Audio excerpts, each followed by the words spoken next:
Be prepared. Okay, run, Slipper, run. You don't need to fucking run. Oh my God, other way. I'm not gonna make it. No. You'll be fine, Slip. Nah. I don't think you made it, guys. I don't. There was only 2 left. Oh. Oh damn, that one survived. Don't worry, Slipper. I got your samples. Oh my god, you slut. Don't worry, I'll. I got your samples, mate. Don't worry about.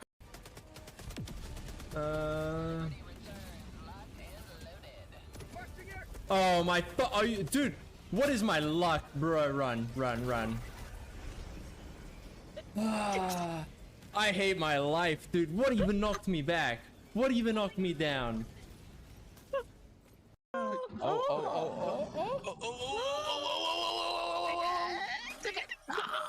No, he has to let him finish it. Oh, sorry. Don't. Okay, be ready. Dodge. Dodging late. It's better to dodge early. Dodge.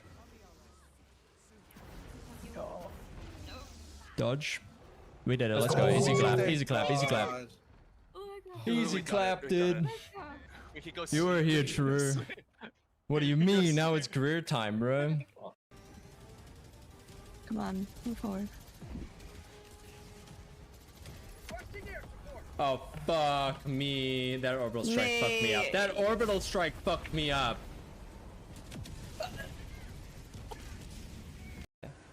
We got plenty of time. Just go.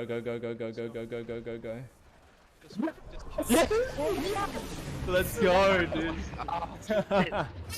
Oh my god, my first strike of the week is clear! Let's go.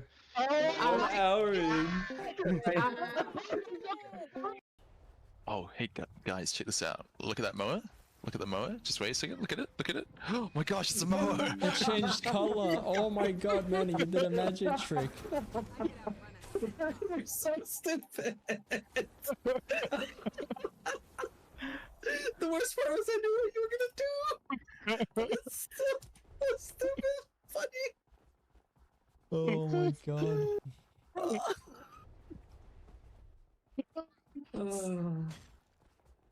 Manny, if you leave again, I'm gonna break your ankles. Oh my gosh, please do. Dang it. Okay, you're running up again. It's all your fault. Your UI You is know so what? fat, it makes... I can't shift signal because your buff bar is all up in my screen. You know, Slipper, there's this elite skill that gives you pulsing stability, okay? Alright, it doesn't help. Don't make up stories. Proceeds to fall instantly with it, bro. I even glitched, bro. Oh no, he didn't go vulnerable. It just missed me up here. Oh no! I was trying to do such a clean burst. I was like half a second too late. No. Oh. Oh dear. And I was top DPS. No. You can invite us, Slurf, and like just Slurf. You know, I'm Master rank 30 now. Okay, you know it's happened. Whoa, you're a big boy now. I'm a big boy now. I got my big boy pins. Who's a big boy? Oh. Who's a big boy? I am. Ooh, dude. Okay, let me turn this down a bit. So I was in my lunch break, dude. I'm just chilling, and I come across something that triggered something in me. I came across a video, and I don't know if maybe I was drawn in, okay, but it was a video where the guy said benchmarks are bullshit, and I can't lie. I was curious to see what he was gonna say. I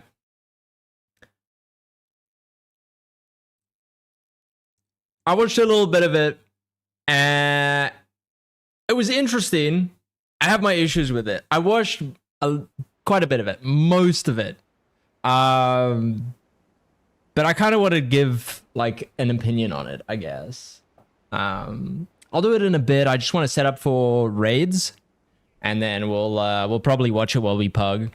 Hopefully we can pug into a group so I don't have to like run anything. I just unga bunga and just brain off damage. You know what I mean? That's what I want to do. Oh, shiny.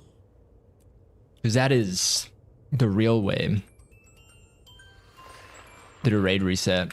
Okay.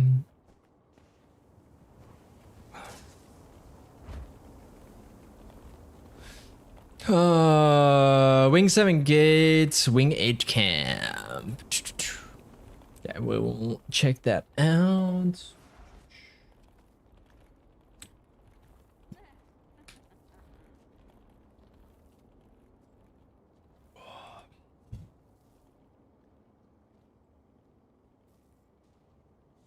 See how we go for now.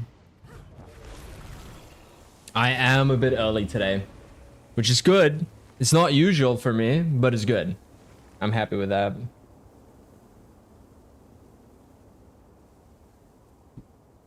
I'm hoping to get like wings 1, 2, 3 just out of the way, done and dusted. Ooh, nope, that'll be closed now.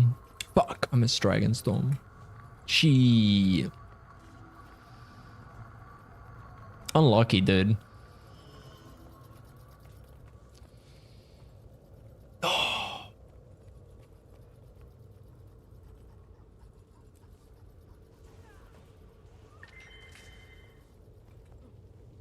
What do we feel like playing today? That's the first question I gotta ask myself. What's gonna get nerfed next week? And the week after? Like, Evoke is gonna get nerfed. Ritualist is gonna get nerfed. Antiquary might not. I'm hopeful it does. But it's probably still gonna get nerfed. Let me see. Let me look at benchmarks. Okay, Conduit is definitely getting nerfed. Which will make me sad when that gets nerfed.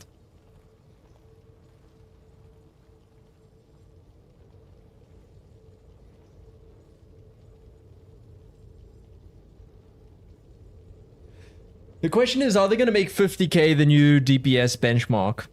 Or not? Power Evoke is probably going to be touched as like a side note, I guess.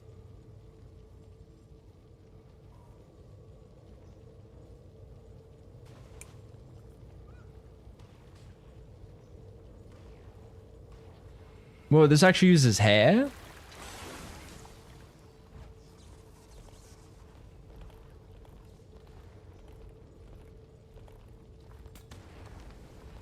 Causing zap too quickly can interrupt lightning blitz. Fire, air, earth, air, water, air.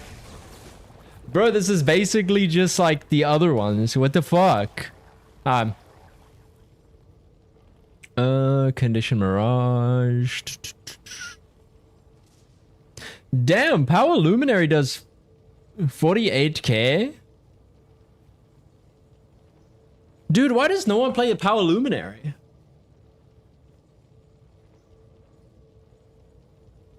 Plenty of CC, high damage, high burst. Okay, but what is the first number?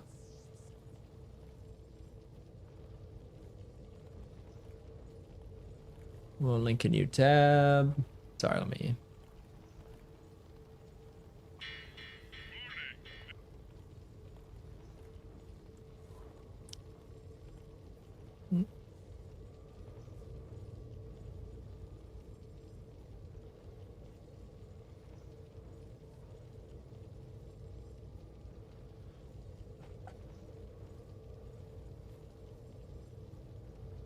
Okay, I'm tilted. He doesn't have his fucking DPS meter up, bro. So I can't see how it spikes. Unless I'm blind.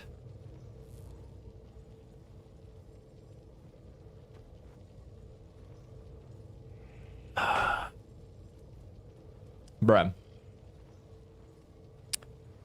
Derm, why? Why you do this, bro?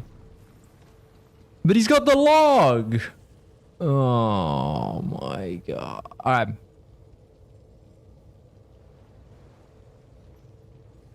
Because he's got the log, we can still look at it. This one, let me see.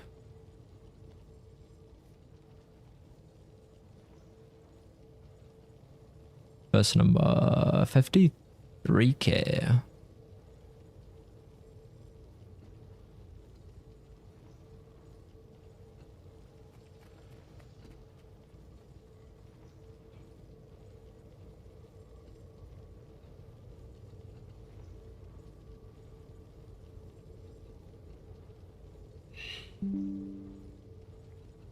Alright, that peaks at like 74, which is not bad, but still worse than DH, I'm pretty sure.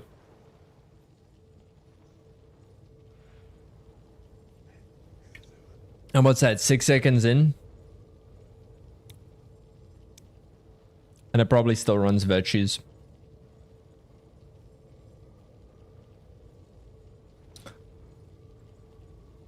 Oh.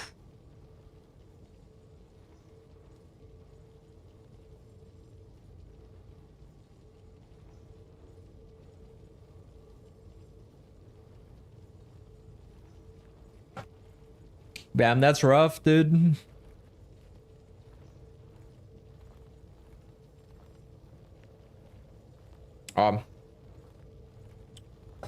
It's interesting. I haven't seen anyone play the Power Luminary build when it does so much damage, but I guess it just does good damage, but like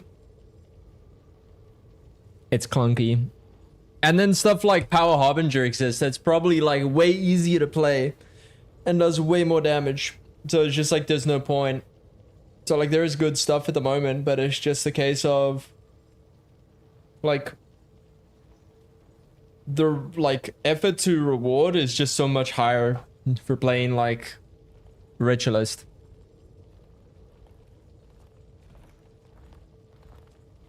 I mean, what, Ritualist had 52.7 average, and then the quickness is at 52.5 average. So it's like, ooh, 200 damage per second, guys.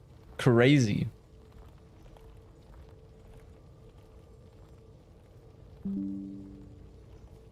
Okay, why?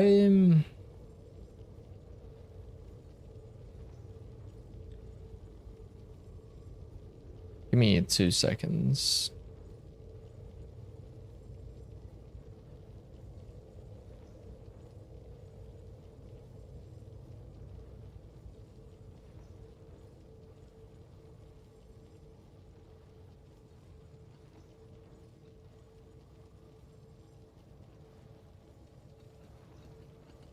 Good enough for me. That should be good. Let's see if we can get some raids going. Bro, why is LFG dead? Is it because I'm early? Bro, I swear LFG isn't this bad. We might be cooked. Alright, what's Call of the Mist?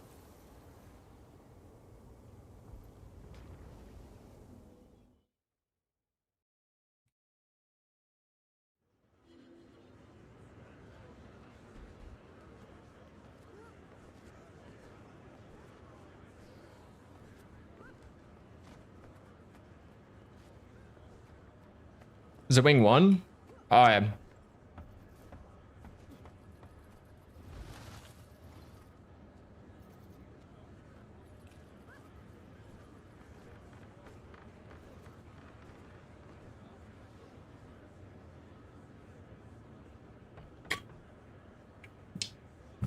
Nice. Wing 1 is double money.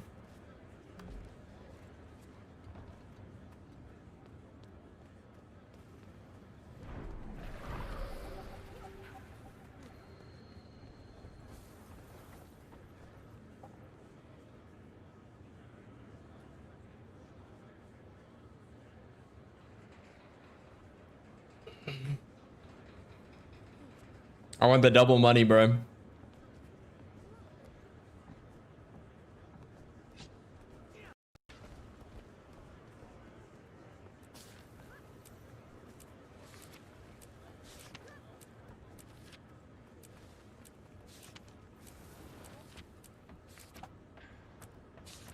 See how we go now. Checking guild if anyone wants first, and then we'll go from there.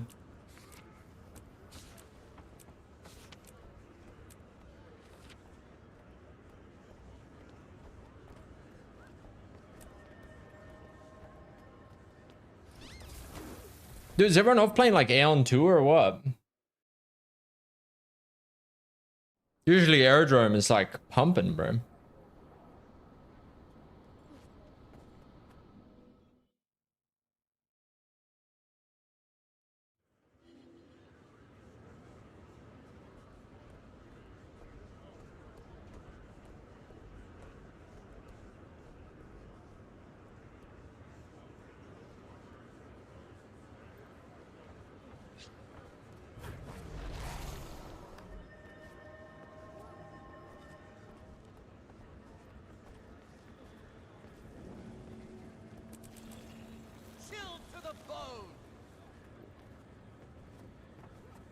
Alright, fuck it, we make a group.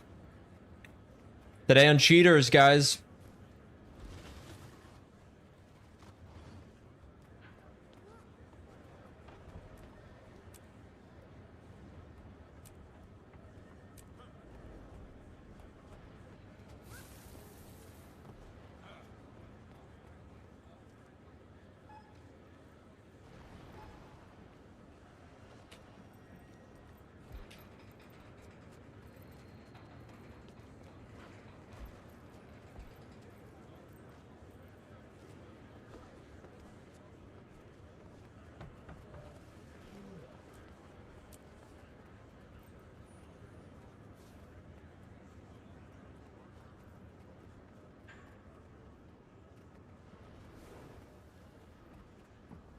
Alright, that might be toxic. There we go, that's better.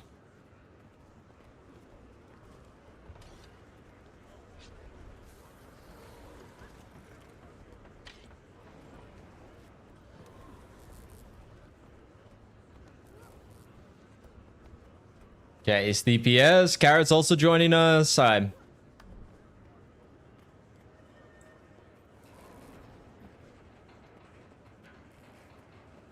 Ooh. Yo, what if I...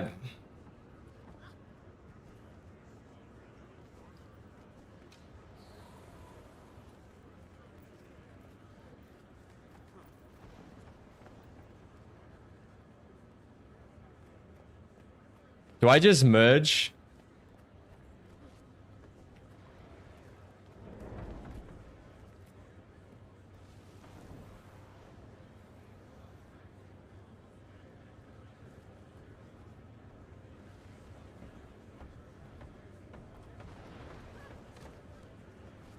Let's see if they want to merge. I'm happy to merge.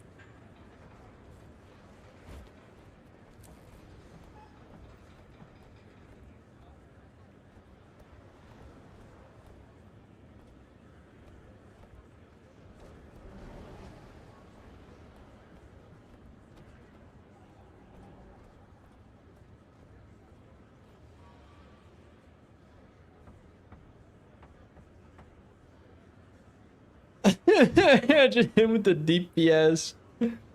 Let's see if I get kicked, bro. 100% getting kicked, baby. Just hit him with the high DPS.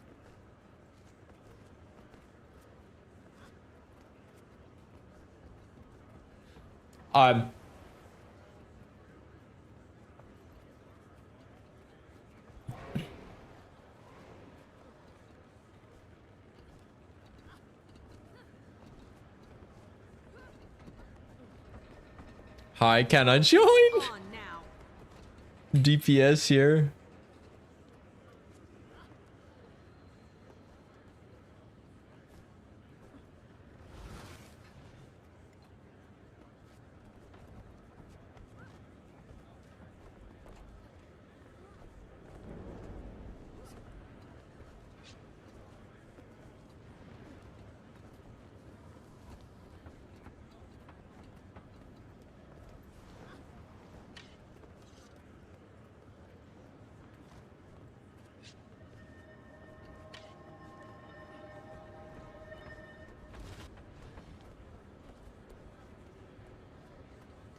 Dude, there's no ways. This guy's trolling. He's trolling. He's like, oh yeah, what wing are we doing today? Come in, dude, bro. We're getting rolled. We're getting fucking rickrolled. There's no way. Alright.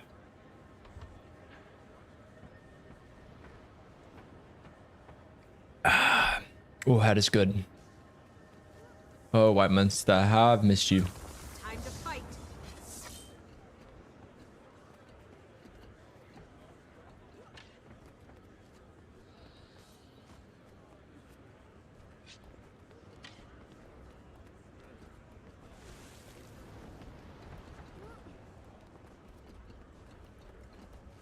Oh, man.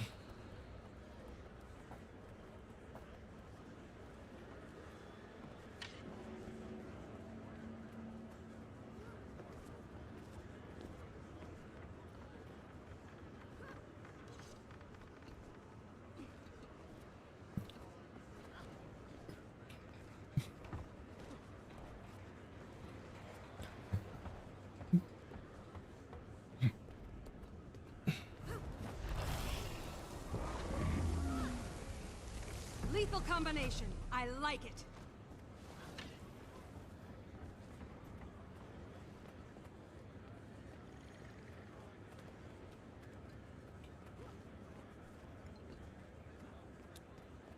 Oh, baby, let's go. I'm gonna be leveling with you guys. I would pay like 50% attention these raids. Okay, we're gonna be watching a video at the same time.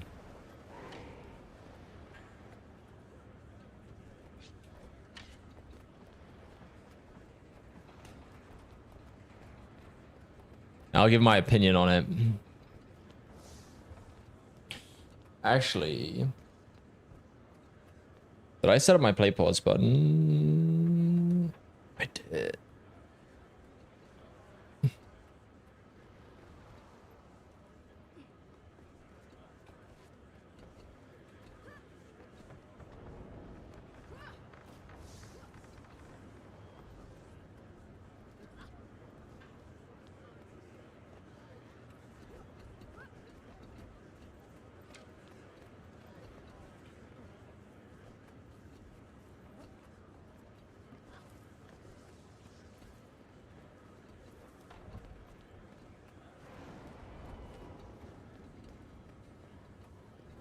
Damn, dude. We gotta grab more people.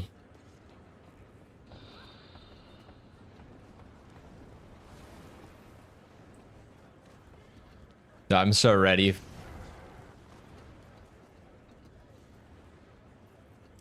Alright.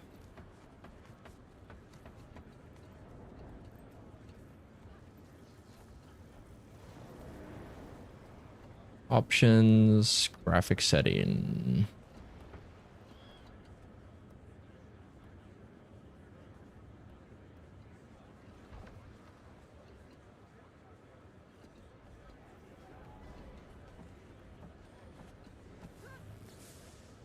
Oh, now I can move it out. All right. Sweet.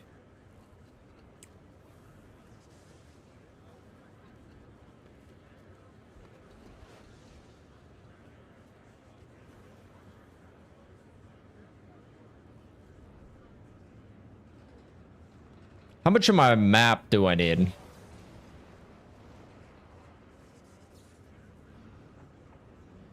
Ah, it should be fine.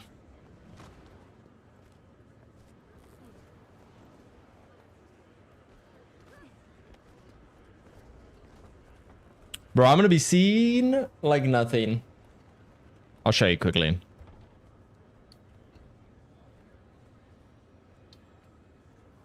Fixed, focused, concentration.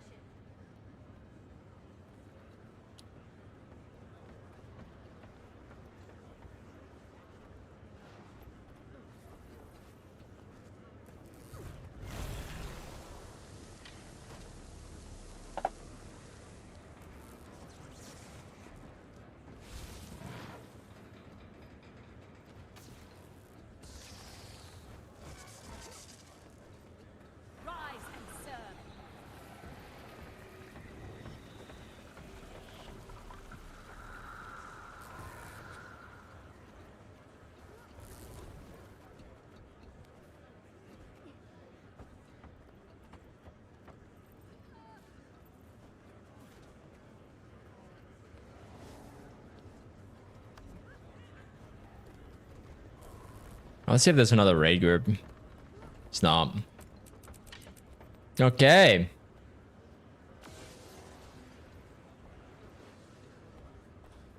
Let us watch this video.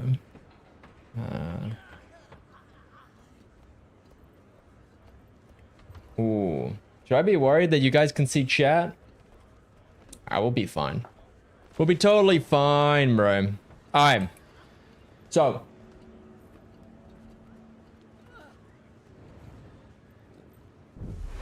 Like I said earlier, let me see if I can get up. Yeah.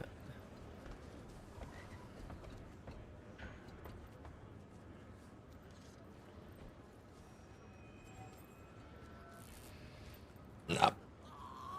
It's alright. You guys can see chat behind me. Fuck it. It's fine. I don't really care that much. Alright. Like I was saying earlier, I was chilling out and I came across this video. And it was titled Benchmarks are Bullshit. And obviously, being the elitist I am, I had to click it. I couldn't not click it. I was baited. Okay, my monkey brain saw it and I'm like, damn. I have to laugh at this guy. But I'm not here to do that. I'm gonna be trying to watch it because I thought it was like relatively interesting. I'm giving like what I would be like is the strongman argument for what they're trying to say. Because I think there is some validity to what they're saying, but I think the way that they've put it across is just kind of terrible. Especially with how it's just like articulated. I have watched like most of it. My feeling is that he's not necessarily talking about benchmarks. He's more so talking about guides. The reason I say that is because like if you're just like we'll watch the video and then we'll get into it, but like it's just like it depends on what like benchmarks are for, right? But we'll watch it and I'll give you guys my opinion.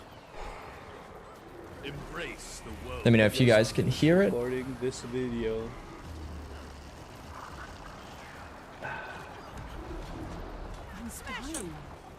Fuck is it?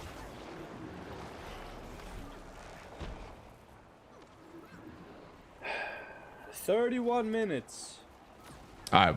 just to realize some fucking problem because this is not a I'm just gonna skip ahead play the because way this is you a like. waste of time. If you can do 20 to 25k, like straight into the thing that I had a problem with, okay?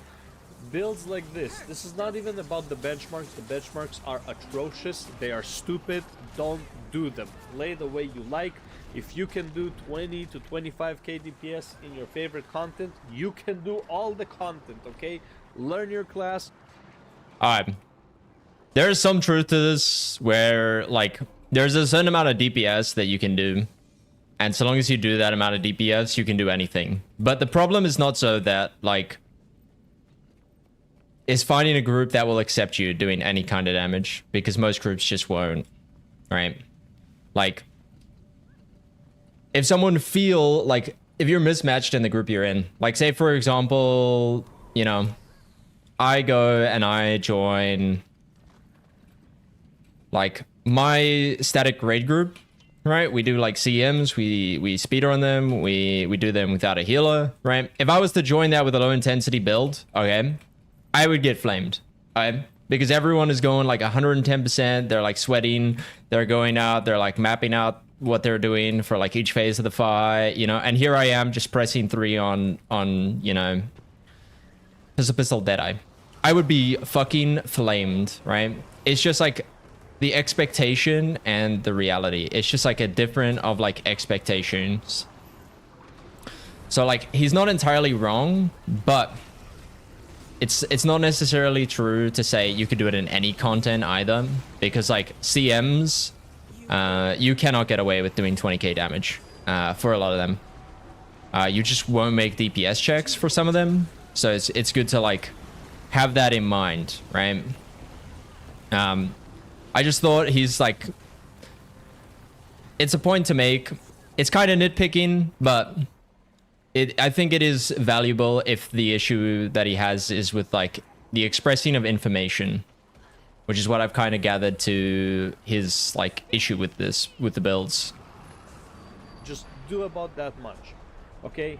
What I hate is seeing creators, and again, no shade to Sirma, I love his videos, I watch them all the time. The problem is when you do videos like this, oh, simplified, 34.7k, oh, 1 button, 31k, oh, 3 buttons, 36k, okay? This is not the case, okay? Let me... Alright. I've not looked at the low intensity build that he's talking about, but I'm assuming that it's based on what the damage you could do in the golem with full boons in a squad environment, right? Which is what I'm assuming is the case. Now, I don't know how bad the build is at giving itself boons, right? Like, I think there is some low intensity builds that are very good at giving itself boons, like Pistol Deadeye, which is a better example, but... Let me show you. I'm sorry, I'm already so annoyed that I just spent an hour that I'm supposed to be sleeping in. Okay. Dude, I don't even have my thing out. I'm going anymore. Okay, let's go to the Fractal the Mist. We're gonna do a quick breakdown of the boons, and we're also gonna do a quick breakdown on how to check your DPS for benchmarks. Yay! Okay. Damn it, man. Oh, I'm so annoyed, bro. I'm so annoyed. Anyways, so this is how people check. I'm not even paying attention in this fucking raid, bro. You spawn a golem, you do a huge, doesn't matter really. Usually people like to beat their golem, like end his health. I don't really care. Additional options, add conditions, all of them, and then you spawn your golem. There's the golem. If you see conditions, you're good to go. All right, cool. Arena console. Okay, you adjust yourself, you add your boons, and you add all of them. Why do you add all of them? Because you yourself will never be able to supply all of them to yourself. You'll be able to supply some, but not all of them. Okay, let's go over the boons. So yeah, this is true for the most part. Like, no build in the game gives itself all boons. I think there is an exception in... I think there's an amalgam build that actually does it. I can't remember. I think Heisen has a build for it. And Heisen usually has like solo builds, right? And solo build guides. Obviously, it's not great for doing raids and stuff, but like open world on your own is great. I think it's good to have builds that are good for raids, builds that are good for open world, solo content. I think it's good to have builds that are for PvP and World v World. Because for the most, like, the way that each of them plays out and interacts is very different. Why they're so important. Alacrity, 25% cooldown reduction. Okay, I'm gonna... Yes. Exotic gear is fine for raiding. Okay. For the most part, people won't care too much, depending on your server, NA or EU. Whether you have exotics or not, they will care whether you cause a wipe or not. Alright. So an example of this is if you play Slothazor and you pull the Slubbling in and you kill them, people will give a shit then. But for the most part, most players won't really care. You'll get the odd guy who might care because your damage is lower, okay? But honestly, most people like that you can just ignore, okay? Like, you're playing a team game, understanding that you're going to get people that are going to do less damage, especially when this game is highly, like, skill-based, right? It's why a lot of people love it. It's why I love it. It's what I enjoy about it. And it's what, like, it gives you something to work towards, right? Like, the fact that, like, getting, like, 90 to 95% of benchmarks is, like, very hard. Yeah, people will care, but they're not going to say it in chat. It's like kind of frowned upon, right? Like, if someone's new, maybe someone will DM you and be like, hey, let me help you out with your build or whatever. You know, like, they might, like, you might get an offer like that, right? Yeah, exotics are like 10% lower. So like for power, it's a lot more because like it scales. What could you expect with like exotic? If you can play the exotic well, depending on the build, you can usually get like, I want to say like 75 plus of the bench. And like, you don't need to even do 75% plus to be able to clear contents in this game. So for the most part, like, you're better off, okay, 9 out of 10 times. Like, this is what I tell new people, okay? You're better off forgetting your entire rotation, avoiding going down, focus on the mechanics, and then slowly start to do your rotation in those mechanics, okay? You want to go mechanics first into rotation, okay? Most good players of this game are not going to be doing the golem rotation on a boss, okay? They're going to be adapting it for that boss. And the only way that they can adapt it is by having time on that boss. So, for the most part, exotic's fine. Okay? You just want to do what you can and chill. Okay? Like, in all honesty, like, having the correct gear, traits, and stats is good. But the most important thing in this game is having boons. Boons are the most important thing in this game. Without boons, you do nothing. Alright? I want to talk about the damage ones. Quickness, 25% increased attack speed, action speed, basically. So if you actually want my opinion, I think you're better off as your first build, making a boon DPS build, or making a DPS build that can play as a boon DPS build. An example of this would be Power Scrapper. Is very good. Can play as a DPS, and with only a trait change, it can play as an Alacrity. Game? Sorry, no, it's not Alacrity. Quickness. I was thinking of Amalgam, but it's the same case. The Amalgam uses the same gear anyway as the Scrapper, so you can slap on some boon duration if you want. But for the most part, yes, they use the same. When you hit an ability... Actually, while we're on the topic, something that a lot of new people don't realize is... Say, for example, I'm currently playing a quick DPS, right? If I give people quickness and they kill something, I get that loot. Even if I don't even touch it. The fact that I gave them the boons gives me the loot. They also get the loot. Everyone's loot's separate. But if you want more loot, you play a boon DPS. At least in open world. And you will do more damage as a boon DPS with boons than you will as a DPS without boons. It's just the way the game functions. Boons are that important. Especially now with the goated ritualist, which will obviously get nerfed. It goes off faster. Fury, in most classes, it's 25% critical chance. Some classes get 40%, like a Virtuoso or Chronomancer. Okay, and then Might, by far the most important. Each stack of Might.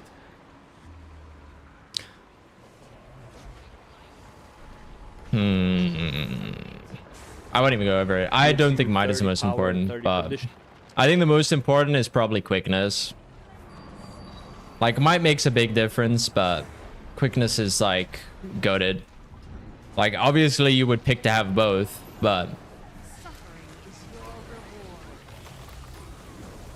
damage at 25 stacks, you get 750. Somebody just subbed. So I would recommend Scrapper for 2 reasons. The build is relatively simple. Apart from like using the kits can be a bit annoying for new players, but the reason I recommend Scrapper or Ritualist, which is Necromancer, is because Scrapper is very tanky.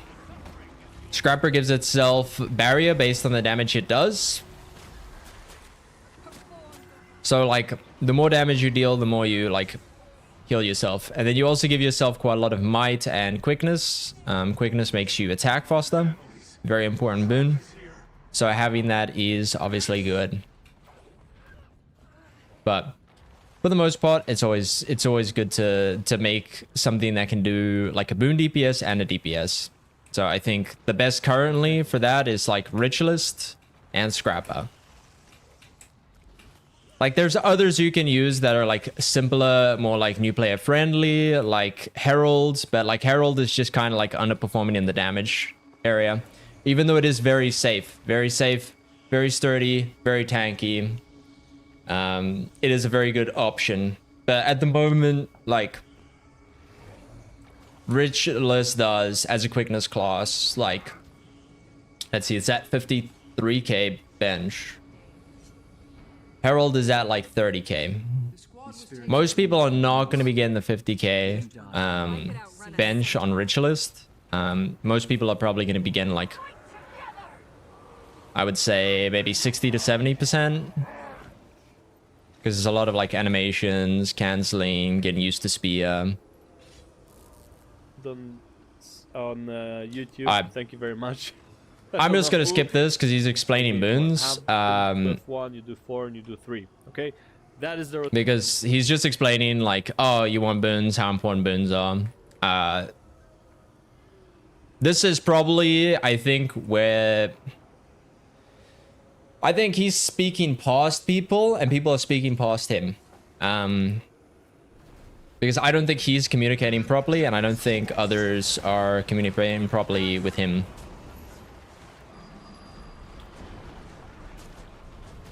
But we'll continue.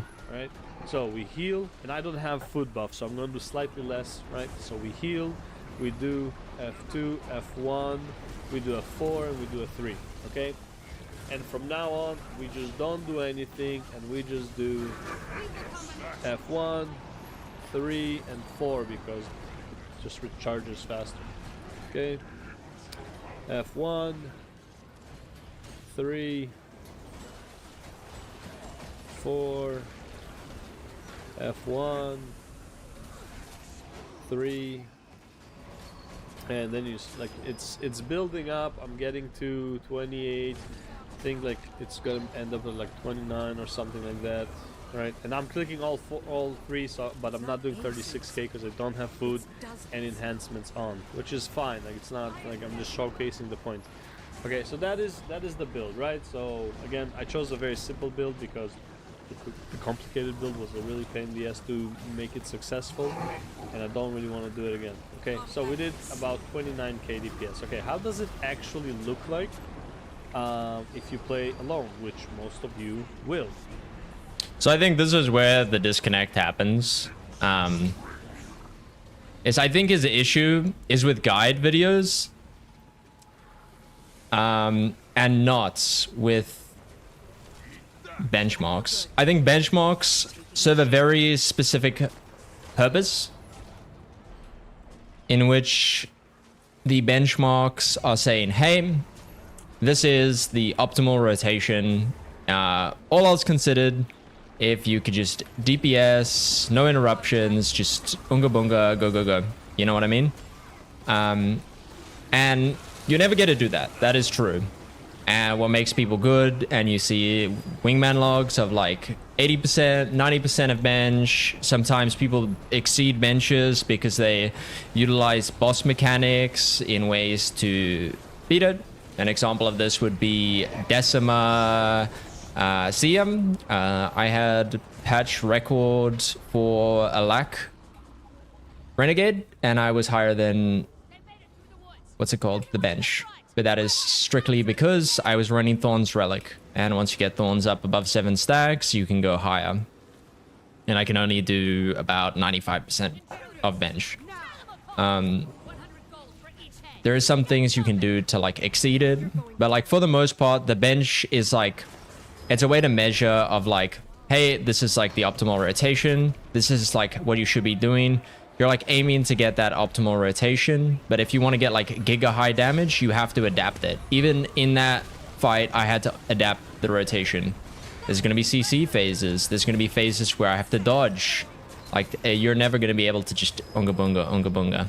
But it's understanding based on the benchmark, what does the most damage and what you can forsake to lose the least amount of damage. And then when you have times where you can just wail on the boss, you're doing that. And I think his issue is like, hey, benchmarks are unrealistic because you never get to do that. That's true. You don't ever get to do it. But it's good to have something where you like, you can practice it, get used to the loop. So like, while I'm busy doing DPS, I'm not looking down at my bar. I'm busy looking at what's happening in the fight around me. So like I'm getting used to like what's happening around me. And then if I have to adjust it, then I adjust it, right? It's harder to do with more complicated builds. But for the most part, that's what you're meant to be doing. Okay, spawn a golem, huge 5 times, crazy, and then spawn it. Okay, make sure it doesn't have the conditions. Okay, you will be the ones adding conditions if you can. Adjust self, remove my boons. Okay, so I don't have any boons now. All right, let's see what my DPS looks like without boons. Yes, there is. It's goes to Wingman. Wingman has the top logs. Now to understand, Wingman has top logs, and it will also give a benchmark for people's stuff. So Wingman, I'll quickly pull it up. Goes to Wingman.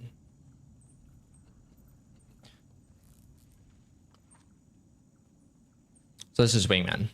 This is all my logs. This is... Oh. Okay, we're not going. This is our Fractal static as an example, right? And we have one patch record for Whispering Soul.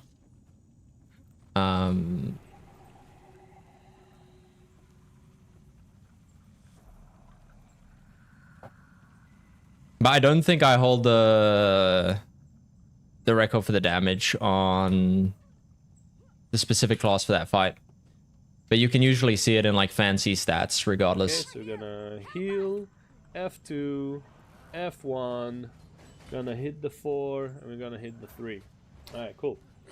So like arguably, if you wanted to be like, hey, here's a benchmark for you to use, you could go to that specific site and be like, hey, this is like what they're doing. But like, I would not recommend that to 99% of players, because if you try to compete on those and you don't have a good understanding of the fundamentals of the game, you're gonna get depressed real quick. There are some players that will even make me look like I'm new to the game, depending on the class. Like, I would have to go and practice. Like, there's some people that literally go out there and they're the ones that make the benchmarks, right? So it's good to like understand like what does damage, and that's what the benchmarks serve the function of. I think that what his issue is that there's build guides that are kind of clickbaity, saying, hey, easy builds, you know, like 30k damage, 3-button rotation. But this is with the understanding that, hey, you're in a group that's, you know, giving you all the boons, right? Like they're carrying you incentively, right? Which is nice, but it's good to also let people know that, like, hey, if you play this without boons, without people actually supporting you, you're fucking griefing. Like, you're gonna get your cheeks clapped, you're gonna do like 10 to 20% of the damage. Like, some of these builds don't ramp up nicely. Like, there's issues with every build in this game. There's pros and cons with everything, right? Like, there's a reason that Snowcrows has on it a section with pros and cons, right? Like, currently one of the higher hitting builds, okay, the Revenant spec, Conduit, slaps, okay? But you know what its problem is? The only boon that it actually gives you access to is resistance, which is really, really nice, right? Like, that's why we like it on Whispering Soul. But it's like old Weaver. It is literally just a leech. It provides like nothing else. I don't even think it gives like 2 might, okay? It's like very, very little might. Okay, it leaves a little bit of dark aura, which is nice, but like there's pros and cons to like most builds in this game, and it's good to understand like where that comes from, right? Which I think is the issue that he's getting at. So he's not entirely wrong. I think the way that he's expressing it and saying that, oh, benchmarks are lying, is not the correct way to like express this information, right? Like, I think it's good to advocate for like, hey, build guides should give more information to the player, because it, you know, it gives players like more information on what to do, right? Like, an example of this would be like if I made a build guide, right, which I kind of started doing at one point on Alacrity Renegade, but that class is just so complicated for me to teach someone how to play that class, that it's like I would have to first, like, the step teaching, all right, it would literally just be like, okay, step 1, learn to play Condi Renegade. Okay, cool. Now, every loop, you have to find out if your Alacrity button is up. And if it's up, you have to do the Alacrity rotation, not the DPS rotation. Right? And then you have to do that every single loop. Right? And this can be hard for some people. And there's ways around it. Like I've got a simplified way of where I will like alter the DPS rotation so that it's like easier for me to tell whether or not it lines up in that loop. And then there's also going to be cases where, hey, you can't hit the boss, okay? And you want to stockpile energy on, say, for example, Kala Legend, because Demon Legend is great for sustained damage, but it's not good for burst damage. Kala Legend is very good for burst damage, but it's not that great for sustained damage. So, like, understanding that is good for, like, getting higher numbers on that specific class, okay? There is a lot of other niche skills you can use that can help you push the damage higher. Like you've got a gap close on the Axe 4. You can cancel the aftercast that pulls you through the boss if you jump while casting it because the game can't calculate where your position is. Like there's these like small things that would make a big difference, but like the guide should include that, right? Like that's not something that should be included on the benchmark. That's something that should be included on the guide, right? So like I understand what the information that he wants is, but the way he's asking for it is he's asking it for the wrong people, you know? It would be like going to your doctor, right? No, actually. It would be like going to your specialist, right? And asking them for like the information your doc... Actually, that doesn't even work either. But it's like you're getting specialized information, but you want the generalized information, right? Benchmarks are there for like a specialized thing. They're not there for like the guide on how to play it on like every boss, like what's important, what's not, right? Like Snowcross does a very good job at like explaining it. Usually they'll have a section that's got like notes that says like rotation concepts or anything like that to like help explain it to people. Some people do check logs, but for the most part, they don't. How much DPS do you think I'm actually gonna get out of this? Hey, Deshaun is... But yeah, that's why, like, I understand what he's saying, that, like, oh, alone, he's giving himself what? My bad. I just lost, like, all my DPS. 1 Might and Fury by pressing 3 buttons. So... It should be about 14.5, something like that. The boons are, like, he's doing half of what the video said. And I haven't seen the video he's talking about, but I'm assuming the video didn't say like, hey, this is what it provides. Like, this is what boons you are providing to the group, which is good to inform people. So be like, hey, this build only When provides I do my this 4, boons. I get 10 might. Yeah, so I'm at 15k. Okay, it's not gonna go higher. I pretty much peaked on my bleed, so you know, maybe 15.2, something like that. Okay, half the damage is gone because I don't have boons on. That is what these videos like Sirma's, and again, no shade to Sirma, I like the guy. He's obviously bigger than me. I'm not trying to like, you know, like this is just a video I picked because like I hate this trend, okay? And this was just the recent one that I watched that I was like, oh my god, this is fucking bullshit, okay? Now, this is, again, this is an unrealistic situation where you're fighting a golem that is not moving, okay? Let's try to find a slightly more realistic situation. Let's see how that goes, okay? I'm gonna skip ahead because he goes and he like fights some stuff in open world and it's like showing that like, oh, the bell doesn't do stuff. Now, when I go and I watch a YouTube video, from the content creators, right, like Surma or Mr. Mystic or you know, Heisen or Mukluk or whoever the build's coming from, it's always good to understand what the build is for. One, is the build for group content or solo content? Because the way you build your class depends heavily on that. You know, if you're in a group context, usually you have a healer, usually you have boons. That's like a given. People just kind of expect that. If you're sort of playing open world, it's usually good to play something that gives boons because boons make that much of a difference. Not just to yourself, but to everyone in the group. It's just good to understand that on like a fundamental level. And I think if every single guide was to provide that information to people, the guides would be like 30 to 40 minutes, 50 to 60 minutes. It would reiterate the same information. I would probably put off people. A lot of people probably wouldn't click it, and Endurance running low. yeah. And it depends on, like, you could say, oh, what should they be like showing, like, oh, this build, wait, I got kicked. The fuck? Did I know?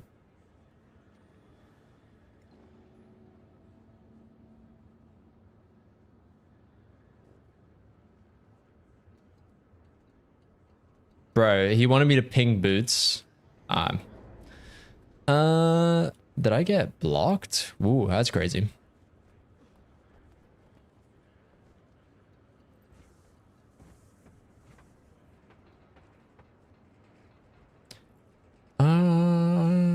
Yeah, I'm good. Let me go advertise wing 2. Well, we got another 30 minutes, so I might do wing 3.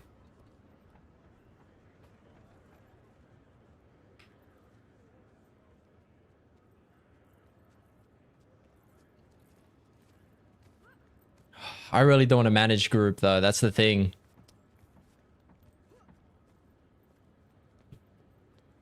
The LFG 1 to 4 pugs are unhinged.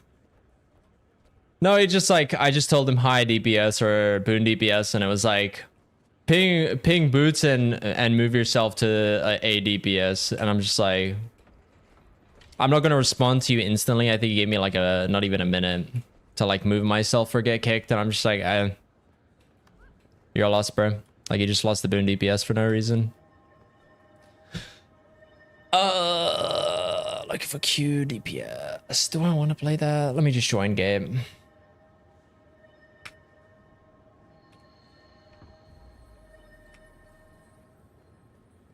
Rip.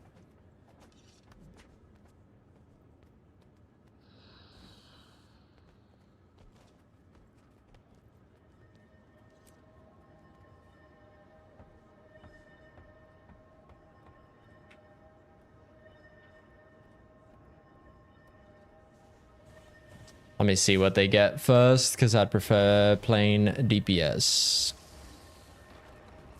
Fuck!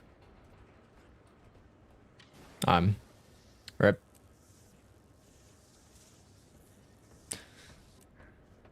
He recognized my name. This is the group that was with me on Wing 1. Alright, back to the video. Have like ascended gear, or you know, exotic is still fine, but like how many of them do you think have just ascended gear, right? They are working on getting their full ascended, and they're like, I'm looking for a build right now to carry me in the end game. Okay? I'm looking for a build to carry me in the end game.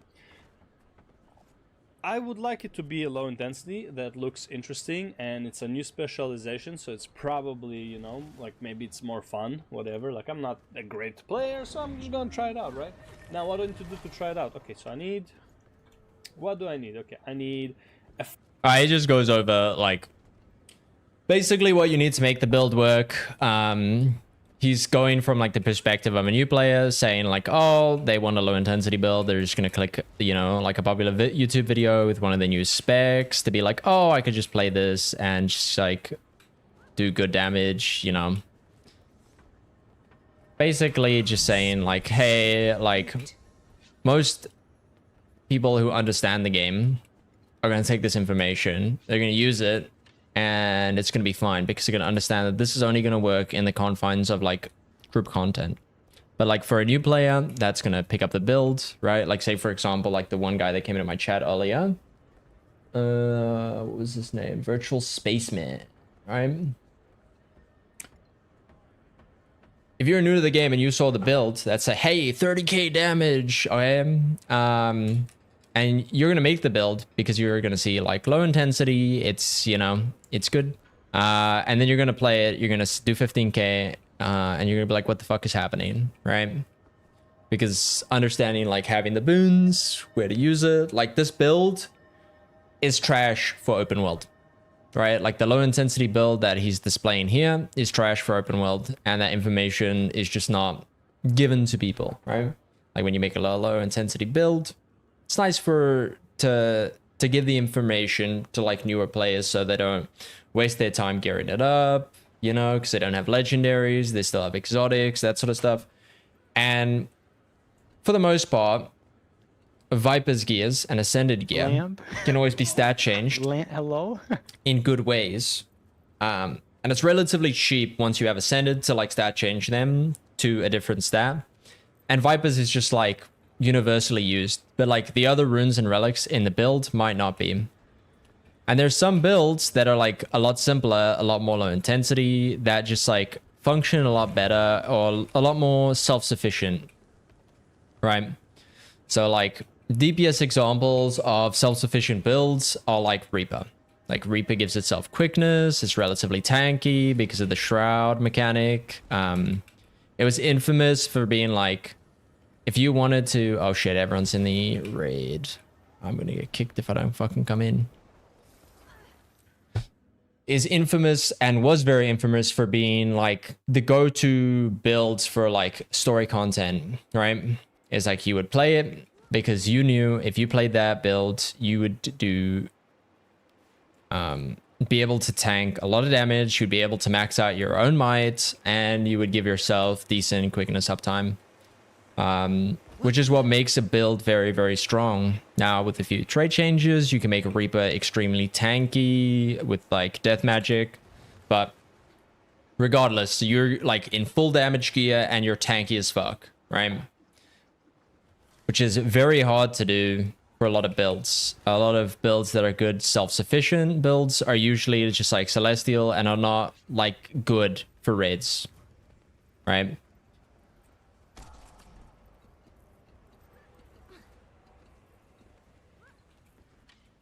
Because raid content is designed around group. But open world stuff, not so much. It's always good to play like boon stuff in open world because you get more loot, you get more tags.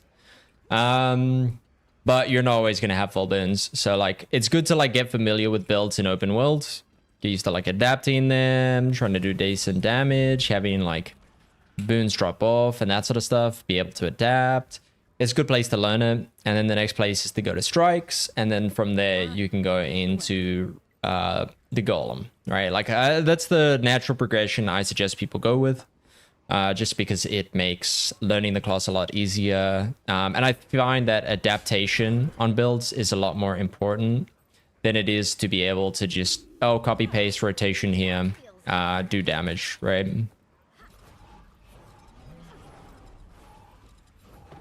Full Vipers, okay, every piece of...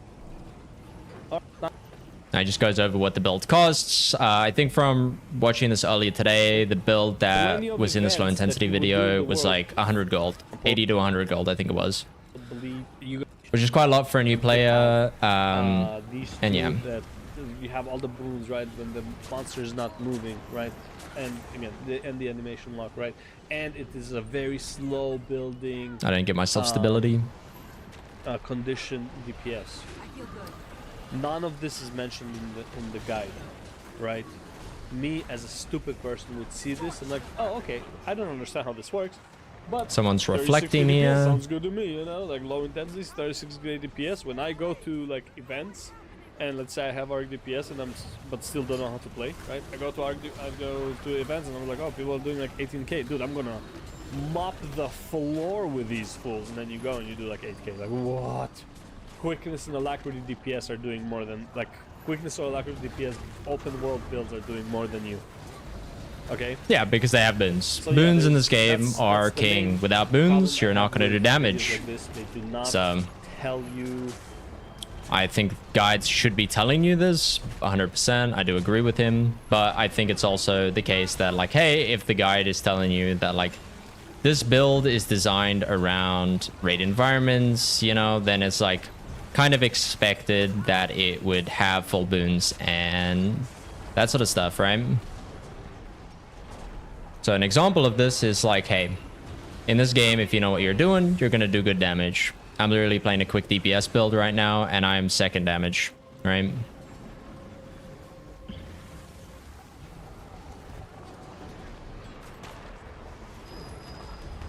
I could be doing more, but I'm not really like locked in. I'm like talking, right?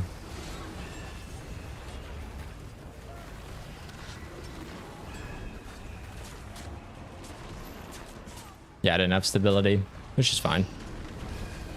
Is what it is.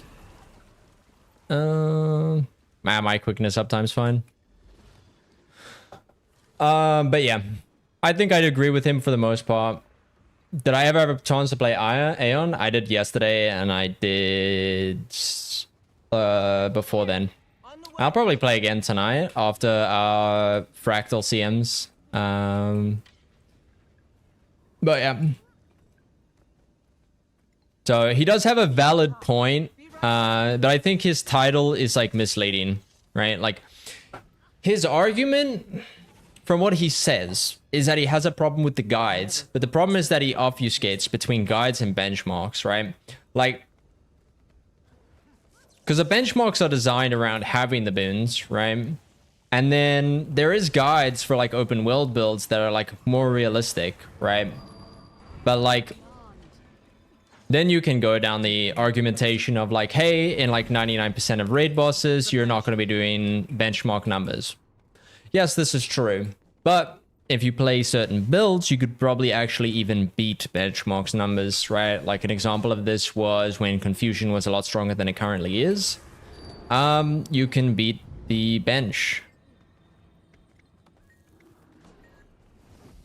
No one went and spoke with Glenna. Yeah. So like that's an example of something where it's like, hey, you can actually beat the benchmark because Confusion does damage every time someone does an action, right? You get bosses that attack fast, like Soulless Horror. It used to be meta to just play Confusion builds like Mirage, Chrono, that sort of thing, right? You do get very good players that can like on 99% of bosses, right? Like if it's a Condi fight and they play like a Condi build, they can do near benchmark even with builds that are relatively hard to play. An example of this would be like things like Condi Mirage, Renegade, Firebrand. These people can pull this stuff off because they're very familiar with the build, they've played a lot, and they know how to adjust their rotation according to the bosses. What mysteries have we uncovered today? But I think it's just good to give this information to people, or at least like say to like in the builds guides, right? Be like, hey, this build is for PvE content, instance content where you're getting all the boons from your group. This is the group boons you give. If you don't have the other boons, you're better off just playing a boon DPS, which is true for like 99% of the content in this game. Apart from PvP or World v World, at least from a PvE standpoint, you need boon DPS.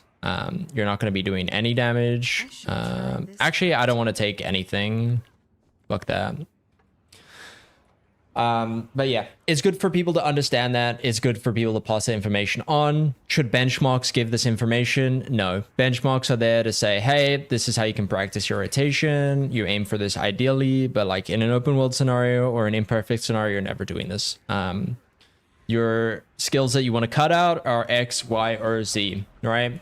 Auto chains are usually in benchmarks, but they're there as a filler, right? And then it's always the reason we always put bench in. Okay, the reason the benchmarks always put auto chains in is because finishing an auto chain is better than not finishing an auto chain. Okay, if there's an auto chains are usually backloaded, which means the first attack not that great. The second attack is slightly better, but not good. The third attack is where majority of the damage comes from for the auto chain. So usually canceling the auto chain is not worthwhile. There is exceptions to this, obviously I'm generalizing, but for the most part, that's why benchmarks have auto chains in them. Or there's some builds that are time constraints, right? An example of this is Revenants, right? Where you need to swap whenever you're under a certain amount of energy, right?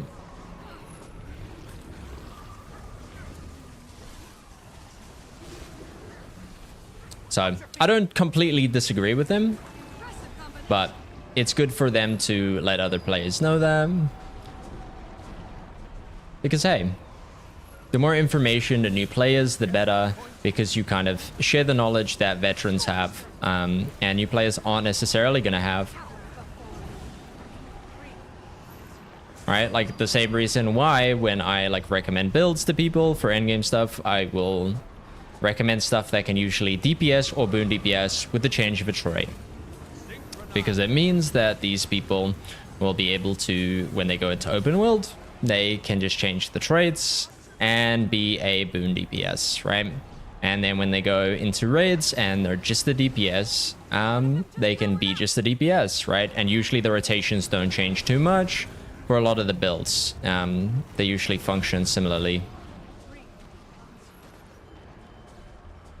It's good to understand that. It's good to teach new people that, because otherwise they're gonna try the new builds, they're gonna do them, they're gonna hate it, and we're gonna go down. But I understand fundamentally what he's talking about, but I think his title of saying, hey, benchmarks are lying to you. If you consider them in an open world context, sure, they're lying to you. But majority of people, when they say benchmarks, they're looking, hey, this is what it's like in a realistic scenario in raids, provided you don't have any mechanics or anything like that, because ideally in raids you should have all the bins. Now there's benchmarks that specifically tell you to take certain boons off, because you won't have them reliably, and they scale based on how many boons you have. An example of this is, say for example, I think Deadeye does it, where you have a trait that gives you damage based on how many boons you have, right? And having stuff like permanent vigor, not really that reliable. Having stuff like permanent, what else? Stability, not that common unless you have a chrono that's like a goat, right? But for the most part, you're not going to have permanent ages, stability, all the boons. It's just not possible. In 99% of contexts, but the better your group gets, the better your group boons get, right? So it's also good to let people know that one of the first things when you're teaching new groups is to get them to improve their boons. So if you've got groups where, say for example, someone's playing QDPS and they're not giving full boons and they're running the Snowcrow's copy pasta, you usually will tell them, hey, go and increase your boon duration, right? An example of this is on LCM for Ura. Usually for some people, they will run a cuck brand. The reason they call it the cuck brand is because it runs extra boon duration, because there's so many mechanics in the fight that you need the extra boon duration to basically fill in the gaps, right? Obviously this has changed with the existence of Ritualist, like negating the need for Firebrand. Usually you can get away with like 2 Ritualists running the quickness trait because, well, a quick Ritualist is basically a DPS. Like you lose 200 damage per second switching between a quick DPS Ritualist and an actual Ritualist. And these people are both dead because they jumped off the platform. I don't know why. Like, it's good to inform people about this just to get them to understand how important this sort of stuff is. But obviously Ritualists will get balanced in the next patch because it is disgustingly broken, the same as Inferno. Let me heal so that we don't die.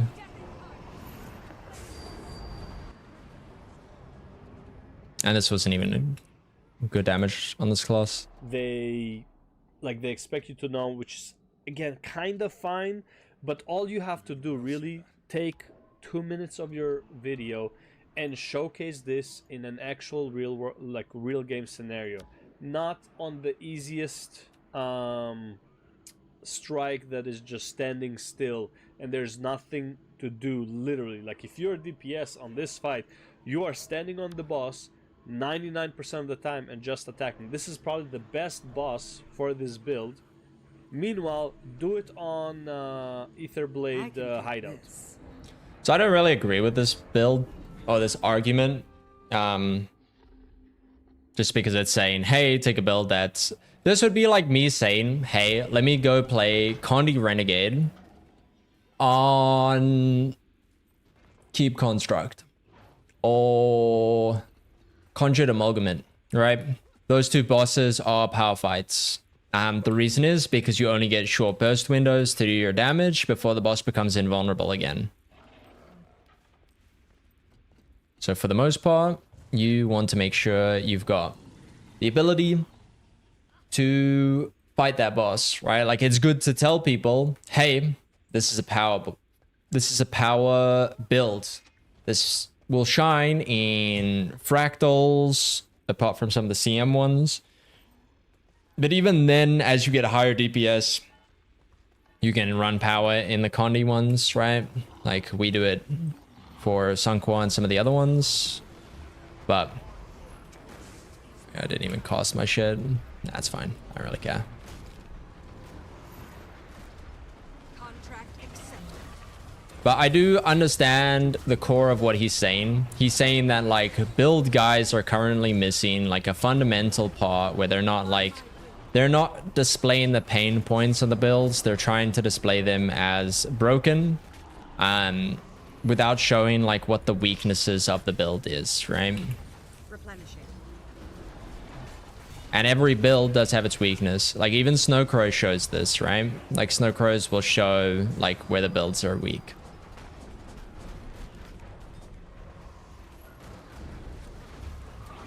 Like, when something has no range DPS, they will say no range DPS. Stuff along those lines. Do it on Swan Strike, Harvest Temple. You're not gonna be able. So, you could do this on Harvest Temple, but the reason you wouldn't play the Connie builds on Harvest Temple is a power boss. Now, the reason people call Harvest Temple a power boss is because Harvest Temple is similar to Veil Guardian, where Veil Guardian and Harvest Temple have uniquely low armor. Not many people know this. It's kind of something that is more niche knowledge that's not really important. Like, you don't have to know that Harvest Temple has low armor or understand why people play power damage on Harvest Temple, right? Like, there's more than just that as the reason, but that's like an example, right? And like, if something's got low armor, power damage just does more, right? The other reason is because Harvest Temple is night, and there's a sigil called Night Sigil, which you can utilize over Force, which amplifies your damage in Harvest Temple even further. If you go and look at top Harvest Temple logs, they will actually be higher than a lot of benchmarks, just for the fact that, one, people are running stacking sigils, they're using Night Sigil, and they're playing a power build on classes with low armor. It's good to know. But for the most part, it's true. Do it on the easy 3 IBS, okay? Maybe bears you'll like kinda work, but even then, you just finish your build up and they already did, okay? Like for the bears. For the Svanir, like the yapping guy session, who yeah, the bro. huge giant and the huge giant strike, you're like, Look, bro, I got triggered, okay? I got triggered during my lunch break. I fucking go on YouTube and I see, oh, benchmarks are lying to you. And, you know, as an elitist myself, I have to go and watch that. But he does have some valid points, right? But I think the issue he has is he's conflating benchmarks and guides, right? Like, the benchmarks aren't lying to you. The benchmarks are just giving you very specific information, and then the guides are not providing additional information, right? Which allows you to basically use that information. Are we gonna fear it off, or are we just gonna... Okay, I guess we're just gonna wait. There we go. Thank you.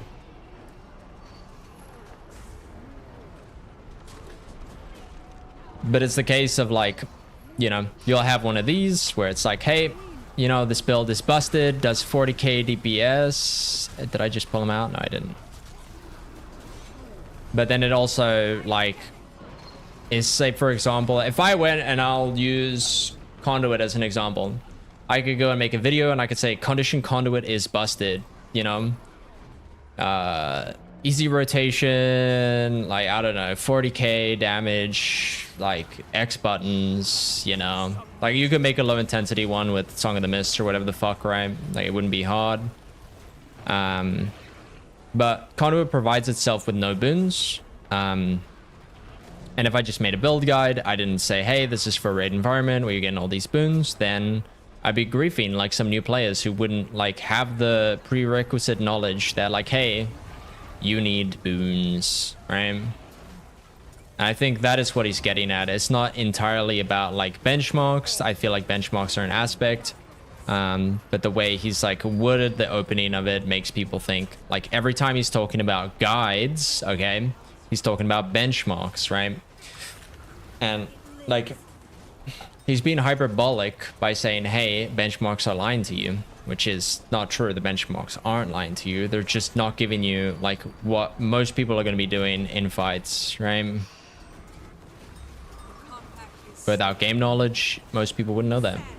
And the people who are going to be looking at low intensity guides, if we look at the people that go and look at low intensity guides, majority of the people that are going to go and look at low intensity guides are going to be new players, right? They're going to be people that aren't familiar with the game. They're going to look at the Snow Crow's rotation and they're going to shit their pants because the Snow Crow's rotation is complicated as fuck, right? 90% of people can't do it, right?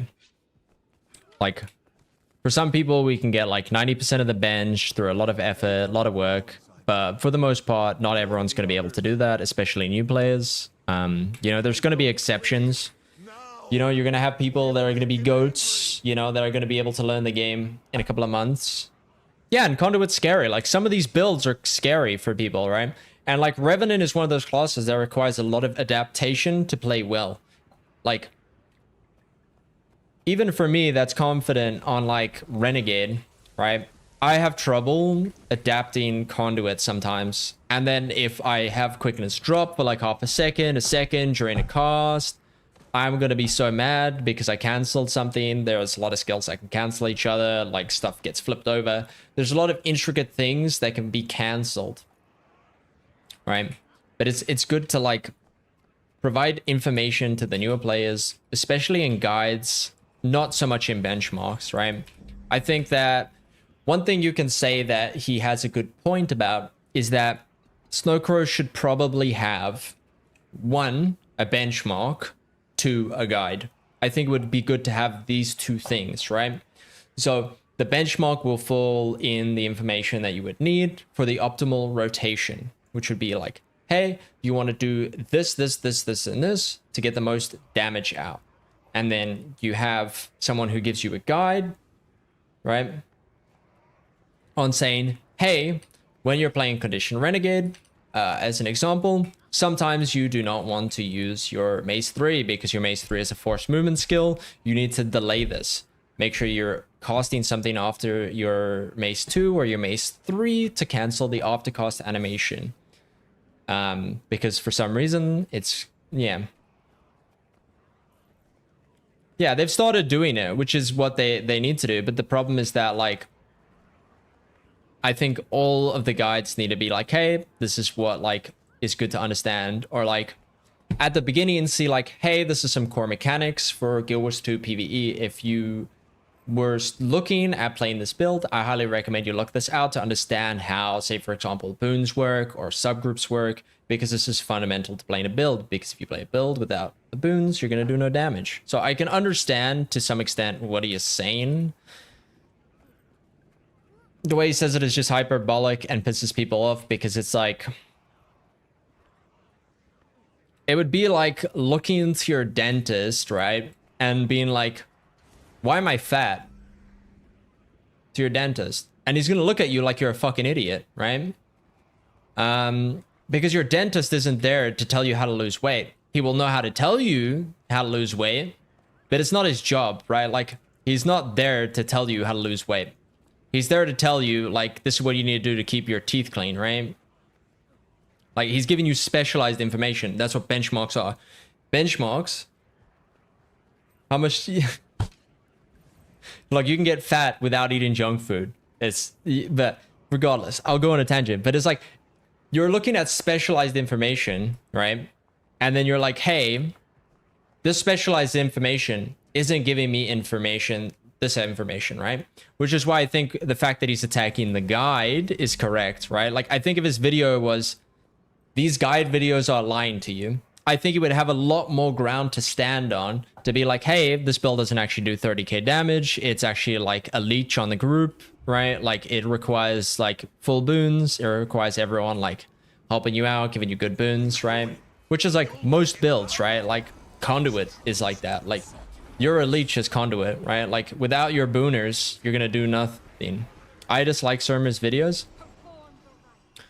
I've watched like a few. I think they're like somewhat clickbaity, but like for the most part, I think they're good for like new players to like find like some accessible builds. But I do think that there is like, the problem is like, it's hard to make a good guide video, right? The best example I can give is like, I remember sometimes I will join raid training sessions, right? And the raid trainer will be, say for example, someone who's very experienced in the game, knows how to play X, Y, why did I dodge that? Aegis, right? Very experienced in the game. He will know every boss mechanic, when it happens, how to avoid it, what to do, what not to do, right? And that's great. That's good. That's what you want from someone teaching. But the problem is when they tell a new player all of this information, because what ends up happening is they tell the new player all the important information first, and then they add in the smaller, more, you know, intricate details that are less important, you know? Like, if I'm getting someone to learn, I'll keep going back to the Alacrity Renegade. If I'm teaching someone how to play Alacrity Renegade, my first step is teaching them how to play, Condi Alacrity Renegade. My first step is teaching them how to play Condi Renegade, right? Because it's functionally half of the build. Like, it's half of the rotation. Like, there's going to be concepts that you can teach in there that are going to be important to the Alacrity part of the build, right? And those concepts carry over. And then once you understand that, then you add in the Alacrity thing where it's like, hey, you now need to press your F4 every, like, however many, I think it's like 20 seconds or whatever the fuck it is. And do that.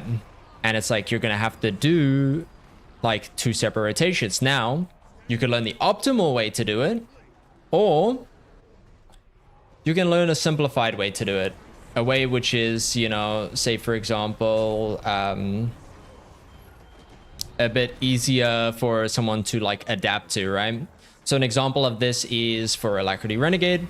The default rotation has 1 F3 in Condi Renegade per loop. There was a build that changed this, but for the most part, I'm just going to use the one build that was around for the longest period of time before. There was one that I believe it used Axe 5. Sorry, yeah, Axe 5 before swapping weapons inside of Demon. But for the most part, back to how it worked is, all you could do, instead of using your F3 at the start of the loop, after you use your 2-3, you would use your F3 at the end of the loop. And this would allow you to have enough energy that at any point during the loop, you could alter your rotation to be the Alacrity rotation, right? And that just makes it a lot easier for new players to be able to adapt the rotation, especially when sometimes you need to be able to adapt the rotation. Sometimes you need to be paying attention to more stuff. And I do it sometimes where I do the F3 at the end because I'm like, hey, I need to be paying attention to other stuff, right? And it's easier for me not to use the brain power or whether or not my F4 is going to be up that loop or not. Just so I can be like, oh, at the end, I just got to blow this energy real quick and I'm out, you know? But it's like, that's something that comes with game time. A lot of the builds, it's about adapting the rotation and how you adapt the rotation inside of the fights. You're not going to be copy-pasting the benchmark rotation every single time you play a build. If you do, you're playing the game wrong, right? Like, you're basically just getting carried by your supports and they're basically just babysitting you, right? Which is nice, but like, majority of players are not going to have supports that are going to be good enough to be able to make them experience that, right? Like, in CMs, people do have a higher expectations from supports to be able to mitigate more stuff so they can push damage higher. But for the most part, like 90% of players are not going to be like face tanking mechanics, you know, doing all that stuff. So I think it's good to just have guides that have information. Like, I think it's good to make, I think there was 1 or 2 videos that I think were very good. Like, there are ones that had like a beginner's guide for builds, right? And then they had like an intermediate guide, you know, teaching you some more tips and tricks, right? And then they had one of like the niche tricks and tips that you could use while playing the class to get the most out of your damage. An example of this would be like, say, for example, you know, in a build guide on Renegade, I'm not going to tell people that like, hey, you can run Thorn's Relic on this fight, this fight, this fight, this fight to boost your damage even higher. It's not relevant for someone who's literally just learning the build for the first time. They're going to change it. They're going to forget to change it back. Then they're going to do builds where it doesn't upkeep. It's not going to be worth it. And it's not necessary, right? Or you know, if I'm teaching someone how to play Connie Renegade, I'm not going to be like, hey, if you jump while pressing Axe 4 and you hit the boss while you're in the air, it won't hit you and drag you through the boss, right? It'll cancel that drag pull thing, right? So like there's some things where it's like, you don't have to give them this information, right? So I think omitting some information is good, but I think it's good to still have like the stuff that, because some of these builds are noob traps, right? Like, I hate to say it, but there's a lot of stuff that like is a noob trap in this game. And like, I think his argument is good. His way he voiced it was bad.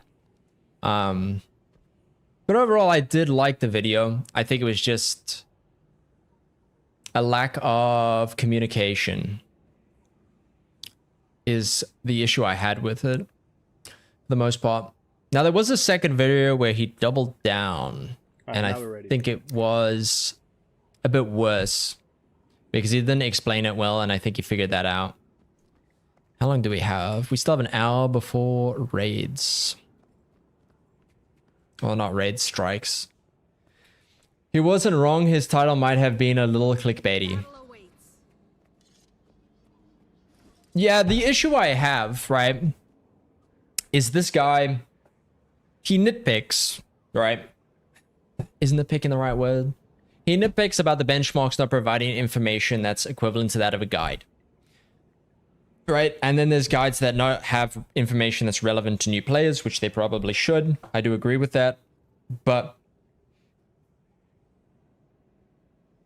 I think his second video goes into a bit more details on why he thinks benchmarks are lies, and he compares it to how other games compare their benchmarks to ours and how much simpler it is. Now, that's good. That those games are simple. It makes it more accessible. We can definitely make builds that are simpler, easier for people to play. But the comments were hard to read. People did not watch that. Yeah, that's exactly what I found. Like, from me watching his video, I know I skipped over a lot of it for you guys, but I clearly understood that when we talk about the community and benchmarks, everyone who understands what a benchmark is understands that benchmark is very specialized information, right? But his critique is not necessarily about the benchmarks, it's about the guides. Now, you could argue he goes over in the second video and he doubles down and says, no, he is actually talking about benchmarks because no one is going to be doing benchmark damage in actual fights. Okay. True. But then you could also say that it's lying because people beat benchmark damage in some fights. And then it's like, well, how do we ever find out what a benchmark is?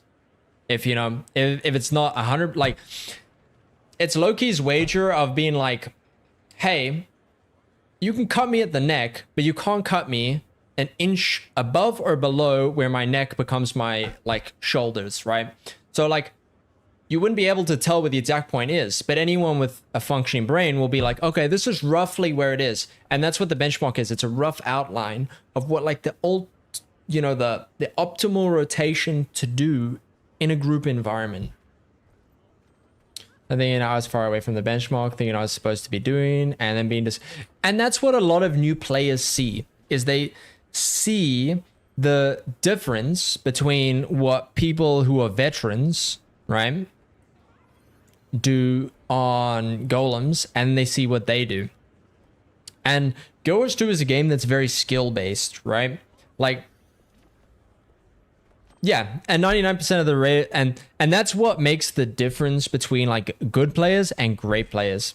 They just copy the golem rotation and just keep going, right?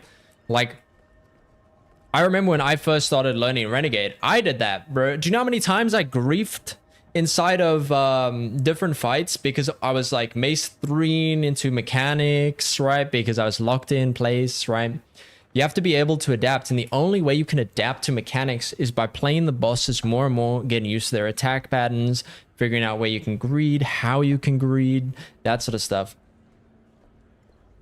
Because no one tells you why the bench rotation is that way, which is true, right? Like, a good example of this is Soul Beast, okay?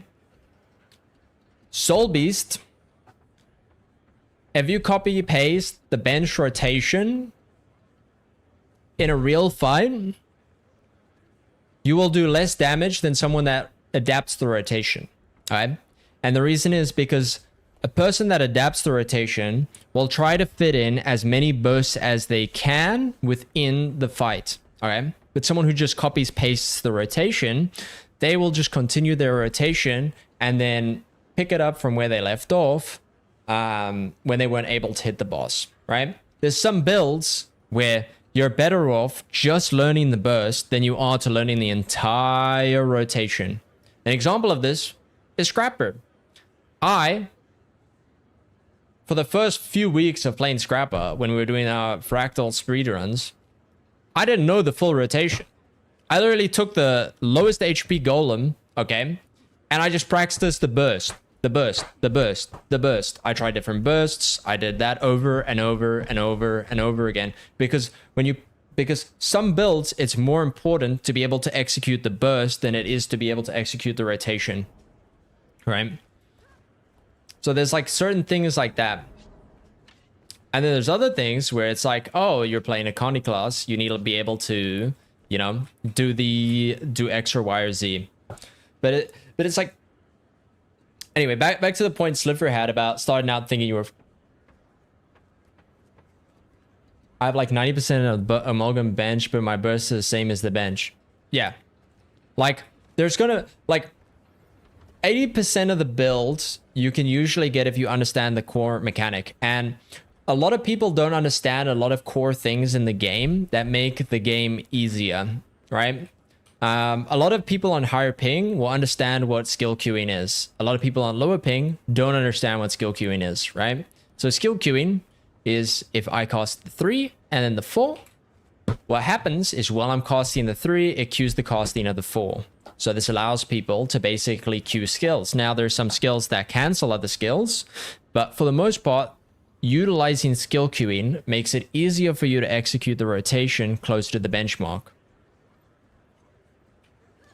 Right? Throughout the years, new people go into the raid golem not applying the right boons or debuffs. Yeah. Like, if you go into the raid golem and you apply all the boons to yourself, but you don't apply the debuffs to the enemy, your damage is going to be trash. So you have to do both of those things. Right? New players don't get that. Then there's also the case that some builds are a lot harder to get damage out of than others. An example of this was Old Hammer Catalyst. Very hard to get high damage on it, right? Was very hard to get the benchmark, right? But the damage was insane. It would take people a lot of hours, a lot of practice to be able to get those numbers, right? And if you go onto Snow Crows and try like a 4 out of 5, you know, build on difficulty and try to execute that, a lot of new players are not going to be able to get close to that, right? So it's good for people to just be like, hey, these are like the good new player friendly builds, right?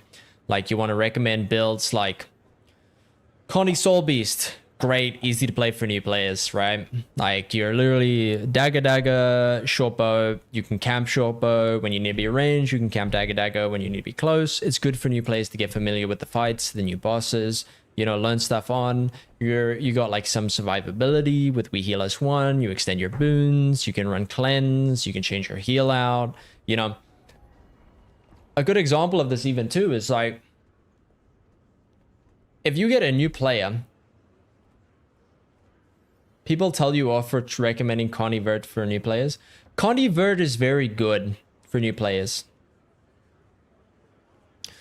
Yeah, but the thing is, people are like, oh, there's too many buttons. It's hard to get the bench. It's like, yeah, but it's tanky because however much you bleed the foe, you heal based on one of the traits, right?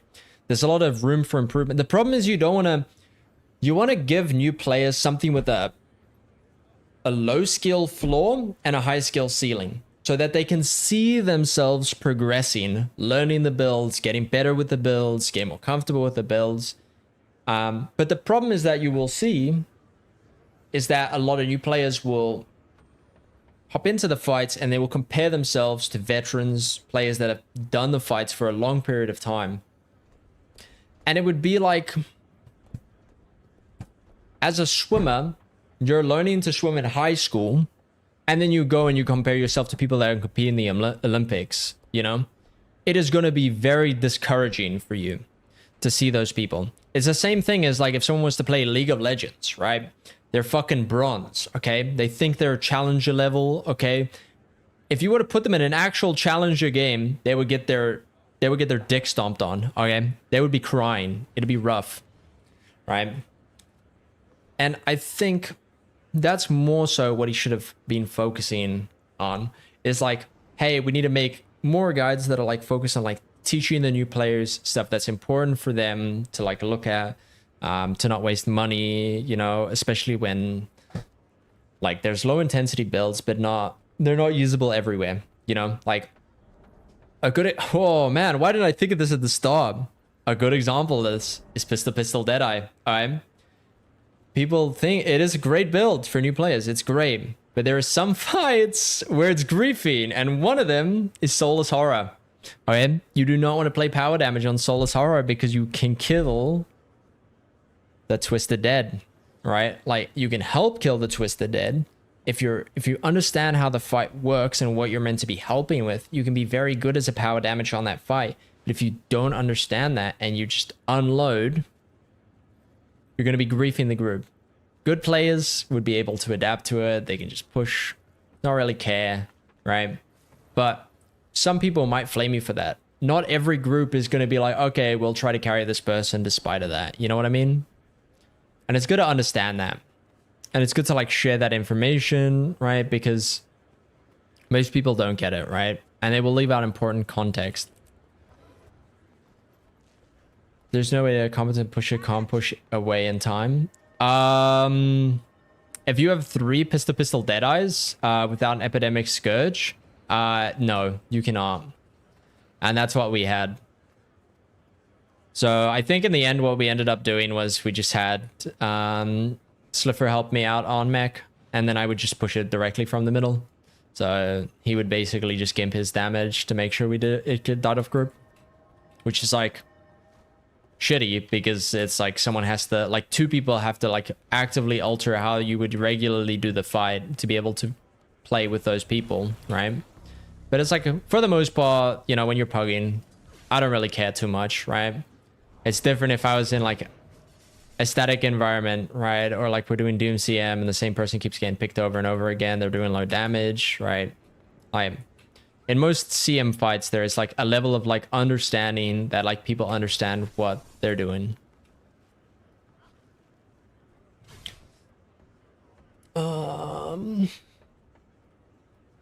Now there was the follow-up video that he had going over this and the people's responses, because people hated that he said benchmarks are lying to you, right? And rightfully so, right? Like, kind of, you can imagine, like, if you don't watch the thing fully and understand what he's talking about, you can hate it. Because, you know, correct me if I'm wrong. I don't necessarily think he's talking about benchmarks. From my opinion, he is talking about guides, right? And there's a portion where he does kind of talk a bit more about benchmarks and how they're unrealistic in actual fight scenarios. Yeah, it's true, but like everyone who understands what benchmarks, like the functional use of benchmarks is, won't really complain about that. So people are big mad about this video. They are lying to you. People talking about benchmarks like as if like the video is actually about the benchmarks and not about the deceptiveness of like video guides, as well as the deceptiveness of benchmarks. But So you see, that is what we were talking about, is he's literally talking about the deceptiveness of the guides that are using the benchmarks, right? And it's like, I think it's better if you put it that way, right? But the problem is that like you conflate guides and benchmarks together, right? And then you say guides, I mean, benchmarks are lying, but what you mean really is that guides are lying to you, right? Like they're calling stuff OP, easy to play, when the stuff's not really that OP, right? Like it's not self-sufficient to any like reliable extent. It doesn't really like offer much to the group. Like doesn't even have CC. Like, you know what I mean? it's not even really about benchmarks. But fuck it, let's get into it. Hey there, pal. Hey there, it's your pal Lenny. I just want to say that while I feel your intentions are positive, you misunderstand the point of benchmarks. I honestly feel like some people just didn't see the whole video and don't understand what I'm talking about, okay? And what players are intended to take away. Now, I do agree with him about the guides, but the problem is what he says here. Like, he's now talking that, hey, no, you didn't watch the whole video. Like, this is what I said what I meant about benchmarks, right? Like, I guess you could be like, hey, benchmarks aren't realistic in a real fight, okay? And then I could just be like, okay, well, let's open Wingman. Let's go to boss records and use that as a benchmark. You know what I mean? Like, we could go and do that. And you can go and filter it by class. And then you could become even more depressed because there's going to be people that are going to do more damage than what the benchmarks do on certain fights, utilizing boss mechanics, special action keys, other stuff to try to push their damage as high as possible. That has people planning, okay? So then you could say, I would argue that Wingman logs are even more unrealistic for like 99% of people, right? But like, and that's realistic because people actually hit those numbers and they're insane, right? Like there's a lot of planning that go into like to records, right? OMG, 100k on bears, I can only hit 30k on golem. It's like, yeah, but in bears you're hitting two things at once. You're functionally doubling your damage, right? And if your group does enough damage, right, they're doing their damage, like 10 people, they're at the peak of their burst, right? Which some classes have like 120k burst, you know, like Amalgam has insane burst, and then its damage just plummets off, right? And then you could be like, oh, okay, you know, like here, if I go DPS raids, right, and actually, I kind of want to look.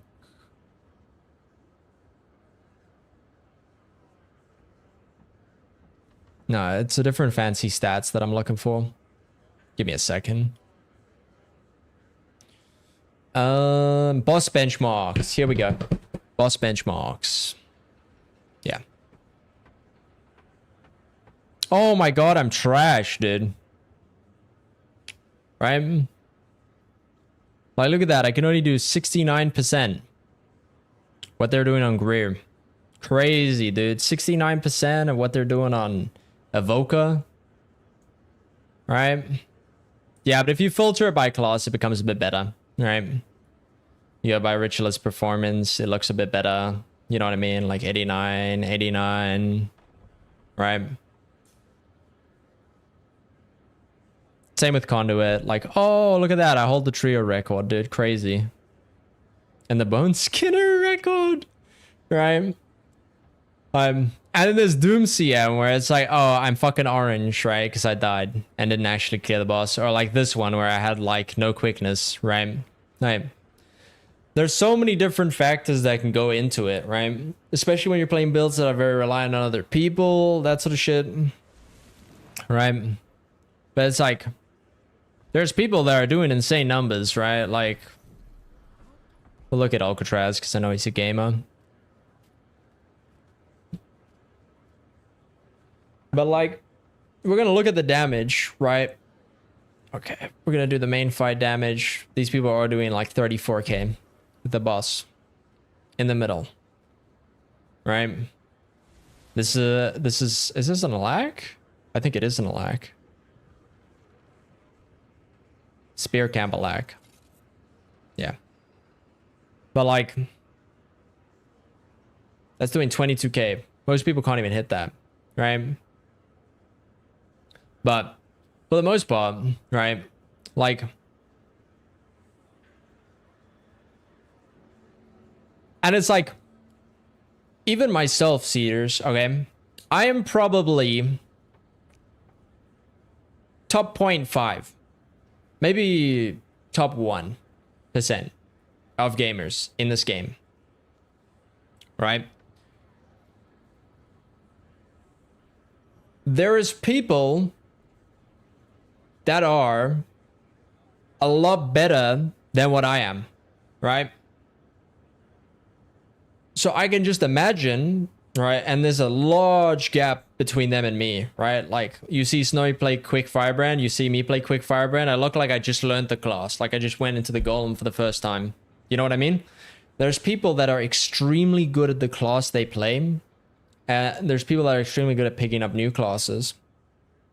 And they go in and they bench, and they put out insane numbers, right? And if you compare yourself as a new player to those players, dude, you're gonna look like you're fucking, like you're a new player, right? Like I would say benchmarks are a healthier place for people to go and compare themselves than in real fights, because it's gonna be even more depressing in real fights because these people know how to greed, they know how to adapt.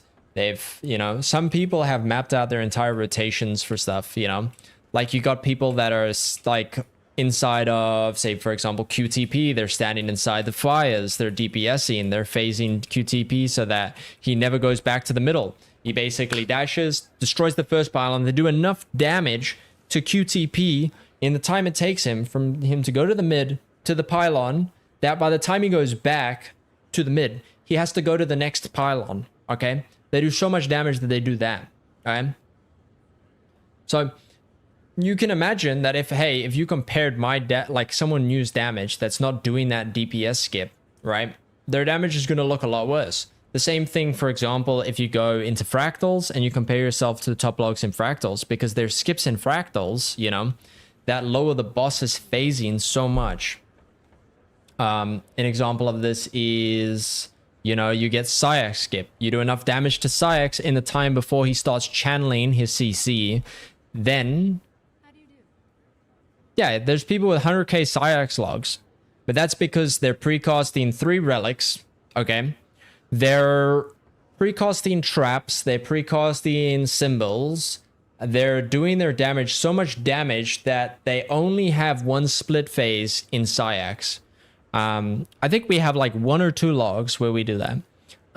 Like the damage requirements to be able to execute that is so tight for a lot of people. They're never going to see that, right? And if you compare yourself to those logs, your damage is going to appear even larger because people are doing that stuff. The same thing is if you check Scorevold, you know, you got like Scorevold 4-way. Like it's so much faster than just the normal way people do Scorevold. And the same that if like people do reverse Scorevold, it's faster than if people do regular Scorevold, right? Where it's like you take the portal back to Scorevold, you burst him, and then you go backwards from like island, you know, 4 all the way to 1, and then use the portal back from 1, right? Like the DPS check is tight. But it's like, that's something most people are not going to be looking at, right? Like, it's not really something that like benchmarks are there for.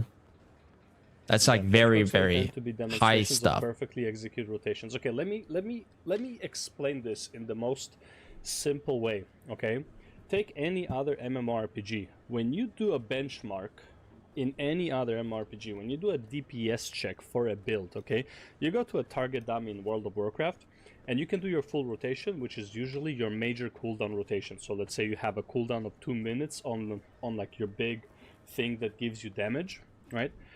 You start your rotation with that, you know, you start your rotation, whatever, maybe you need to prep some holy power, let's say you're Red Paladin, and then you pop your wings.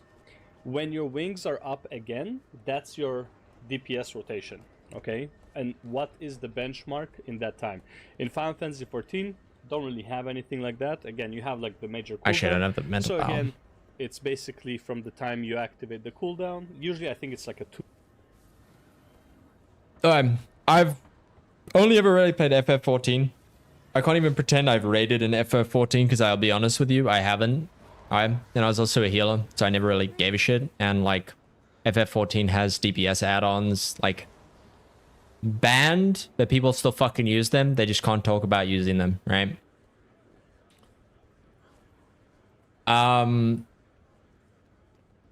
His argument would never work because there is never going to be a raid boss where you're doing damage without boons. I think the only place I can functionally think of where you would be doing damage without boons Replenishing. is Pylon kiting or QTP or Q1 kiting. And even then, pylons give you some boons. So it's like, you would always have some boons, right? So like, I understand what he's saying. It's like, our build system is like more complicated to the point where we have to slap on all these boons to be able to see how people actually would perform, right? But then you can't perform like that in regular scenarios being open world or when you're solo, right? So you have to have specialized builds for like one for PvE, one for solo play, and one for PvP or World v World, right? And a lot of the guide videos don't really say that. You know, there's some that do kind of say that, you know, like I think Lord Hyzen usually, or Mr. Mystic usually use their like open world builds. They'll make stuff be like, hey, this is good for like solo play and that sort of stuff. You know, there's stuff that's low intensity, like Alacrity mech, great for open world. You're applying Alacrity to people, you're going to get so much boons. You're probably still going to hit 30k damage. You could probably change your relic to like Carcosa, and you're probably still chilling.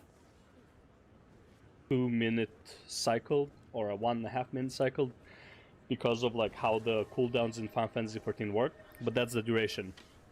In Guild Wars 2, the duration is usually the bot HP. Okay, here's the problem.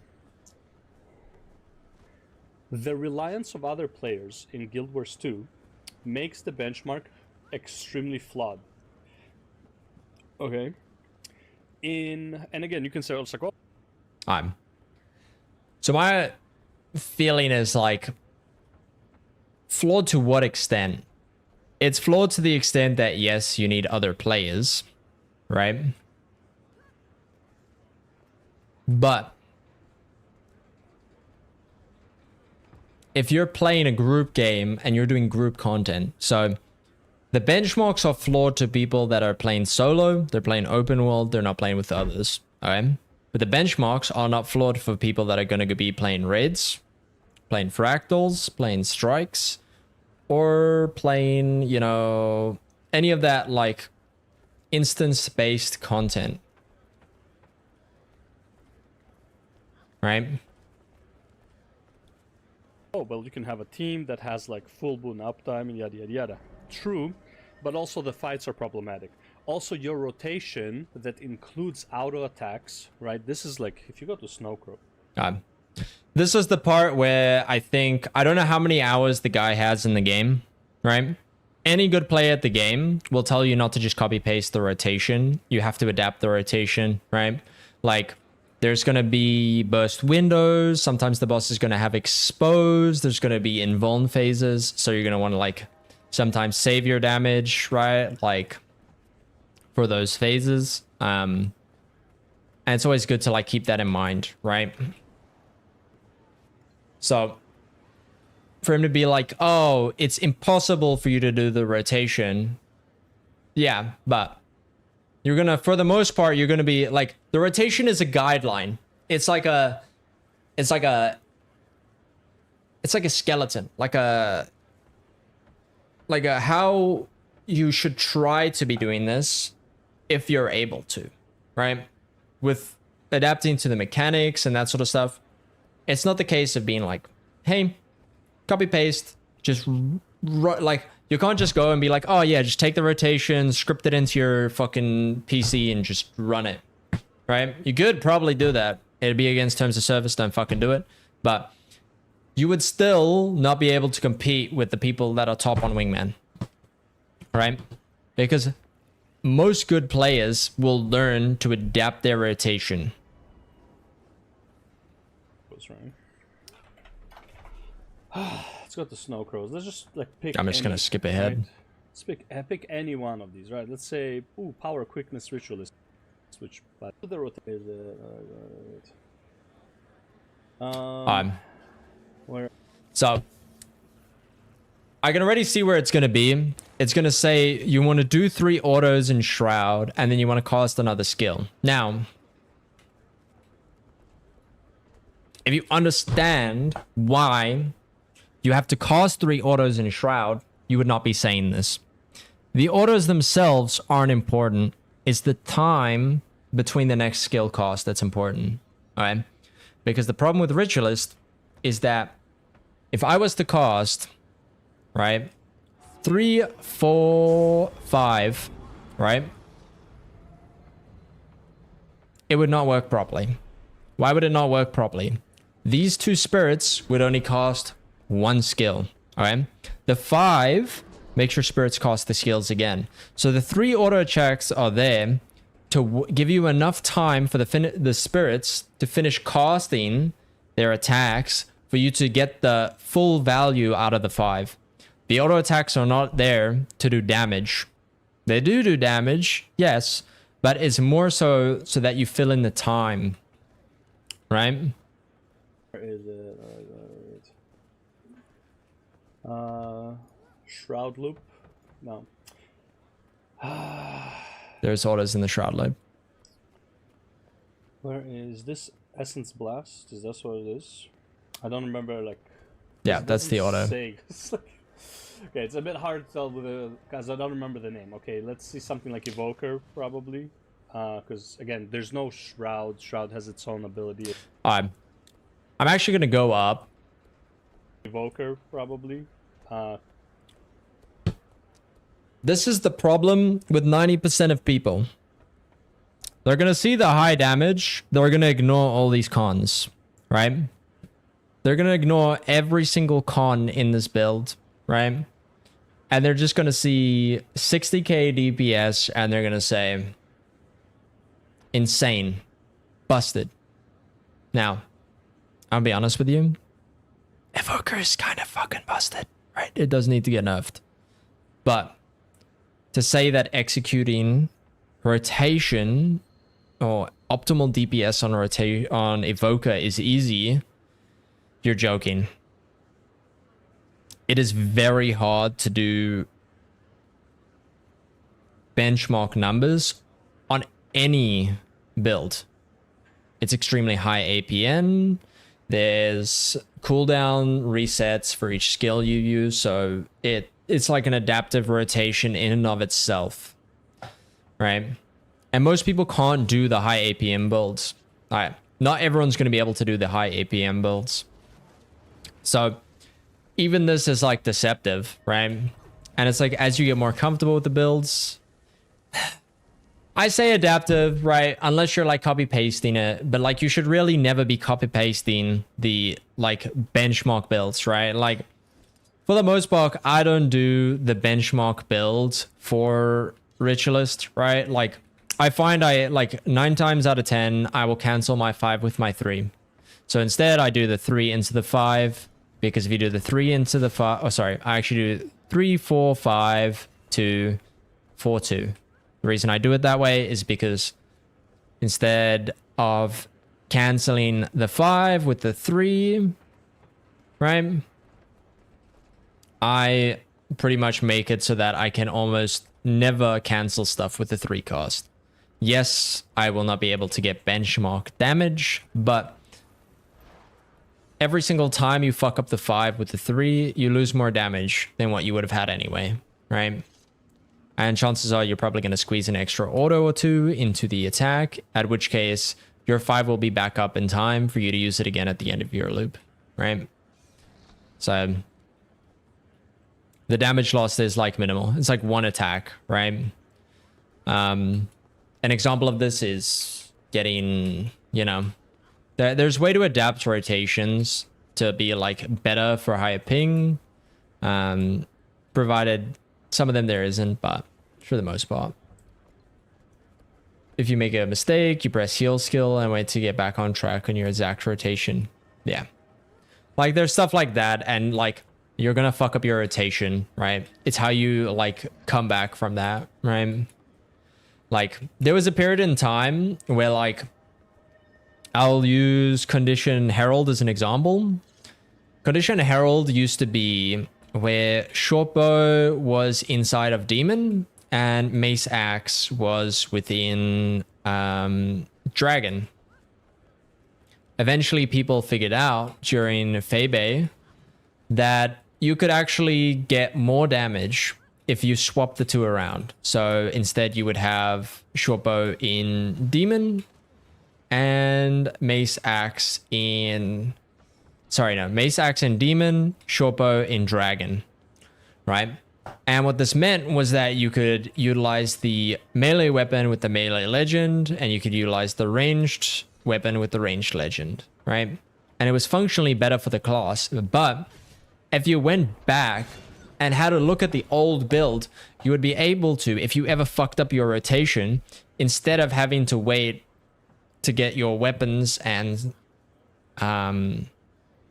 legends lined up, you could just swap the rotation to the old one. So you would be doing the old rotation because you fucked up until you fucked up again, and then you do the proper rotation, right? And this is something that comes with game time, playing the game, getting used to the build. Not everyone's going to be able to do that, right? Like you would have to have learned both rotations. Like most people aren't ever going to be doing that. But it existed, and people could do it, right? Because, again, there's no Shroud. Shroud has its own ability and names and stuff like that. Okay. Go to the Evoker. Okay. This one has all skills. Full rotation. Let's see. Skill, skill, skill, skill, skill. Skill, skill, skill. Skill, skill, skill, skill, skill, skill, skill. Okay. So this one would be a decent one. Okay. This one, and again, and also if it is ranged, even better.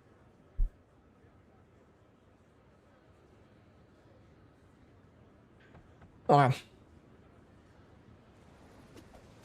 This is why I will just never make videos on builds I don't play.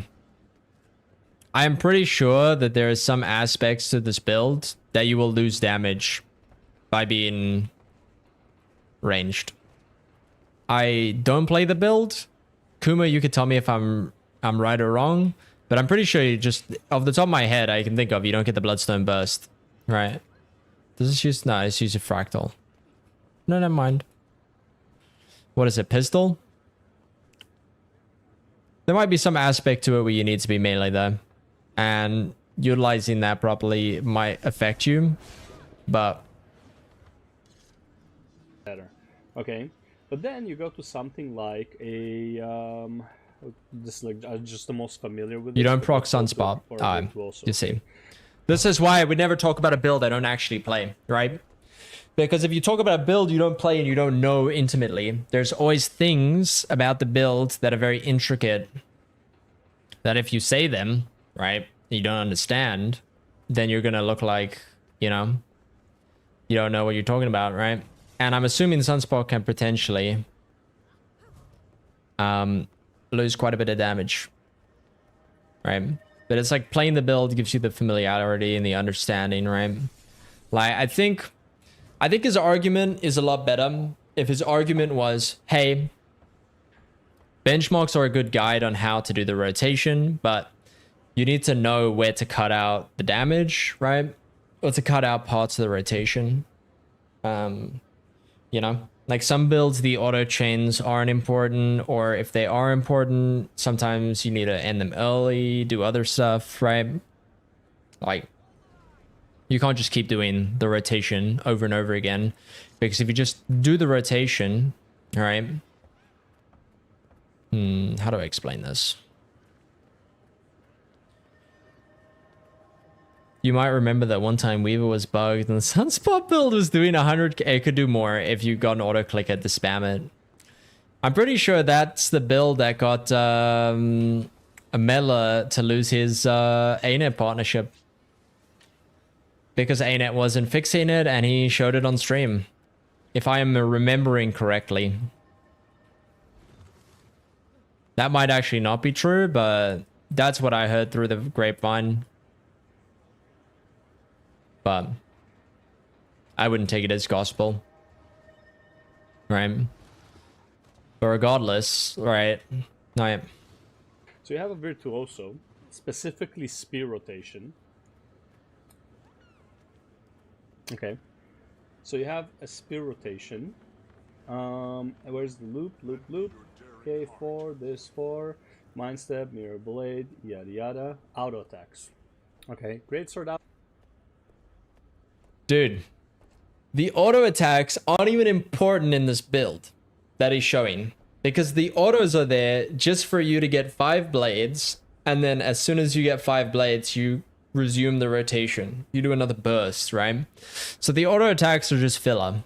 So for some builds, the autos are just filler, right? Like Mirror Blade, autos. Like, it doesn't even specify the auto attacks, right? Some of the builds have gotten better at saying this, where it's like, oh, you just auto until this is up, right? So that people know that, like, hey, you're just, this is filler, right? Like, you're just doing filler rotation. Auto attacks. That's it. Doable. It's range. How do you do spear auto attacks on most bosses that move around, that teleport and stuff like that? Most auto attacks you will never fit in your spear rotation. Okay, when you're fighting a boss, this is just not gonna. Depending on the boss, he is correct, but you want to, right? Like, if you're able to, you want to do it. And then, like, this would be like saying, hey, you're not going to be using mind gap, mental collapse, mind gap, you know, on an actual boss, because the boss is going to be moving around. It's like, yeah, that's true, but no shit. Like, you're trying to do your rotation when you're able to. You got to adapt it, you know? This is like people taking benchmarks the wrong way. That's just how I see it.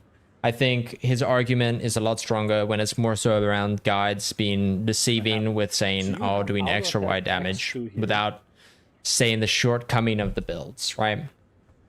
Like, an example of this was like,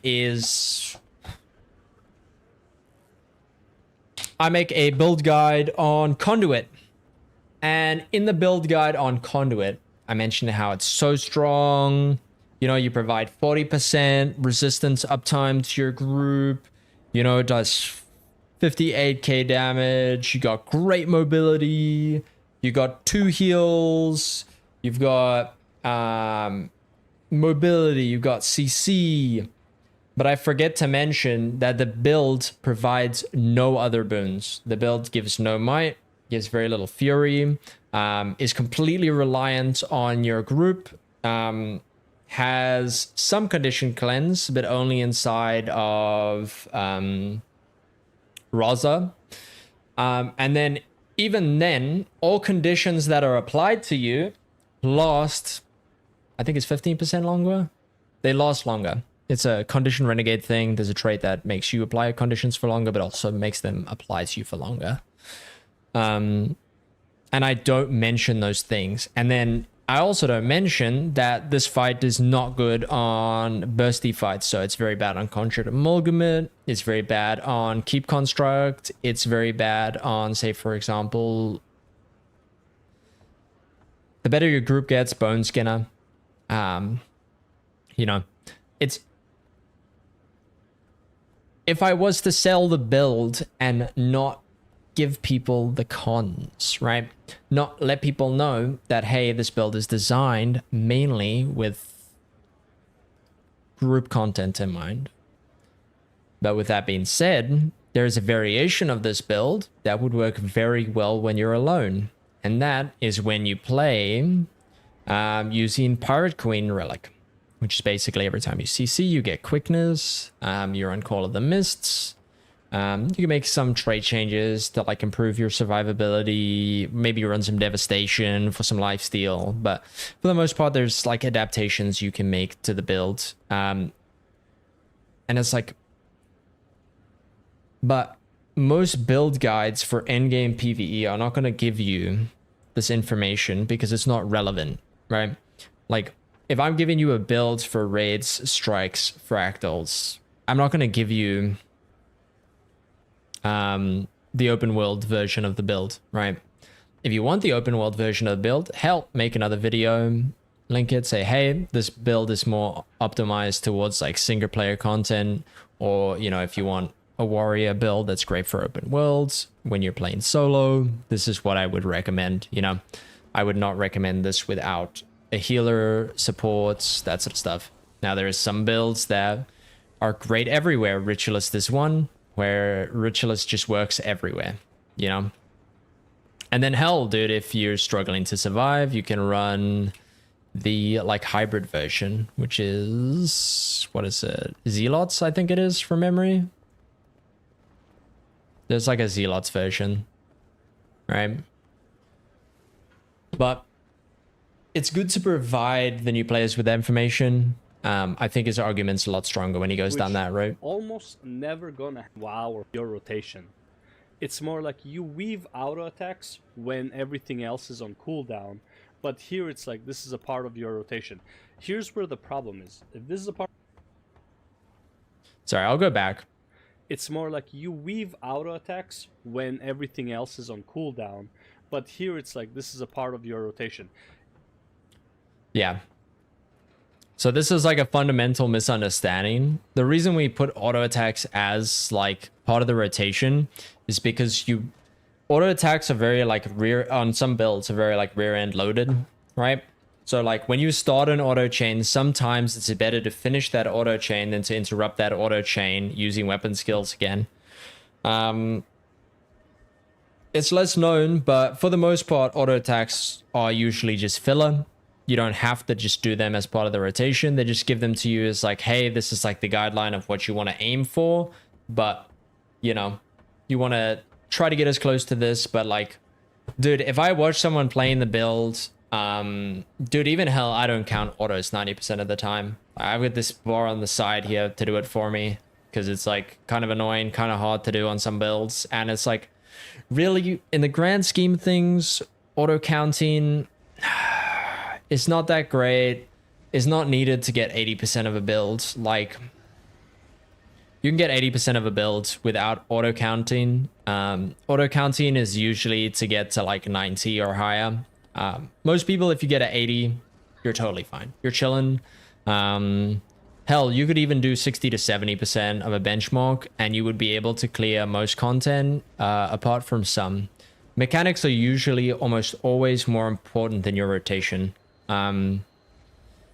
It's just the way the game works. You know, no matter how much of your rotation you do, if you face tank the shockwave on Greer, your damage is going to be trash anyway.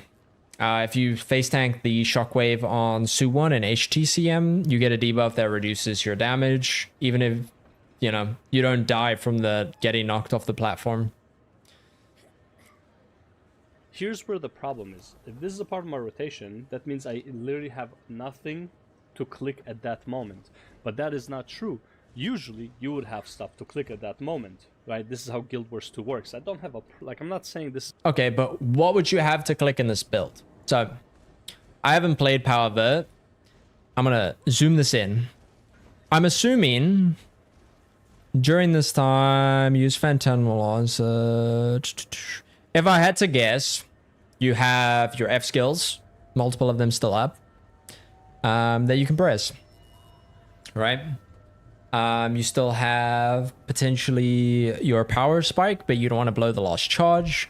And yeah, I would say this is basically like you're generating your clones. Your damage in Power Vert is around, yeah, Vert has stacking buffs, and then it also has like you want to have your blades. So like if you F1 early, right, you're not going to have the blades to be able to utilize the damage buff that you would have from using a shatter. Usually Vert has a buff that's like, oh, well, every time you shatter, it increases the damage that you deal for a period of time.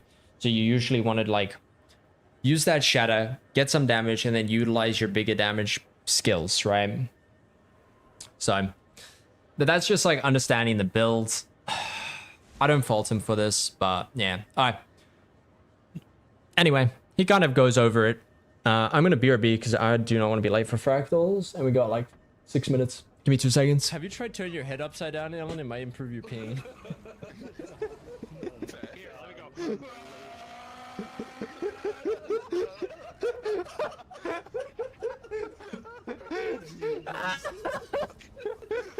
I didn't know Ellen could turn into a fucking race car, bro. I want to hear him change gear.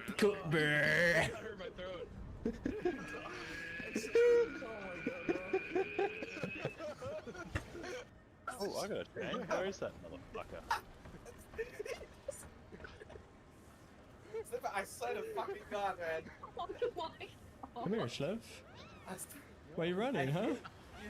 So much. Just fucking ran straight across the map just to kill it. I'm not playing. I quit you out, man. I swear to God, I'll quit you out. Right. I don't like that dome. Oh, that's too far. Oh. Wait, but look where the water is. I'm dead. Almost. I greeted too hard. I greeted too hard. I face tanked the. Oh. Orange Jesus. Ooh, Orange Jesus actually loves me.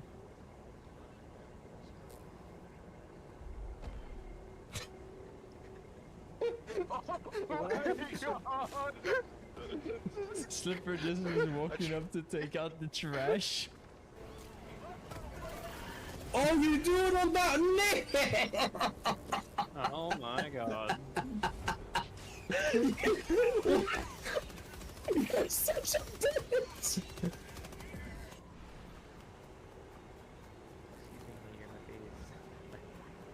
What do you mean I'm winning? Okay, that's what I'm doing. Oh no, I'm losing. No. As soon as he talks so much smack, you know? I got pushed off. Please, no one clip that. That was too bad.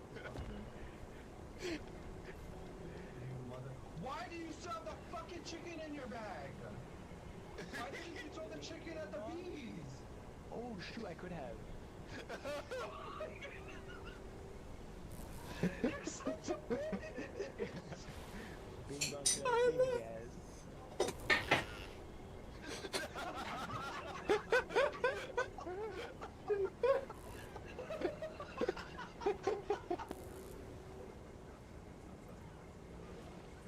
What? Let's go. Oh, yeah. I don't know why you're taking it, dude. It's not time yet. He was doing the little dance.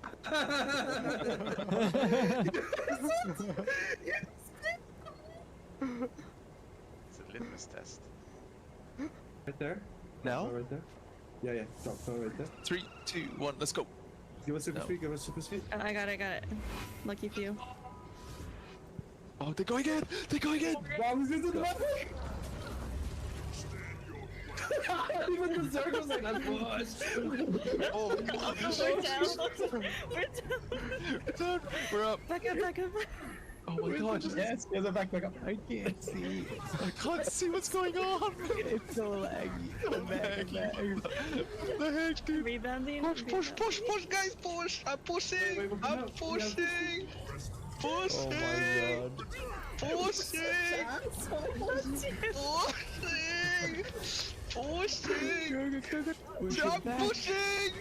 I'm pushing! I'm so deep! I cannot come out anymore! I'm so deep! Wait, don't go too far, don't go too far. Wait, you can back up. Ah, fuck. So I'm gonna borrow this real quick.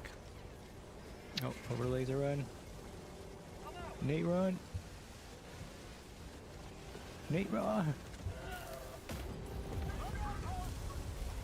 I died next to the child.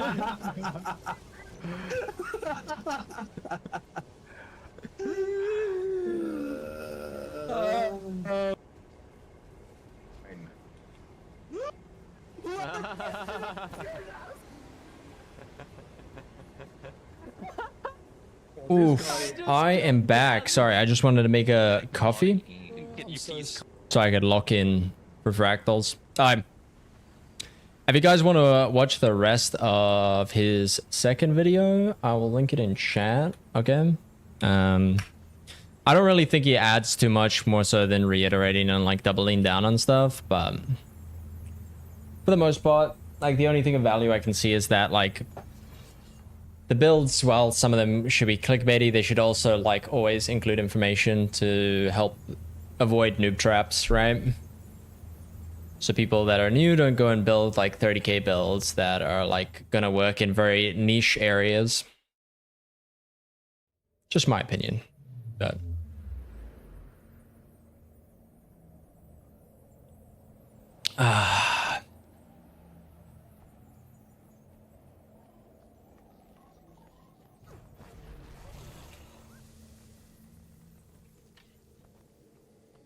oh, everyone's not even in fractals, dude. I was stressing. I thought I was late, bro. Okay, we're chilling. Cool.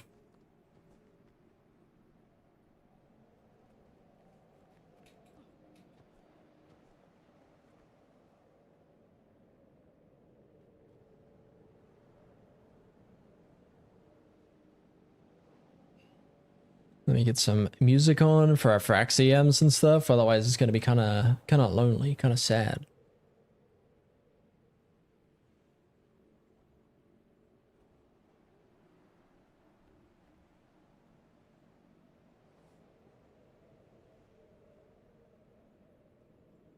Yes. Okay,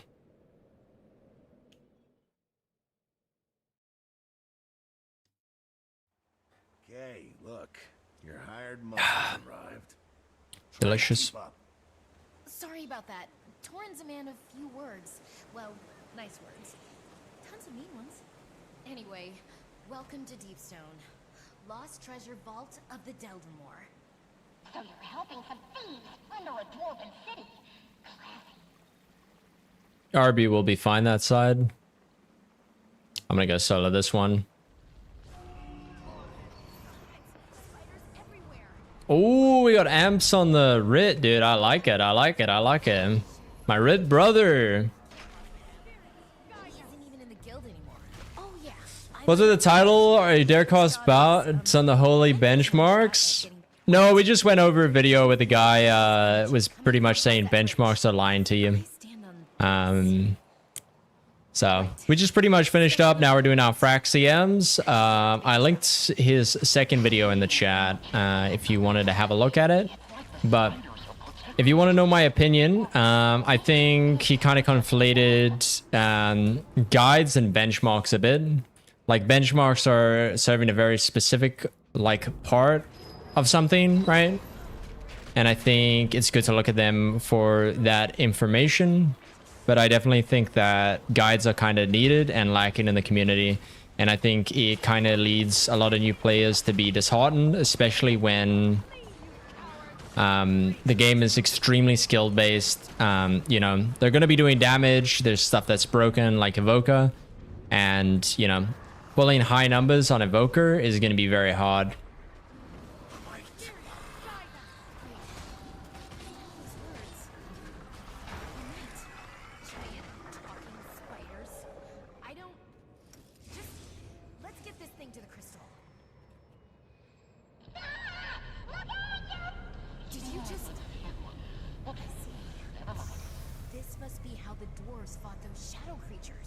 Fascinating, really. Come on, let's go see if that door's open now.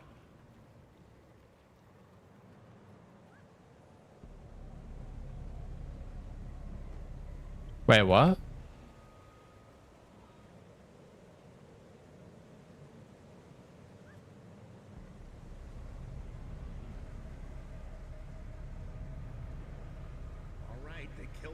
the door still isn't open. This frailty, isn't it? Fuck! Killing all these shadow monsters first.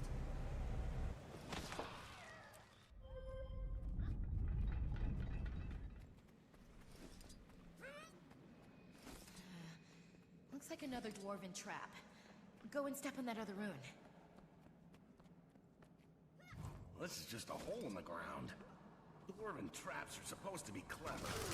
Okay, good. I can transform now. That did something. Why don't you go take a look at that? We'll wait here.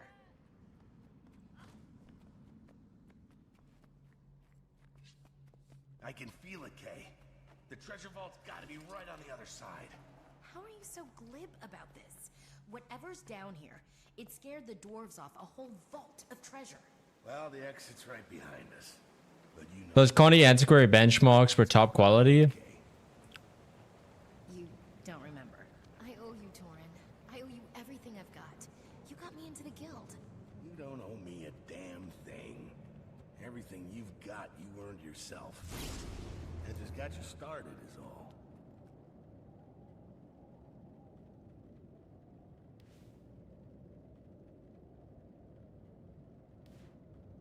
I mean, maybe you're right about this place.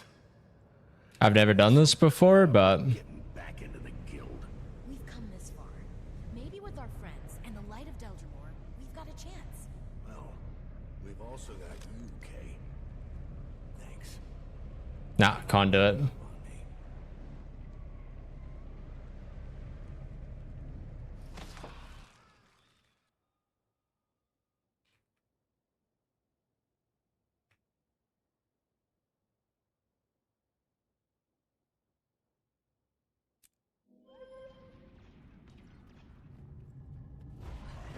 Well, we wouldn't be here Time without to do him. some real damage. Yes, it's an ambush. Look out! I didn't pay enough attention. I should just make it a habit to just pull. Oh well, we're fine.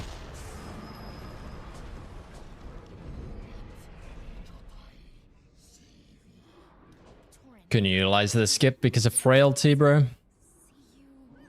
Drawing closer. It knows we're coming. Yeah, for the treasure vault. There it is. Come on. Torin, wait! You don't have the light. I can't move. You have the light. You have to Time to do use some it. real damage.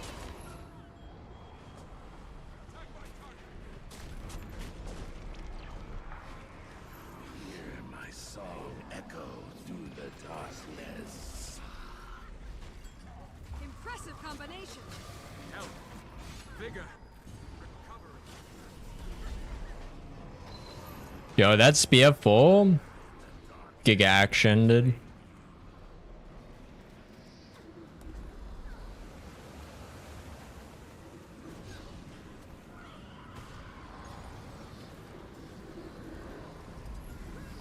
Servant of mine. Walk this land.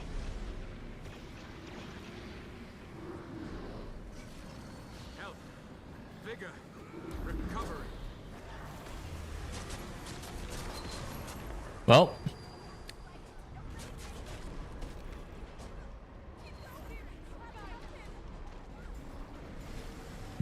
Impressive combination. This form degrades.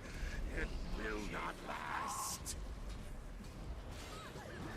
The fire from its mortal frame.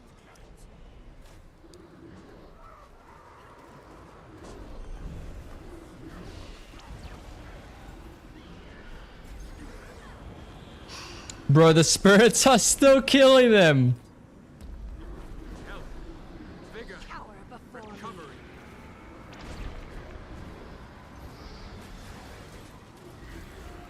Well, fuck me, I guess. I can still save you. I can. Damn, look at Ample go, dude. You can't, Kay. Can I just say he's stealing my damage? One way to save Then me I'm now. good at the game.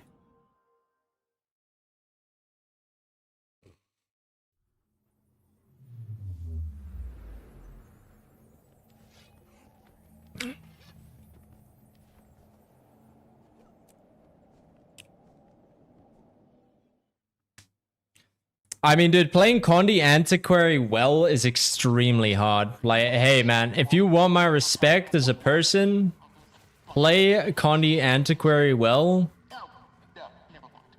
and I'll be impressed.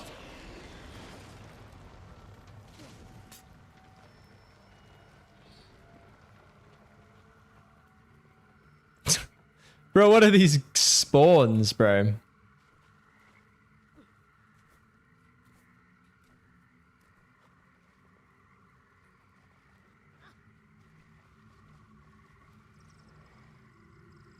Oh, wait, for Smoochie of Papa.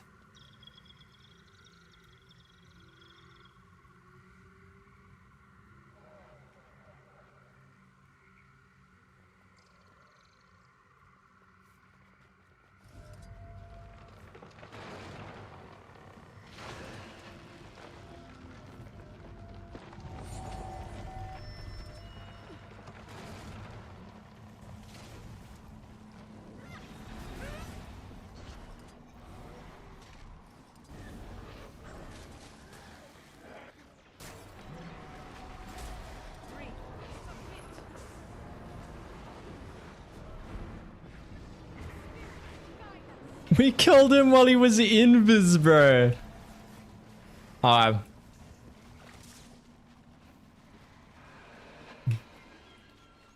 Definitely very Balenciaga.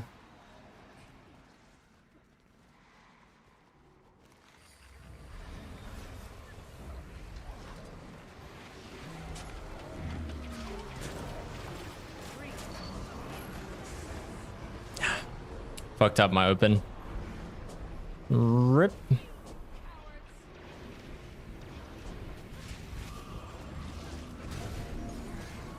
Dude, Amble's been practicing his burst on Rip, man.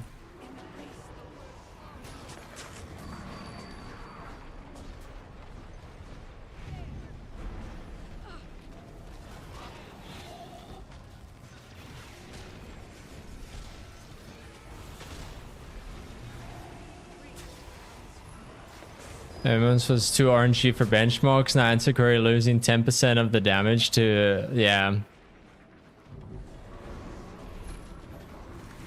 Like, at the end of the day, the benchmarks are meant to be a proof of concept, right? They're not meant to be like a, oh, 100% we're doing benchmark damage, right? Like, no decent player is gonna do an identical benchmark in a real fight. It's just, you will lose damage 9 out of 10 times. Sometimes you get more damage by delaying your burst than you would otherwise, right?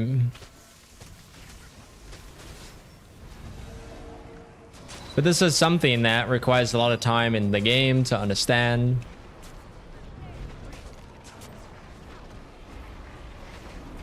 And as you get more familiar with the build and the bosses, you learn you can do your rotation more and more in a real fight.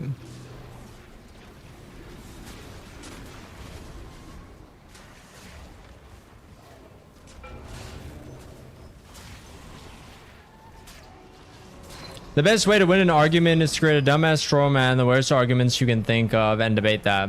Yeah, but that's no fun, because there is value in his argument. His argument is that build guides are misleading, right? Which is true, they are. For us, when we look at it, we're very experienced Guild Wars 2 players. We're gonna look at it, we're gonna be like, alright, this is clearly meant for like endgame PvE. But if I'm new to the game, right? Like we had 1 or 2 new people in the game that like came into my chat earlier today, and they asked me like what build to make, and I said don't make the build that I'm watching here, rather play like DPS Scrapper, you know, Ritualist, something that can do DPS but can also do boon DPS with the change of a trait, because your damage, if you're a Scrapper without quickness, you're gonna do less damage than you would if you were a Scrapper with quickness and giving quickness, right? Like DPS Scrapper without boons does less damage than quick Scrapper with boons, right? Even just with quickness, right? Most new players aren't going to know that. They're going to see like, oh, DPS, I don't want to play some support, you know. They don't realize that boon support is basically DPS, but people have to suck you off because you give them boons, okay? They have to pretend that they love you, no matter how much shit you talk, okay? Because they need you for their boons, okay? and the second the run is over, then they can talk shit about you. Okay, that's how boon DPS works. Okay, you're basically like DPS, but people like you.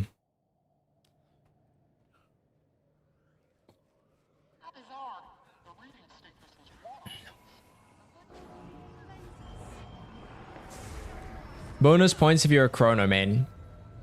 If you give them a stab and they don't have to dodge, bro, they're gonna be the Gluck Gluck 2000, okay, for you.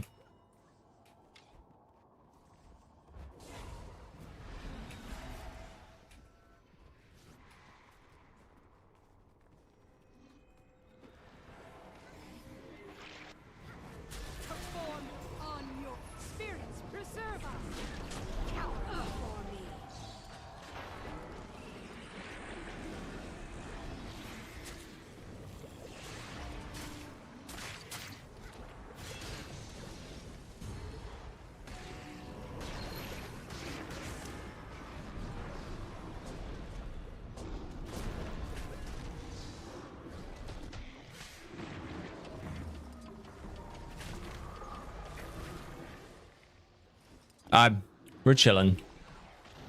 No shot of statics wants to piss off the chrono main? Yeah. True. Actually, just their healer slash tank in general.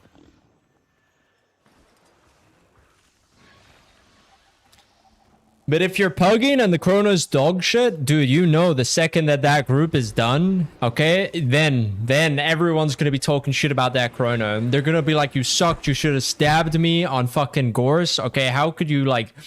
Gorse has like 1 CC opens with every time. How do you fail it? You know what I mean? You've got a mantra. You don't even have a call. You know what I mean. You know what I'm talking about. But 90% of groups aren't caring for that. Like, they aren't like expecting them.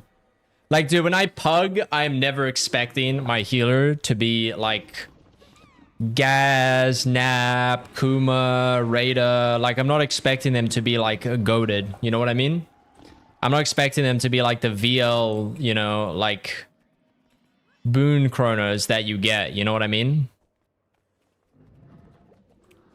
Or like I join a group, dude, and the druid has lowest CC and asks people to bring extra CC. I'm not flaming it. Even though druid has goated CC, dude. Druid CC is chef's kiss, dude. Insane.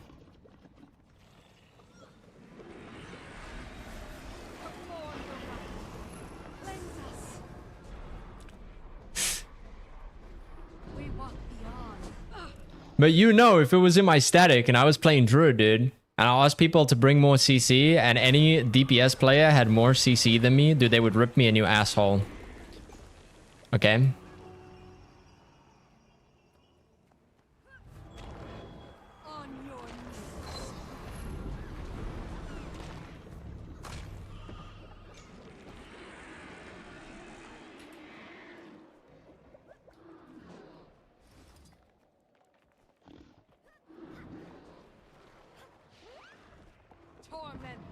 Dude, I was gonna cry if that got reflected.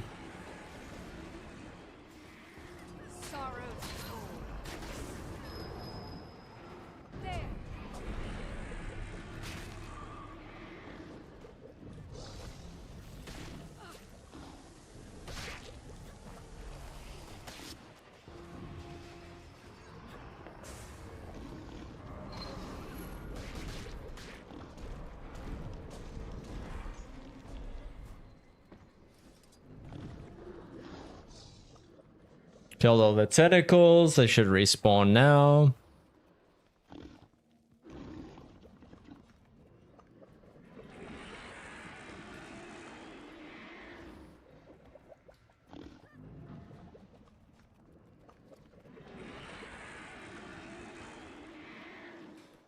Windows raid reset, but hello? No, raid reset happens every week. At what, reset plus 6.5, I think it is. It's hard to tell because I have daylight savings. But it's like 6:30 p.m. for me Sydney time.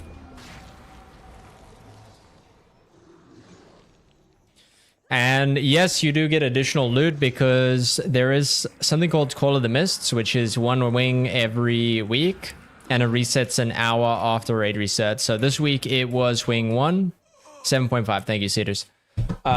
This wing it was wing 1. At the moment now it is wing 2. So if you do raid reset and you do the bonus money wing, then you get double the gold for that wing before it changes to the wing that's after it. So now if I do wing 2, I'll get bonus rewards, whereas if anyone does wing 1 now, they won't get the bonus.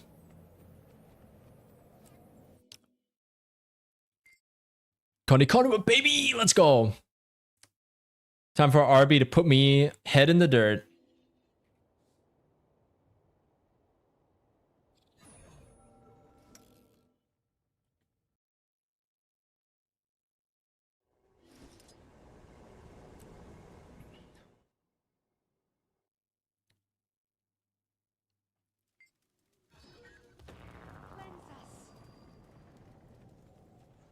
I'm picking up a massive Elder Dragon energy signature.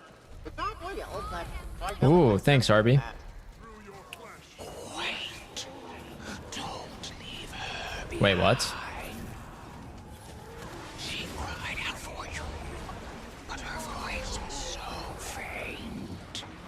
Even I could barely hear her down in the dark.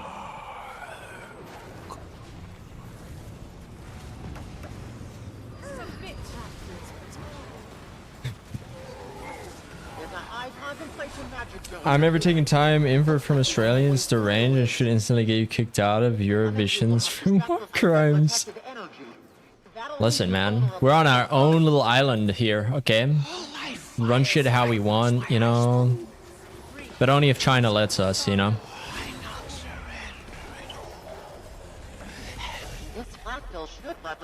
Because, you know, Aussie politics, we still gotta suck off China, right?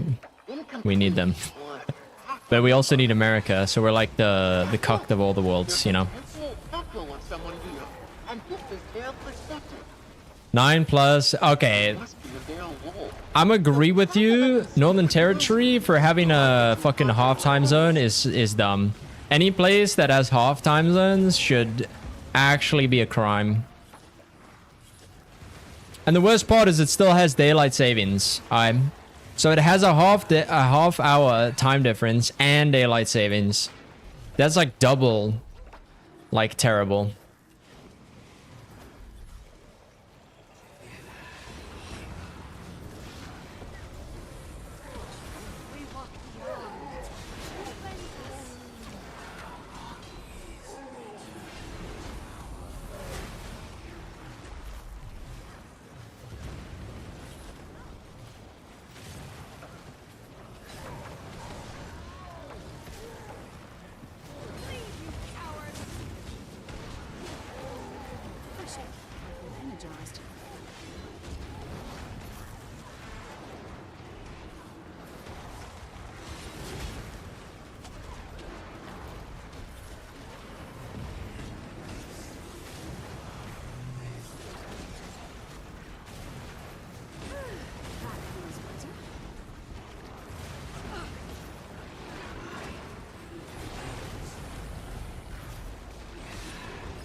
Whoops, didn't have food. I mean, it's on. Go, make for the pass. If only one reaches the others, enough it will be. Don't poison your bearkin against me. I'm fast as the wind. Holy fuck, I'm disorientated right now. Freezing.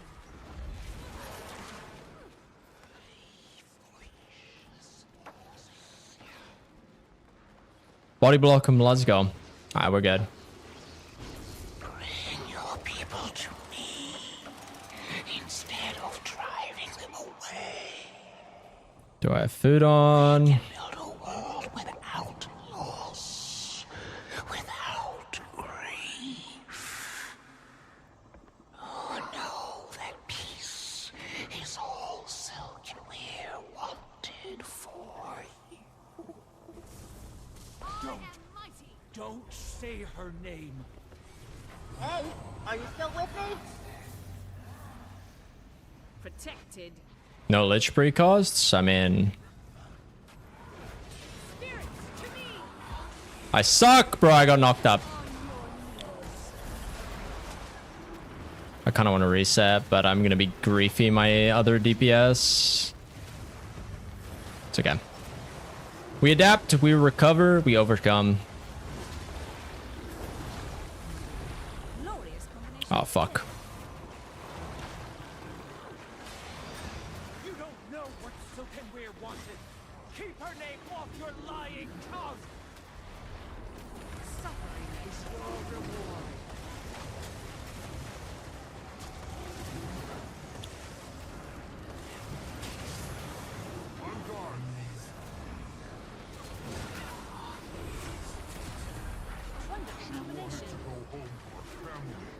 She wanted to feel the sun again.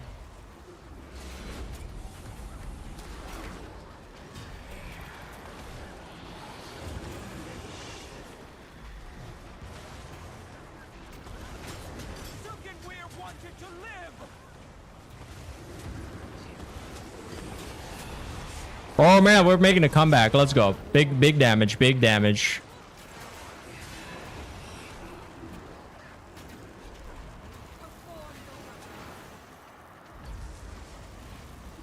Look at this.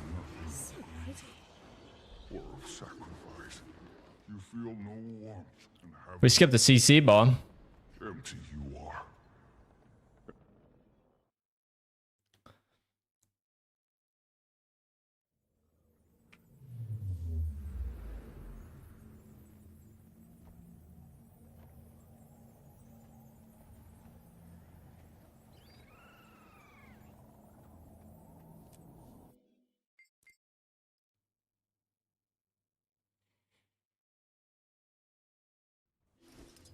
I'm actually meant to be on Scrapper, dude. Okay. Warning. I am going to be giga griefing. Alright. I have to add like 2 relics to my precast, and I am so shit at doing it. It's going to take me a while to get used to.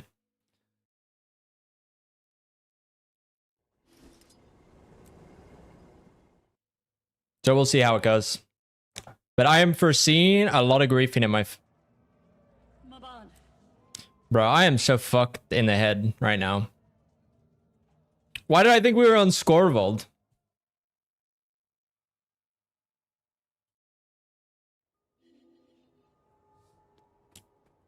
You know, sometimes I wonder why you guys watch me when I'm this dumb. Dude, how many weeks have we been doing fractals and I still get the order mixed up, bro? I should just have a little like fucking thing above my screen that's like the order.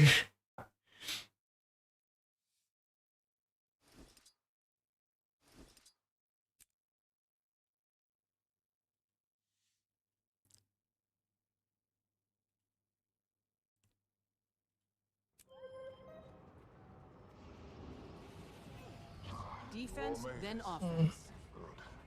Stay close.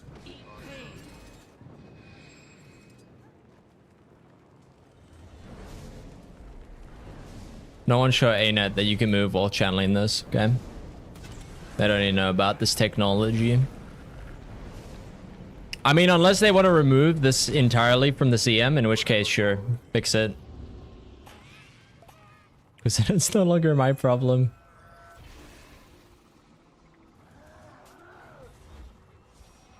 Might makes me right. I fucked up. Never do that, by the way. Never continuum split and take fucking fractal thing while you've continuum split. You, congratulations, you just cooked it.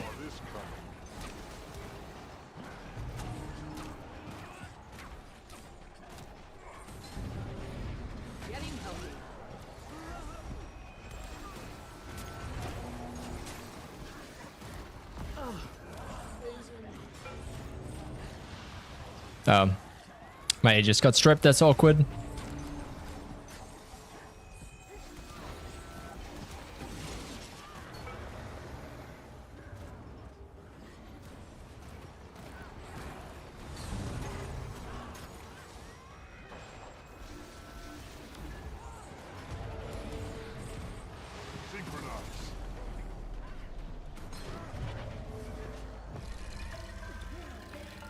We'll be fine now. Health. Vigor. Recover.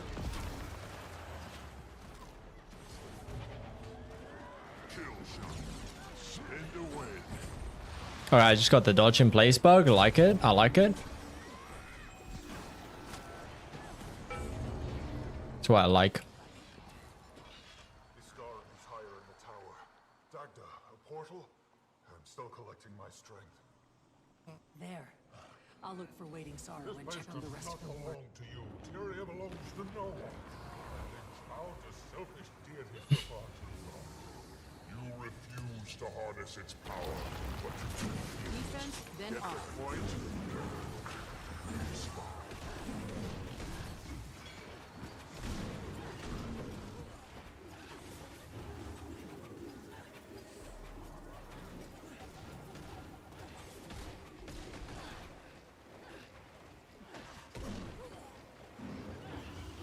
Huge carrot's got 2 gluts, bro.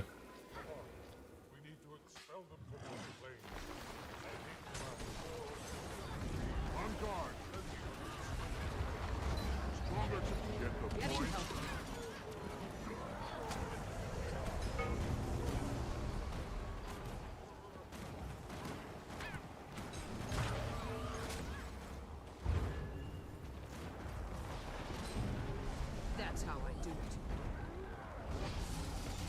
Need some healing here. No carrot, he's gonna rip you. Oh, he's not.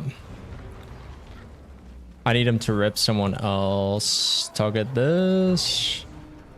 Did he just steal a clone? He did, bro. We gaming, dude. Let's go. He just fucking ripped a clone. What a loser. You fucking laugh at him. Stop, stop, stop, stop, stop, stop, stop, stop, stop, stop. We need to stop entirely. Our damage is way too high.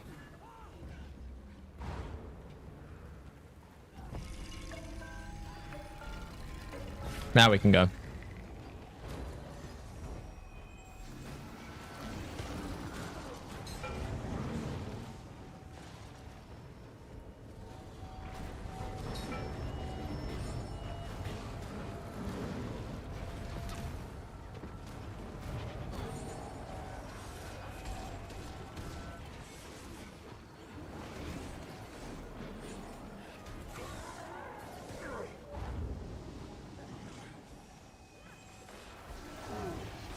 Getting healthier.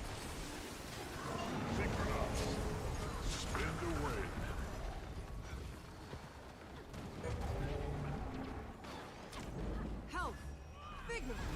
Recover.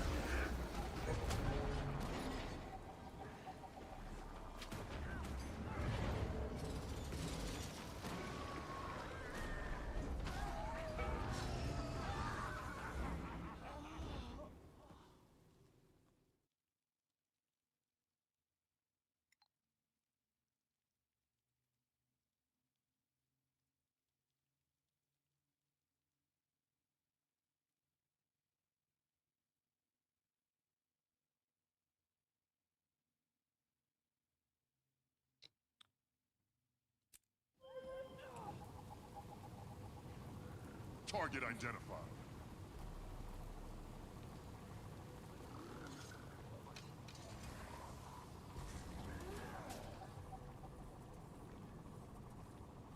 Get the point?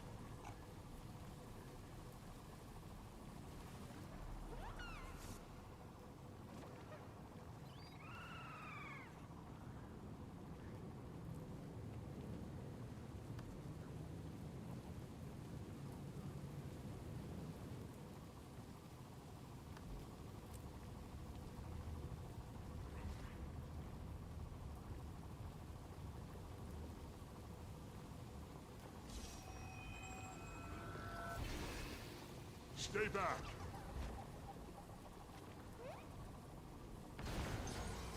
Fury is mine.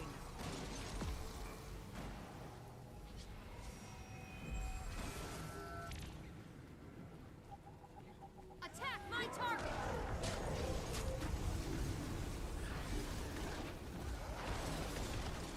Goodbye. Maximum pain!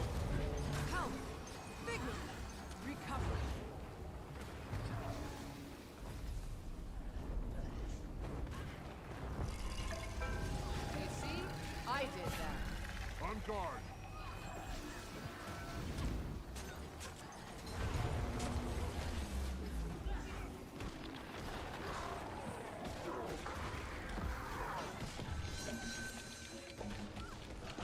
Help! Vigor! Recover!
I shouldn't have done the F4. Nah, they have to dodge the green.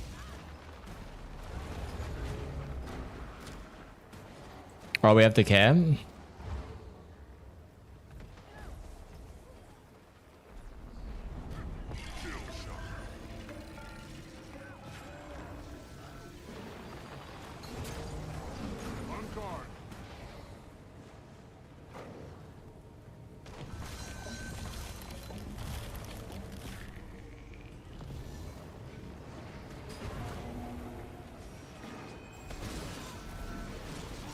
Might, nothing can bring me down.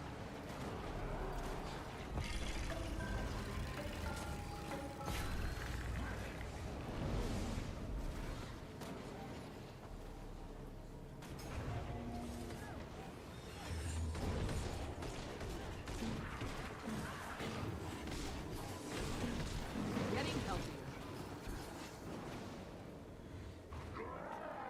I got stacks, bro. Unfortunate.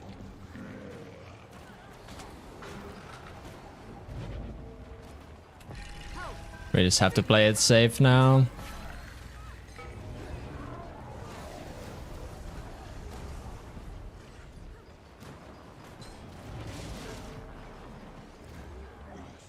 Stored inside his hitbox, and we're chilling. Structural integrity compromised. Oh, we're good. I like it. That was my bad. I rifle fired a bit too early. Unlucky, dude.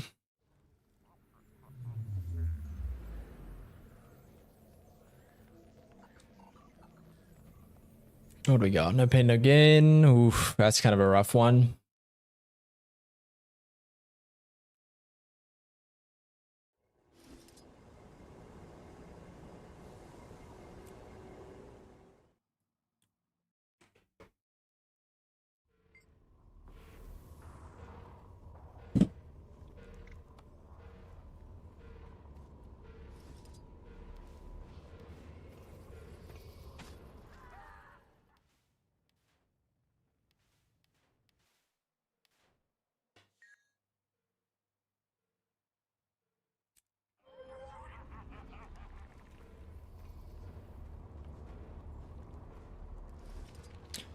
Alright. I can do this. I can do this. I can do this. I can do this. I can do this.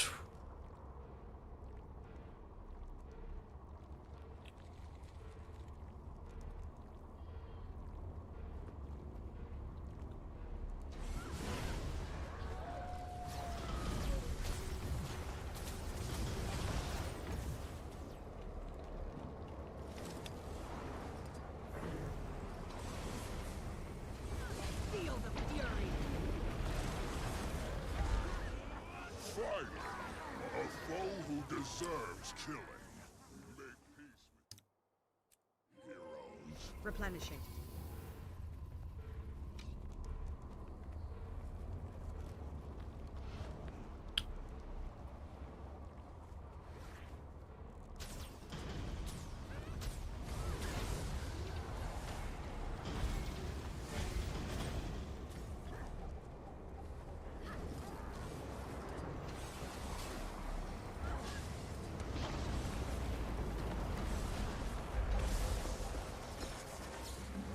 hatred can't be bound any longer.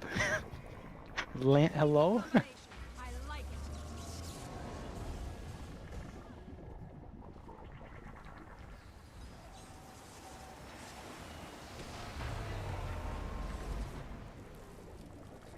Wasn't gonna open for me.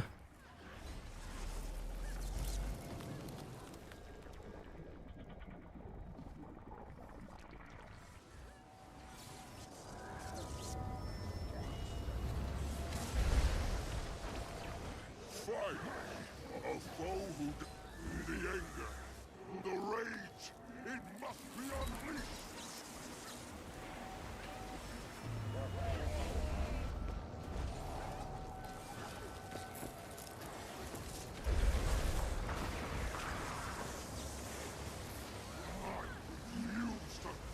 So close to freedom. Let's go.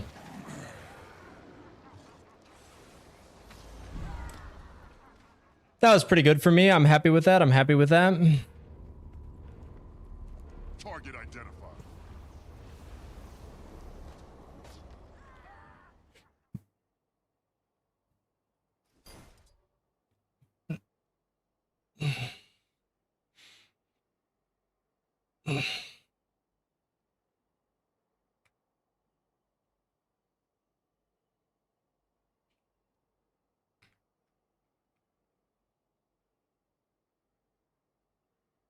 Ooh, 81. Okay, I'm about like 1 second off.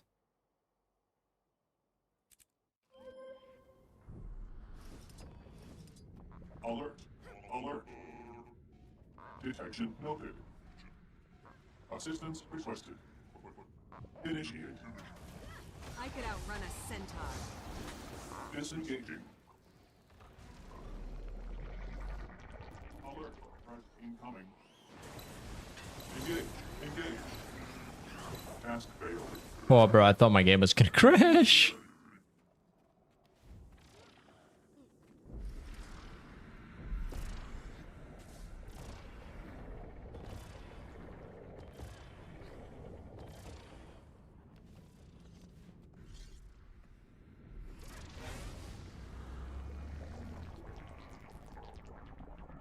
Area requires protection.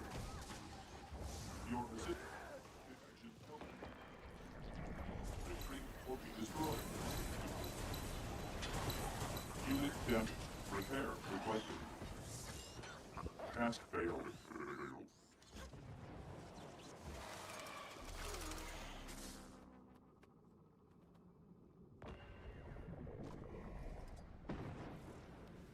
I need throw mine, AD, supply crate.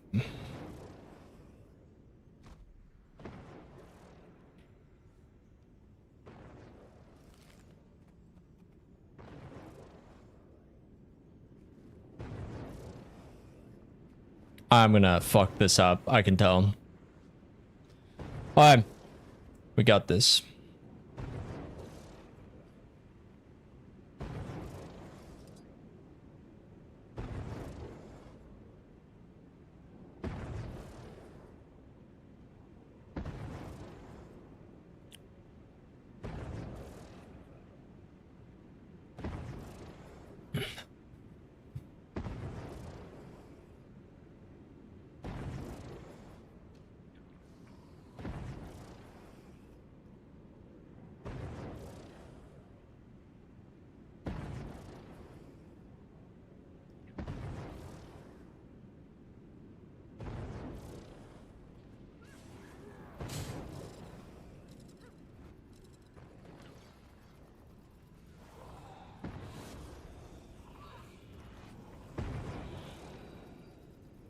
Alright.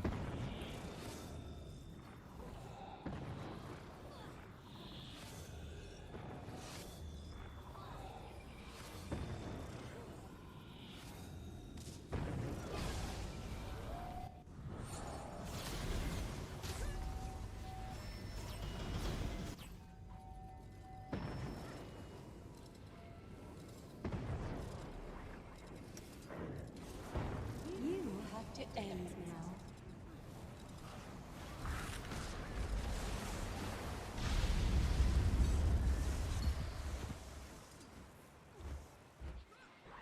Let's go, baby. That was big. That was huge. That was huge. I'll take it.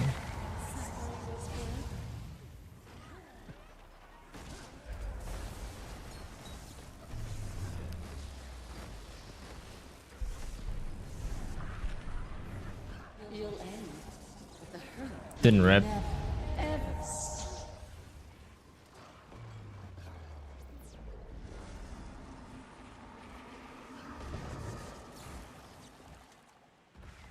Don't fight, Awaken. Hold on to the hurt. Squeeze it tight. Maximum pain.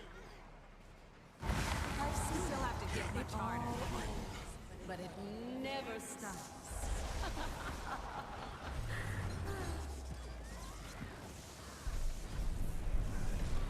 Yes, unmake me. Stop. I could use a hand over here.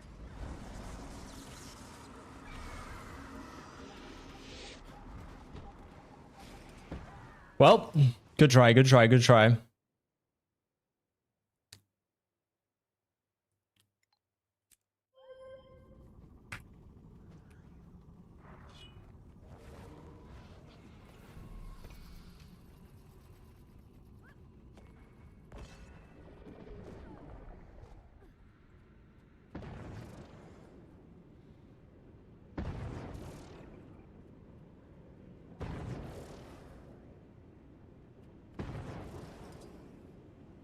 How's my open? Was my open good? 95k. I'll take it.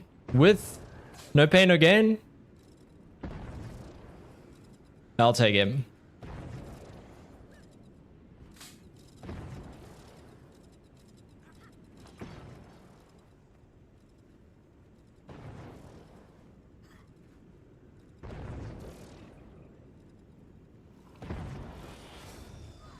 All right.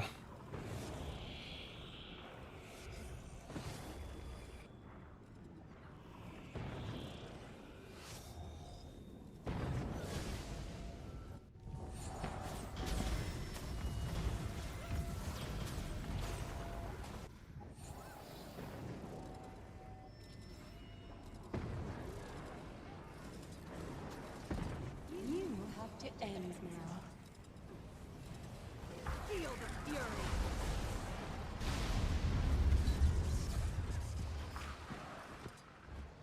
Dude, I'm getting there, bro. You'll always be. Suffering is forever.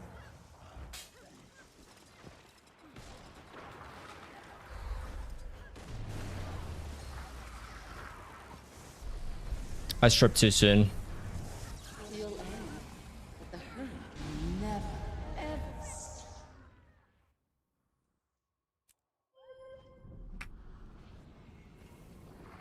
Another fine example of engineering.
Don't fight, Lincoln.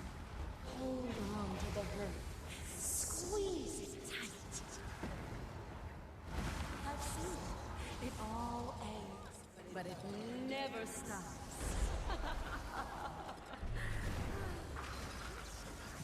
Yes, unmake me all shiny.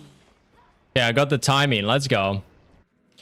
Let's go. Look at that damage, baby.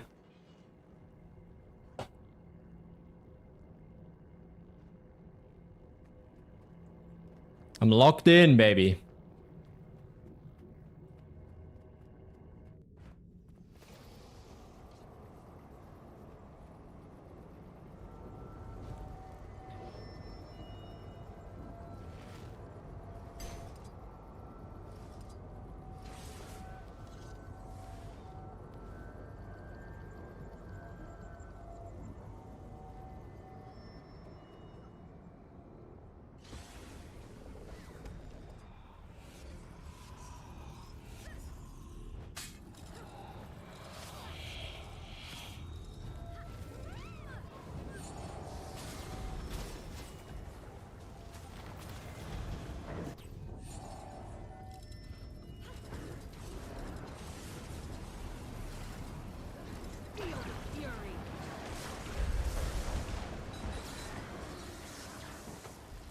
Subject selected for temporal realignment. Avoid potentially awkward social interactions. Are you insect? I've harnessed the chaos of interminable space-time. Overriding reactor initialization program. Production interrupted. Reactor initialization program override. No alternative. Subject selected for temporal realignment. DDR Avoid stability, potentially awkward 80%. social interactions. Hurts, doesn't it? Attack my target! It's no pain again. I was like, what does the damage feel? I've harnessed the chaos of interminable space-time. Overriding reactor initialization program. Production interrupted. Combination. I like it. Now you're in my domain. You'll have to get I more set the charge. parameters. I Subject control selected the for very temporal realignment. Avoid potentially awkward social interactions.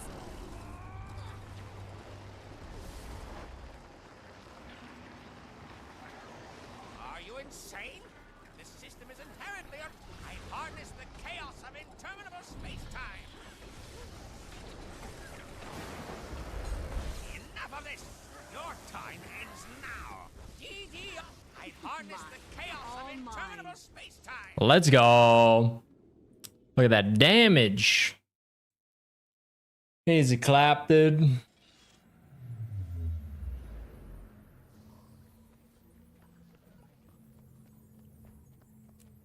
My damage is about a second off.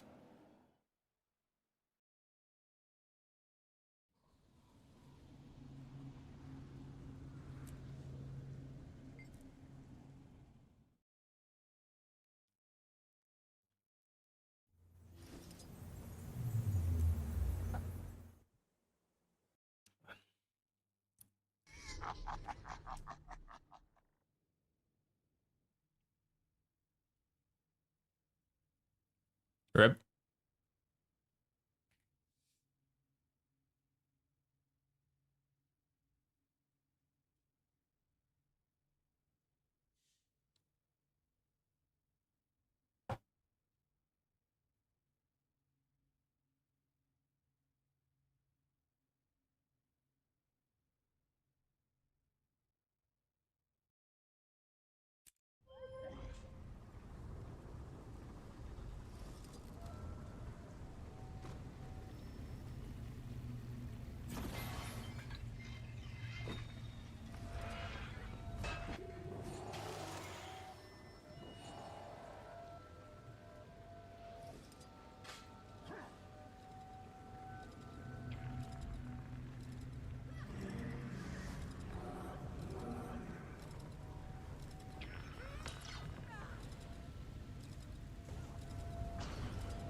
Replenishing.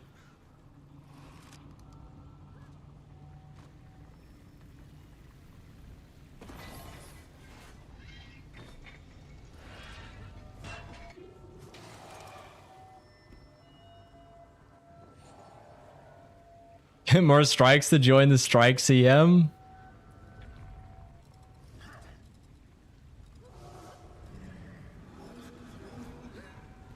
Servant of mine, walk this land.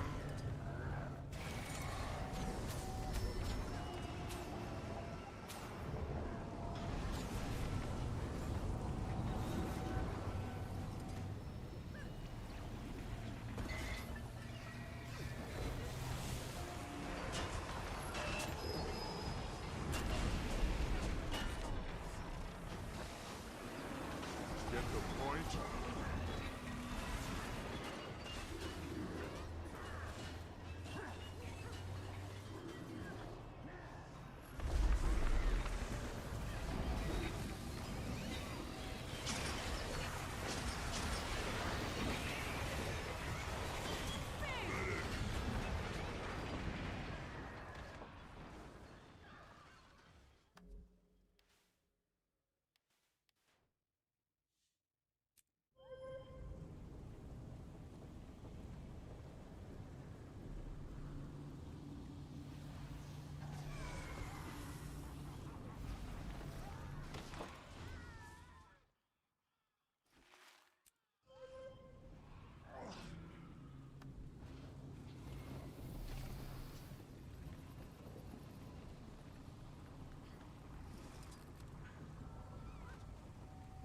Bro, I'm playing like trash today, man. What the fuck is happening?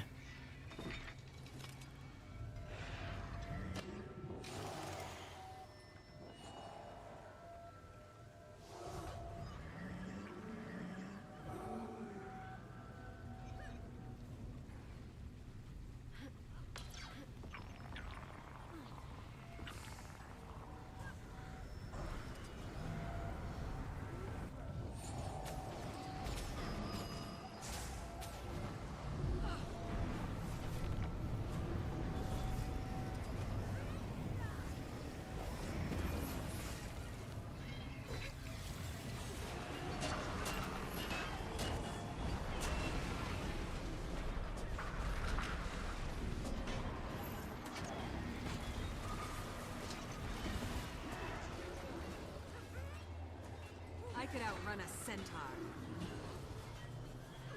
I am death in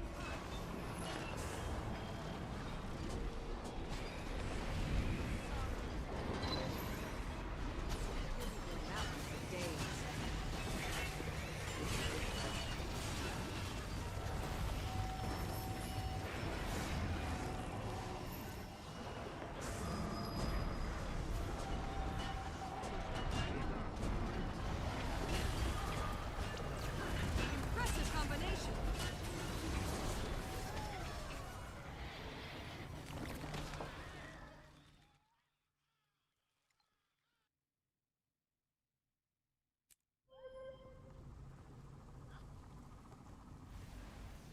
Damn, I played that badly.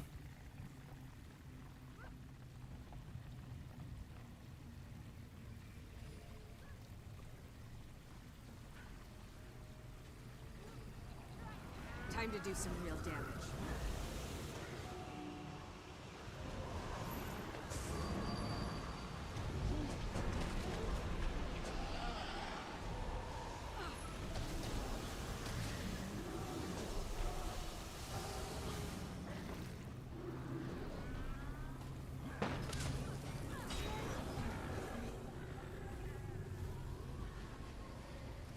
Time to do some real damage.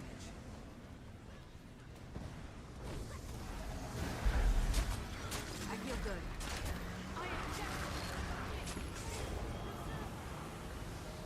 Go back to the Kraken and Solid Ocean.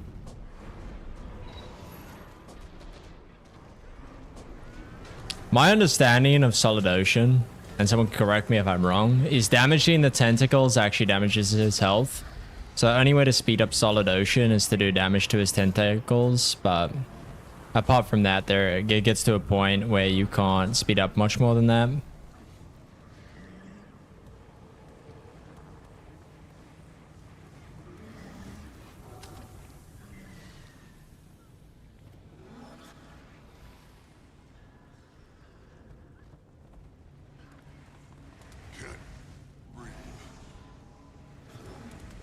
Spirits, to me!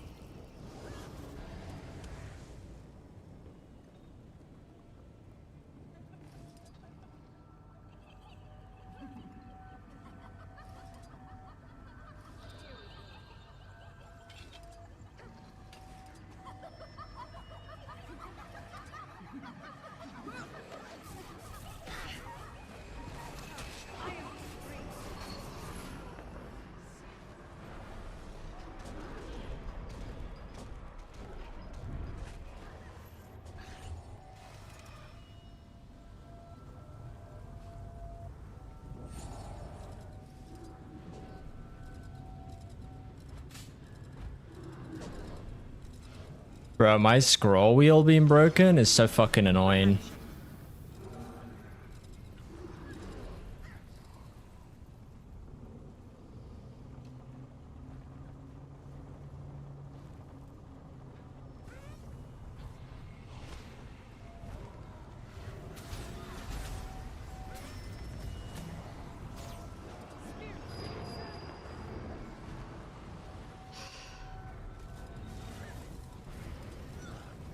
I fucked it.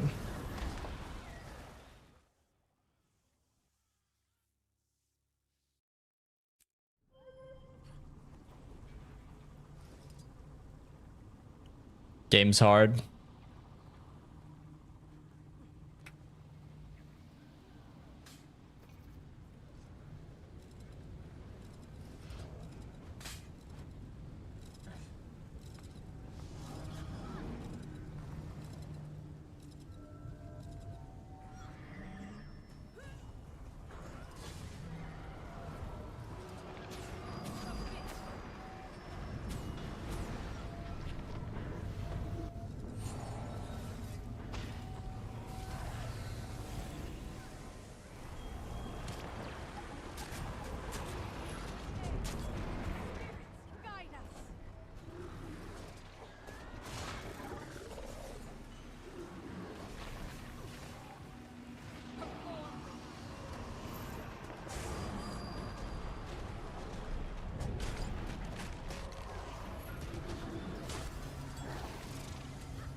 Yo, I'm locked in today, dude. Look at that damage.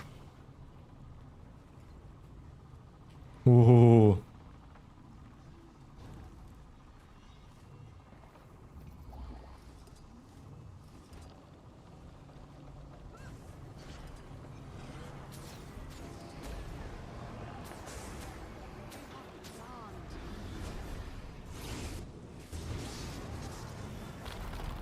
I feel good. Go forth, my minion.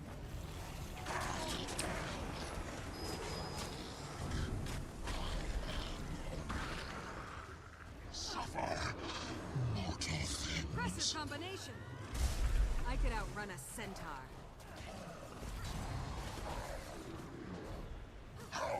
That seems fine. It's a casual 60k. All your fears, all your delirium, feeding me. Suffer and die in terror. Spirits, guide us.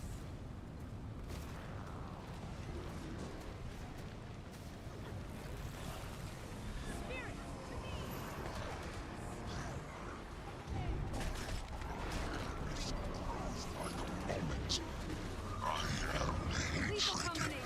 I like it. Made manifest.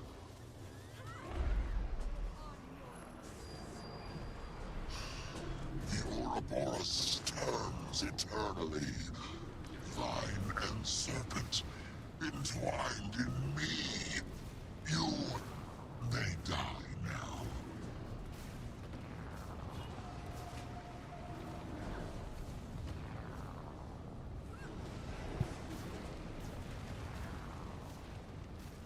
Shelter our souls. I am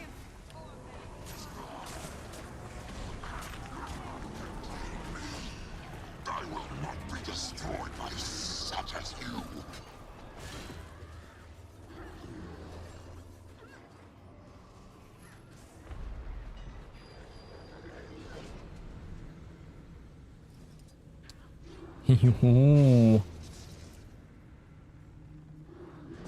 Slipper, how many times I gotta tell you, bro? Take a shower. Chaos can sniffer you from here, bro.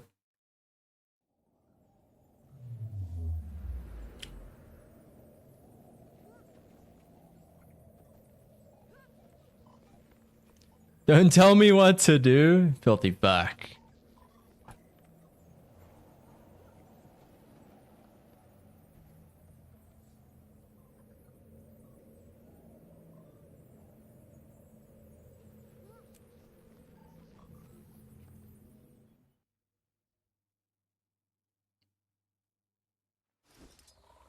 Oh, the Jade Sea. Don't recognize the exact location. Go look around. Let's follow the trail below. Grab anything you can find, but survivors take priority.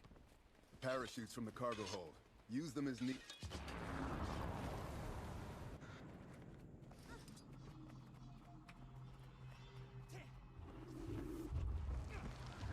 Take them out!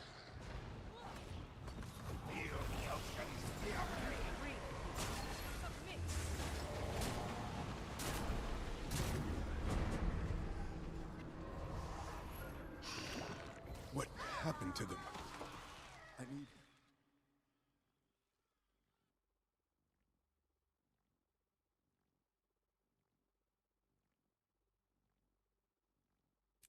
Something in the dark. Aria? How? That's called re-effect.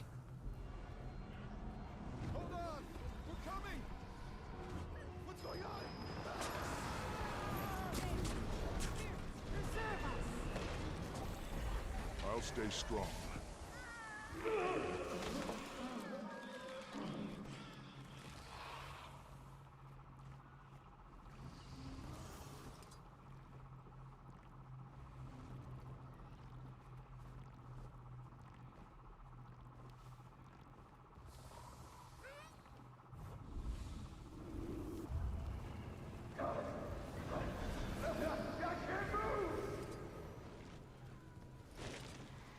They'll have to hit much harder.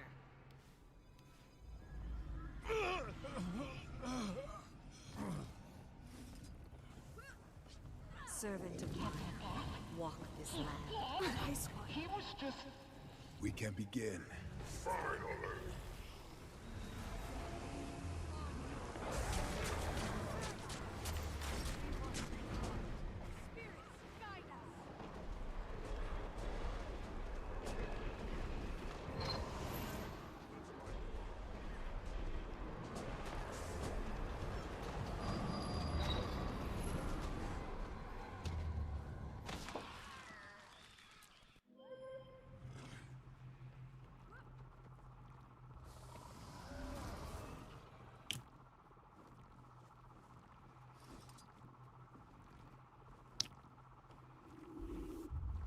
Yeah, everyone should use Nexus. It's just better.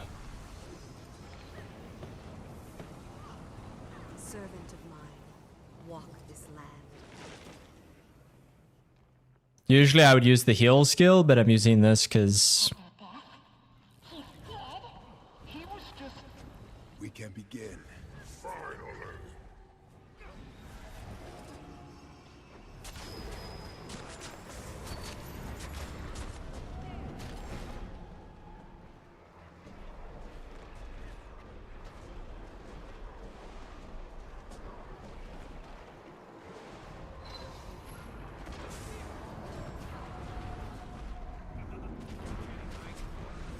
Scorch them.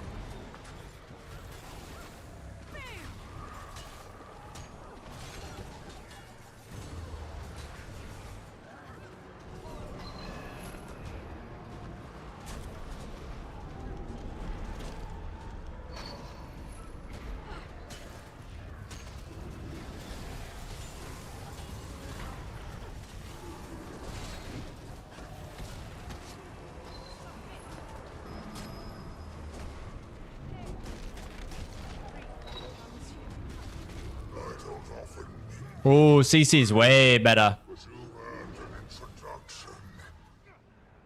I am Canoxai, Scythe of House Arcus, bringer of nightmares. Yours is just beginning.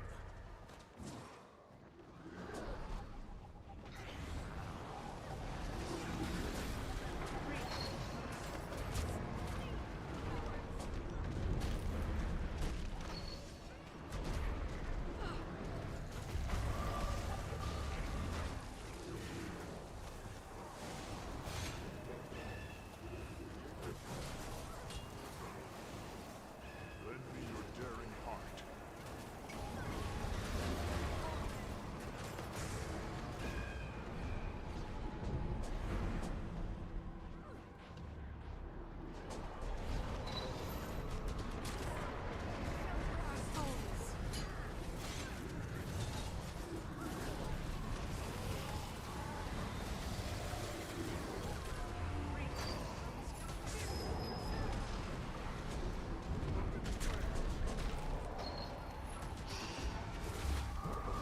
In our hearts.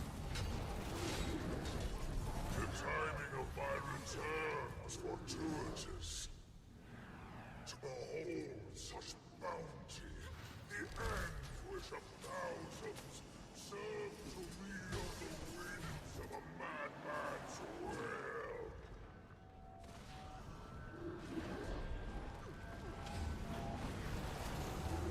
Lend me your daring heart.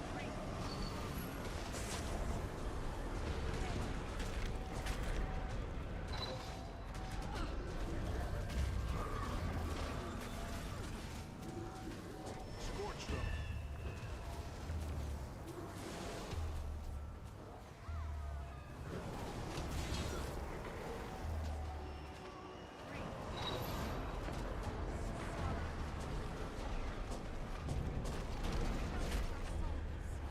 This isn't worth it.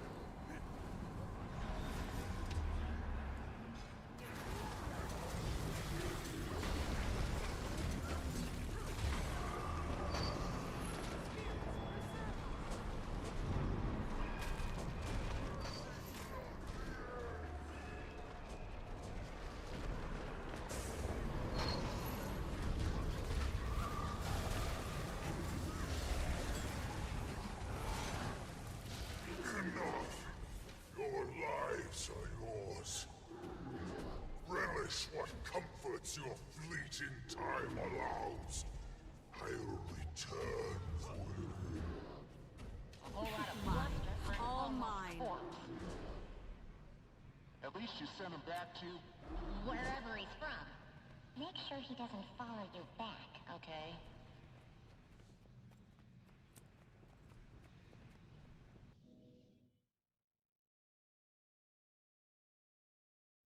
But I kind of want to do some fractals now. I just came back feed in and start doing fractals, messing around the world.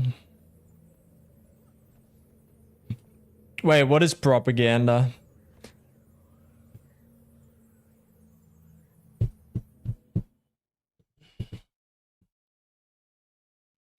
Yeah, but most fractal groups are not gonna be like this.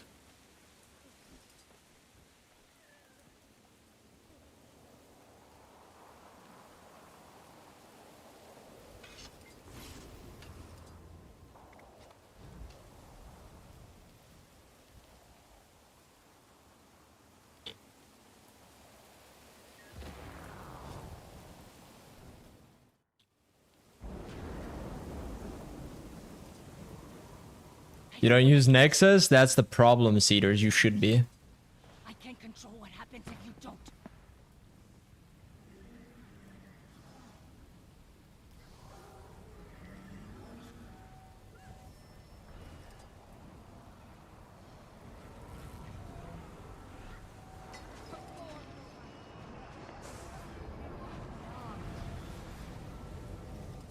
I said leave!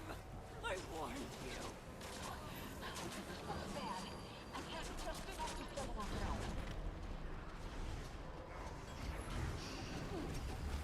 Come on. Get the point?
Time to do some real damage.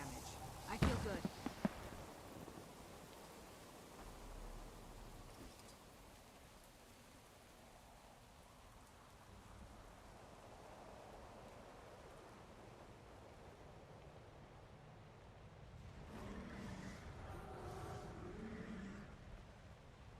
I said leave! I warned you!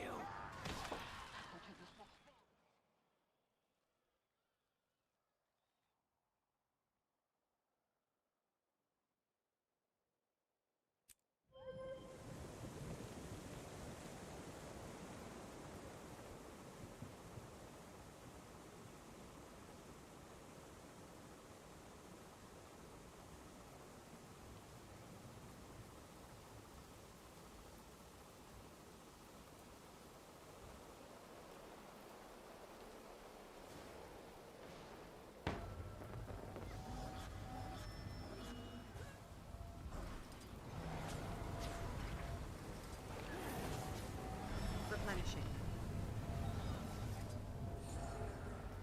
I've got the target. Time to hit much harder. Leave! This looks bad. I can't just get up to surgical threat. On guard. Time to fight. That was impressive.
The one from Catalyst, the one for I have no idea. I just got it from a friend of mine. The re-effect.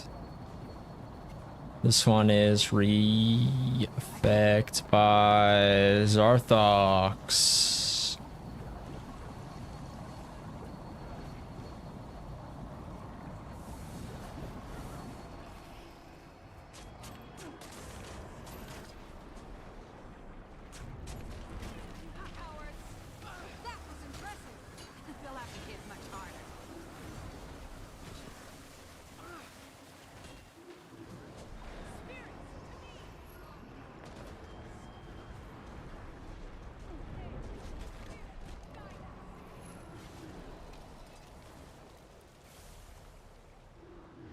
Why are you still here?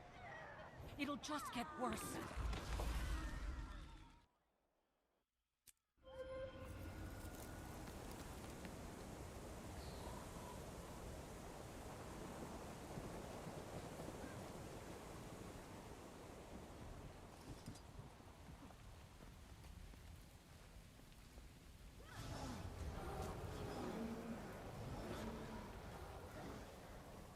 I could outrun a centaur.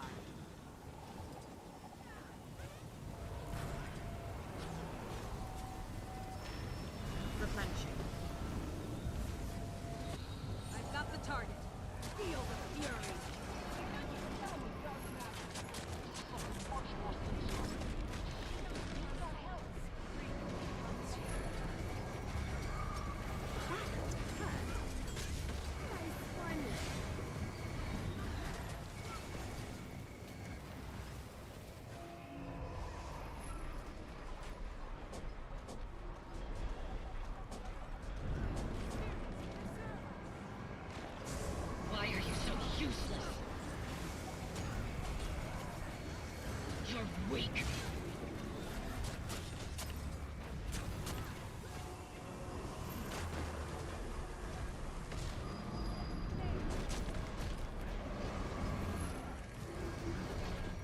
deserve this. That was impressive.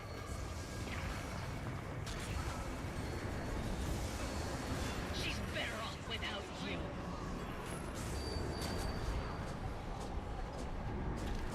You're out of control.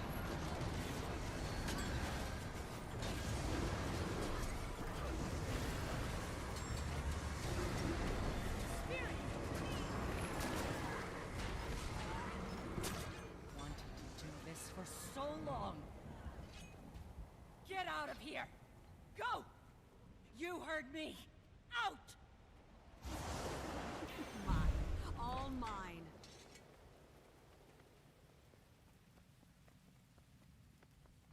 I'm glad we could be here for her. Losing someone is hard enough without blaming yourself. Ooh, the question is, what do we grind now?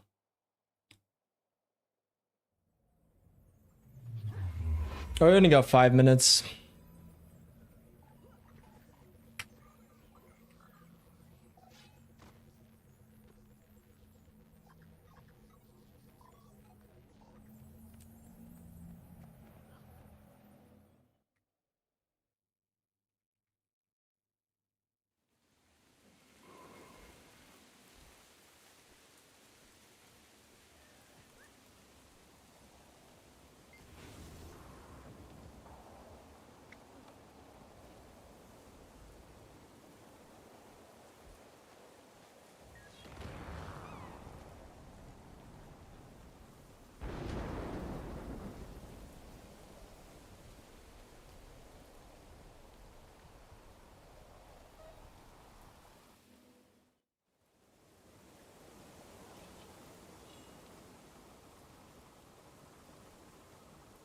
Rip. It's worth a try. Damn it. I can't convince another person to rip with me, man. We're fucked. Without Boon Overload, I can't upkeep this.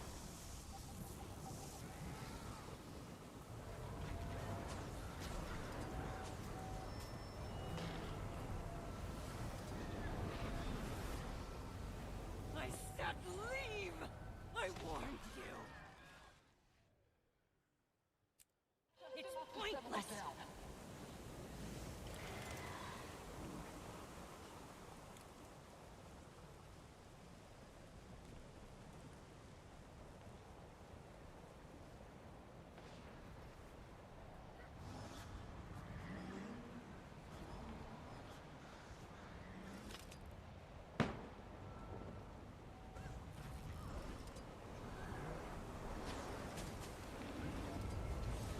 Replenishing.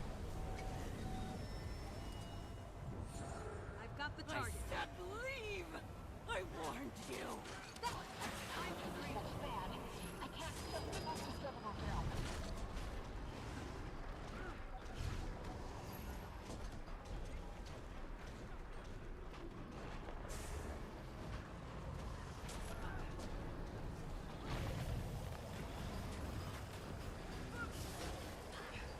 Impressive combination.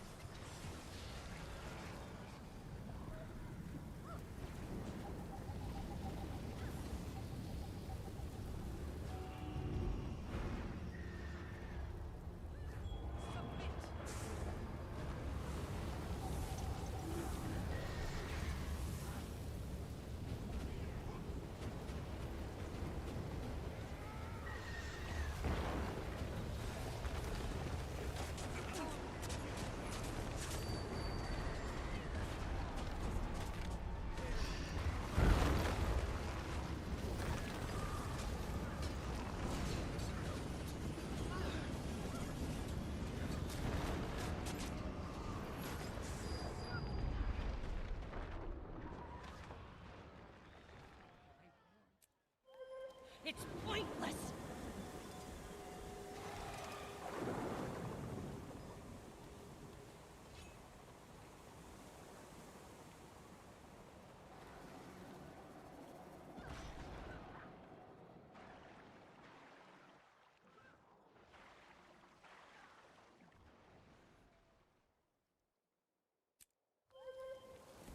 Gotta love it.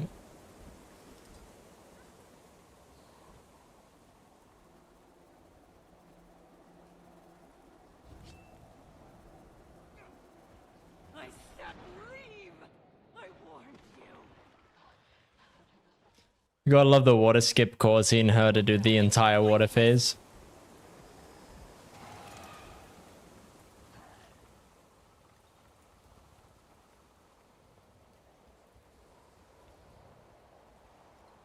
Time to fight.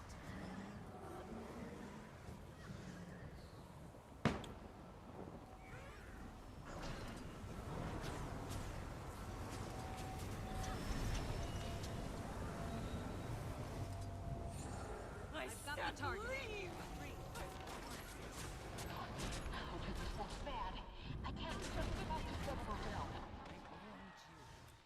It's pointless.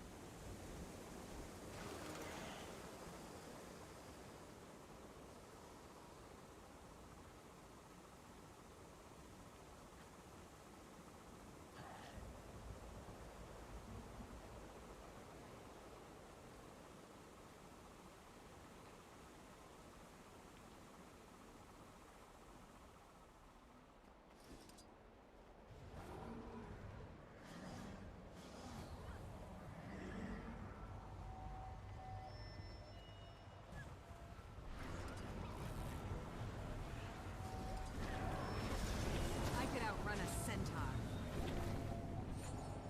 I've got the target.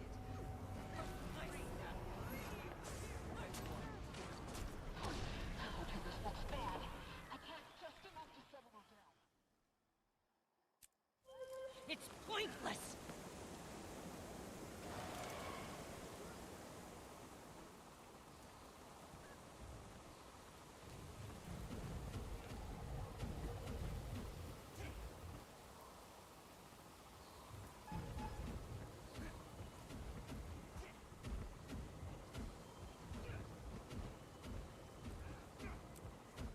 I'm out.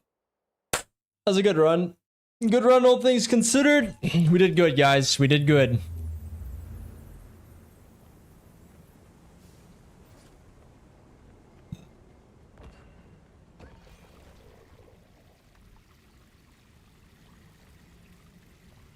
Make sure I get my keys.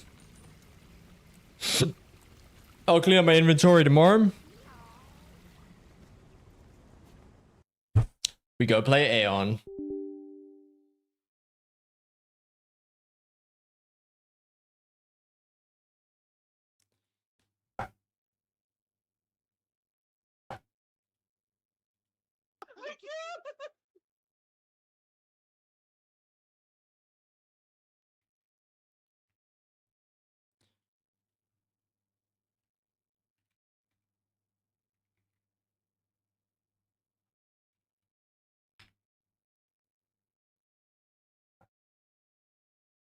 Alright, I'll be your B. It's an old man with a key. Oh. Get off my... Get off my lawn. Oh my god, you got me killed!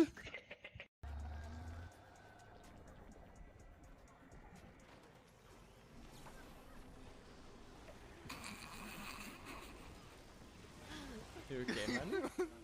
A nice roller reflect, Oh my guys. god.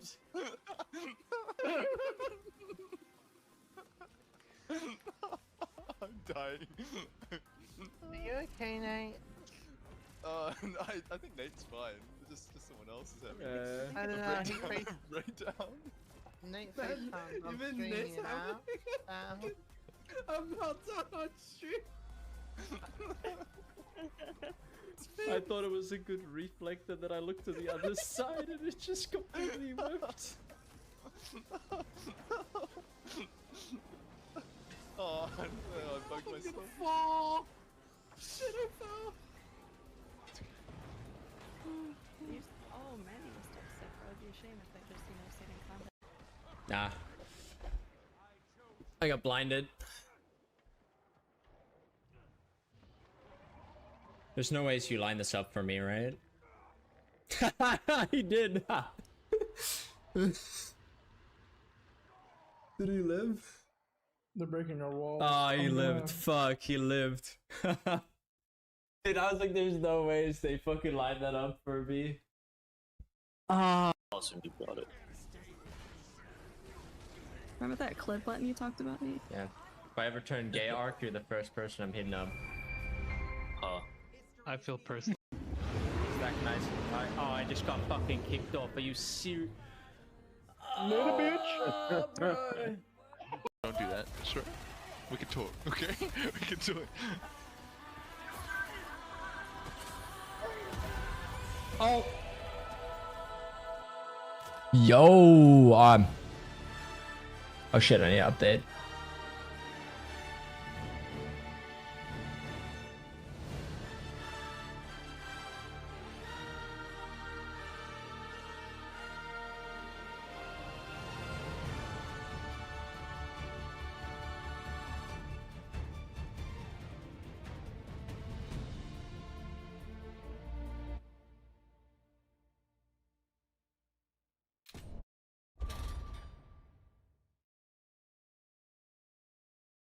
Actually,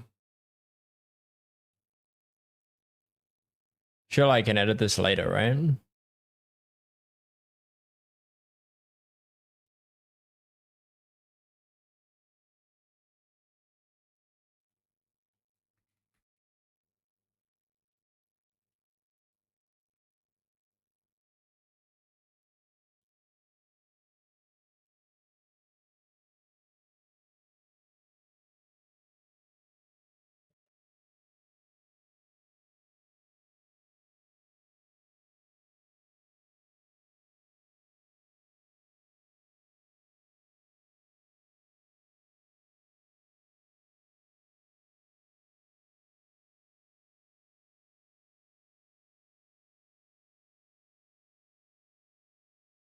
What the fuck? I can't connect. What's happening?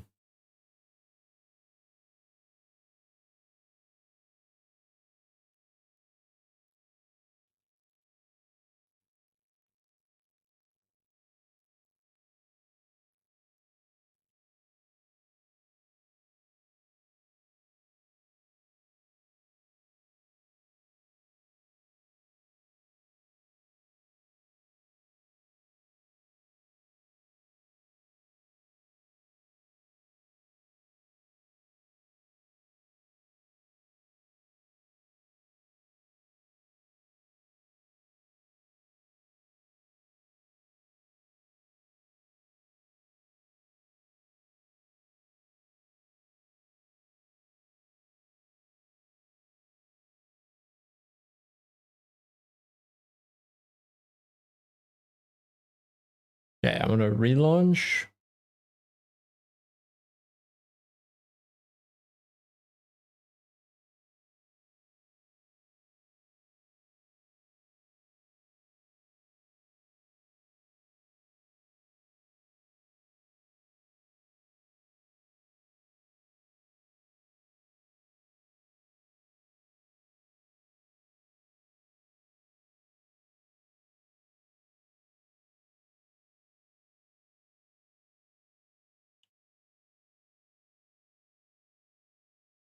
Okay, we try again.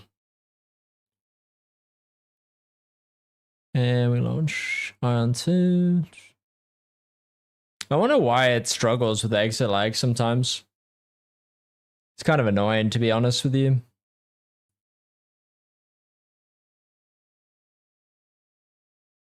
Oh, I'm up with the BRB up while I try troubleshoot it.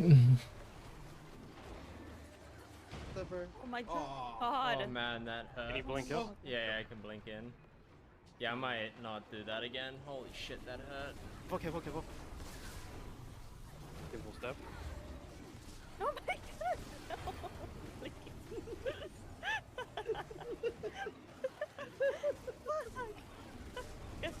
No. Stack them. Overall to the right. To the group. Ooh, this might be a bad. We'll move to the right. Because we're all here. Touch. Yep, sorry, I don't have enough energy. We can get CPCs. One over the group. CBC on.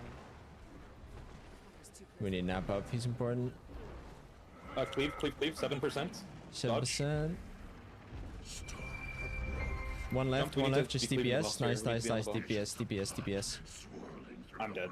Don't res me, just blast. Oh, yeah. Just blast, just blast, just blast. I'm a healer, so Don't res me. DPS.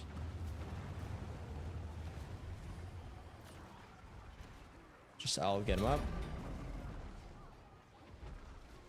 Just keep going. No resing, just keep going, just keep going.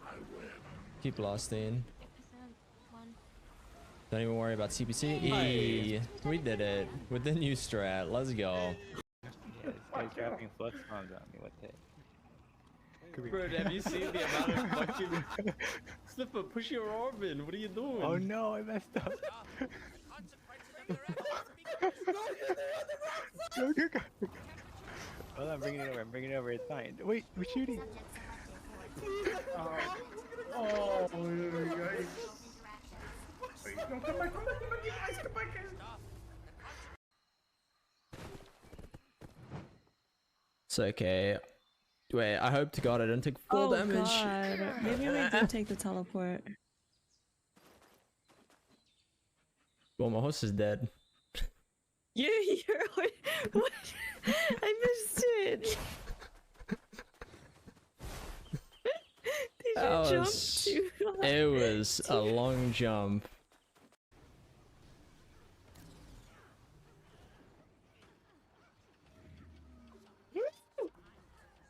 Yes! Oh my god! Lamau. I'll go PvP. Oh, what'd you say? Leave him. This one has attitude. This is perfect. Just be careful, because I actually don't have that much Aegis, bro. Guys, no, what the heck? I just wasted my signet on you. We already fucking made it. Wow, look at this one. Oh my God, they both hit her. Oof. Thank you. I won't. Sniffer, I might need some healing help back here. Please. Oh, I'm going. I'm fucking dead, bro. I just got. I dodge jumped it. Right there. Now? Right there. Yeah, yeah. Top floor right there. 3, 2, 1, let's go. Give us super speed. Give us super speed. I got it. Lucky few. Oh, they're going in! They're going in! Bombs into the back! Even the circle's like, that's bush. Oh my gosh. We're down. We're up. Back up. Oh my gosh. Yes, back up. I can't see. I can't see what's going on. It's so laggy. I'm back. What the heck, dude? Rebounding. Push, guys, push! I'm pushing! I'm pushing! Oh my God.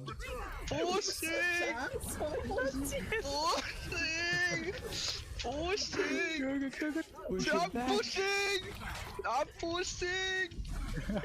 I'm so deep! I cannot come out anymore! I'm so deep! Wait, don't go too far. Wait, you can back up. Just ping him the black line chest, and then you can do it from there. Oh yeah, true. I got a chest in my inventory. We're good. Maybe. What?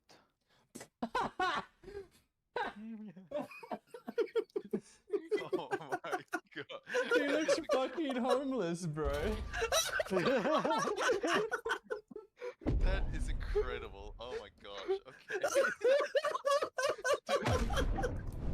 Okay. Dude, yo, we got in. Let's go.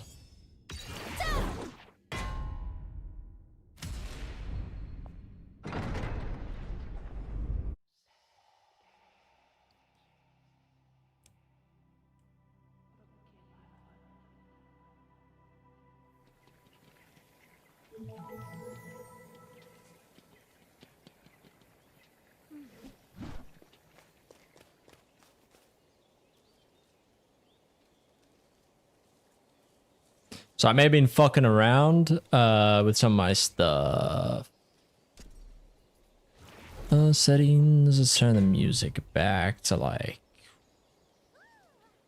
make it 65.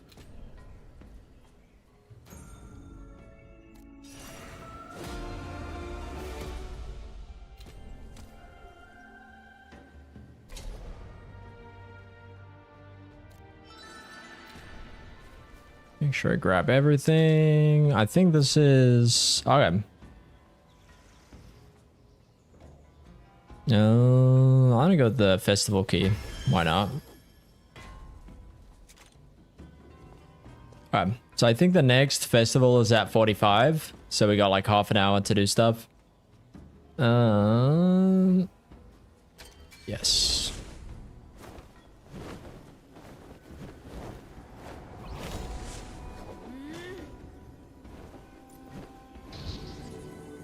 Make sure I get these because I need them for crafting a lot of the stuff at the moment.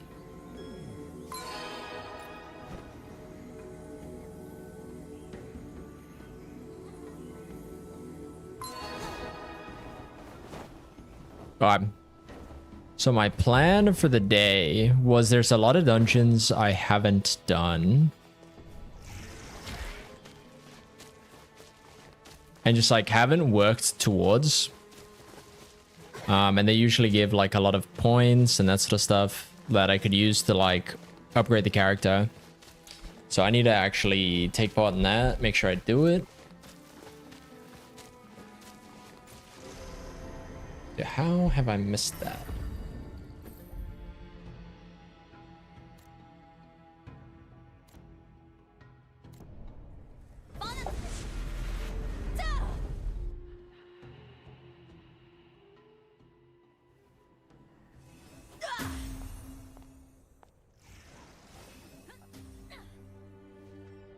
I forgot how that one arrow just absolutely destroys your frames. At least my upload frames, not the frames themselves.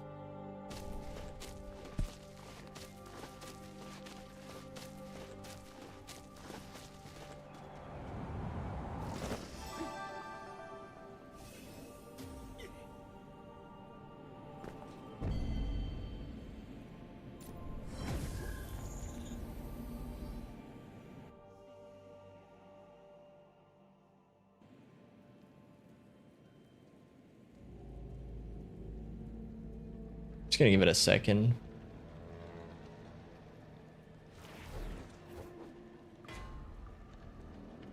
Should figure it out in a second. I don't know why it does this. It's almost like it's trying to save like processing power or whatever the fuck.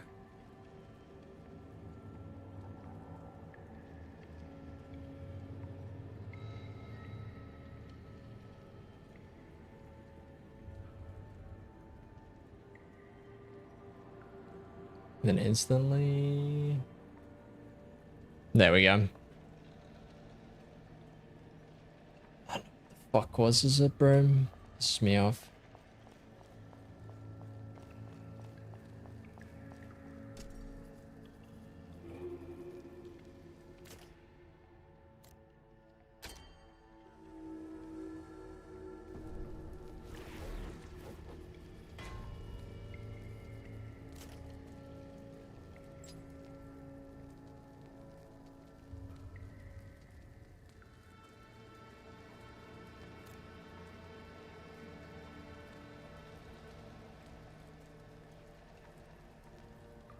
This function reduces system latency to make it more responsive.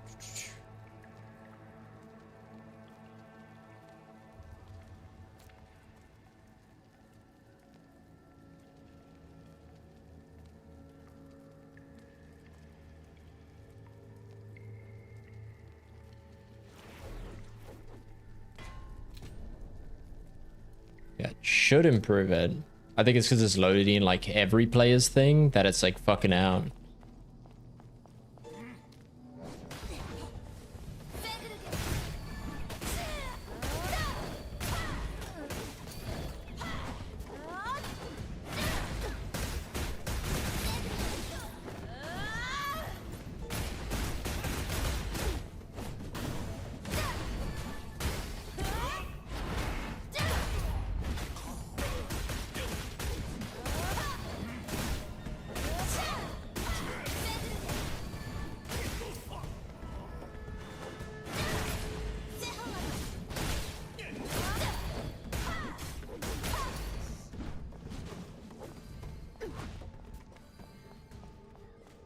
Okay, that's pretty good.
I'm a bit slow on the reaction. But it's okay, we got it. Wait, was that it? Hey, Venerus, how's it going? We're just playing some AION too.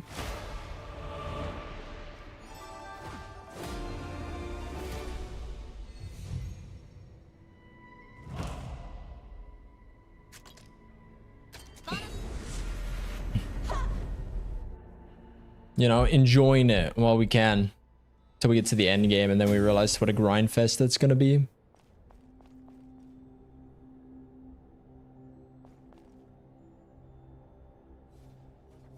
More like AIONs. Yeah, pretty much. I don't know. I just didn't feel like playing it anymore, so I just didn't. The usual thing I do. Play till I no longer feel like it. When I don't feel like it, I go play what I feel like.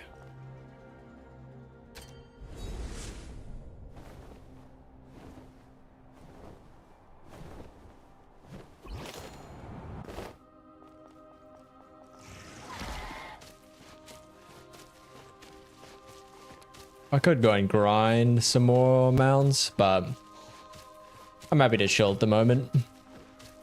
Dude, I really need wood and like ruby and like gems, basically.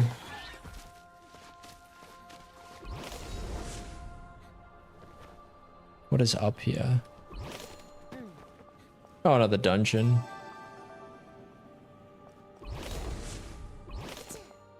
Oh, it's Orichalcum. Well, while I'm here, might as well.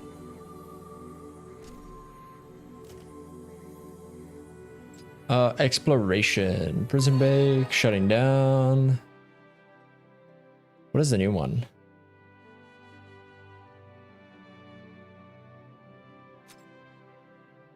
Attack bonus 6. Not really that great. If we're honest, it's like an alright.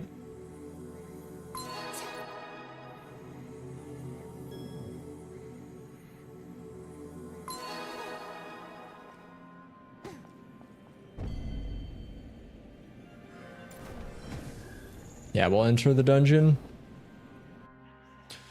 I was currently doing dungeon because it gives you like perks basically.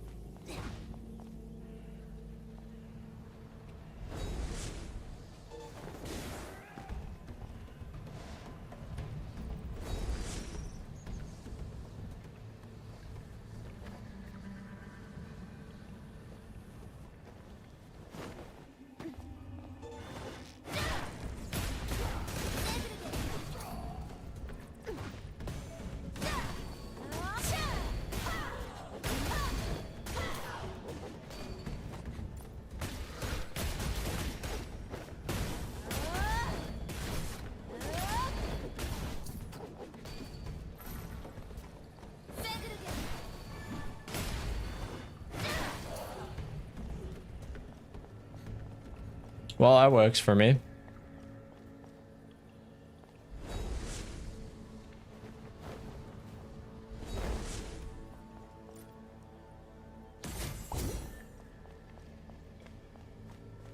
Find the treasure room, open the door. Okay.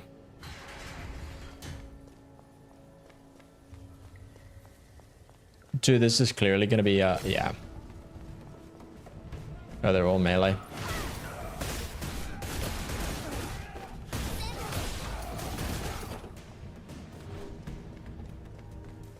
That's seriously it, bro.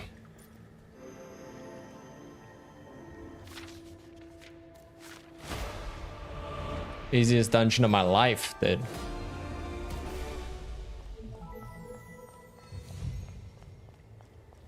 Block +5.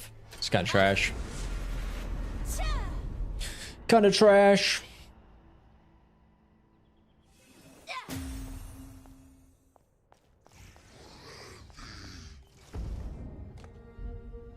Okay, we've done that one, that one, that one, that one. I know there's a few more.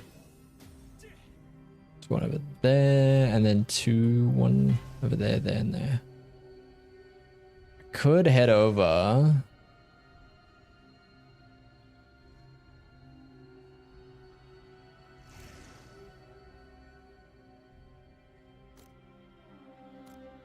me go here and do that one that's there.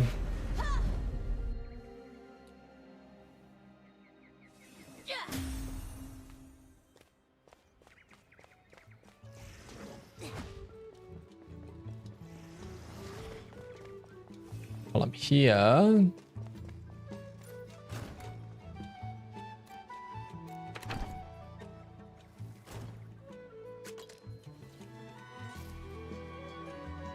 Chaos Pauldron, Tempest Pauldrons, Chaos Pauldrons, what do they give me?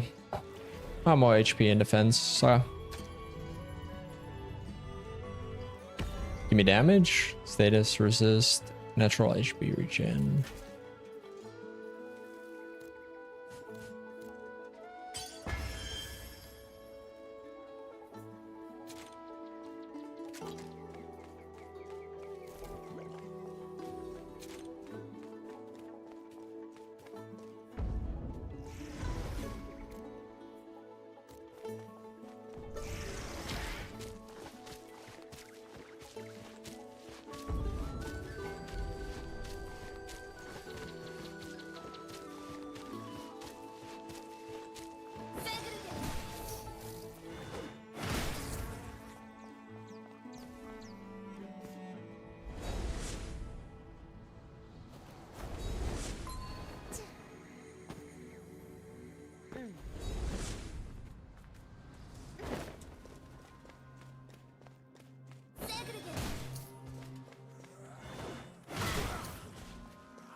Oh, there's a ruby. I need this for making some trinkets.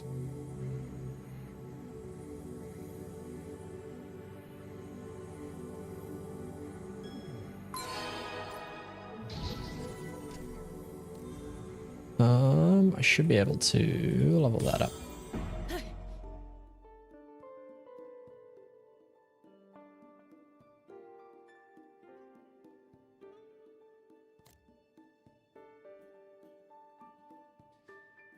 Cooking ingredients, herb ingredients.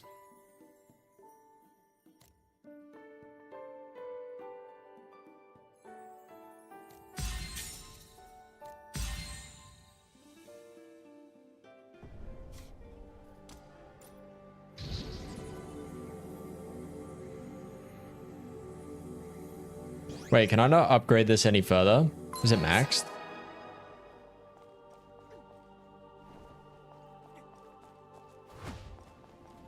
I think it is now. I think we have maxed it, which is kind of yikes.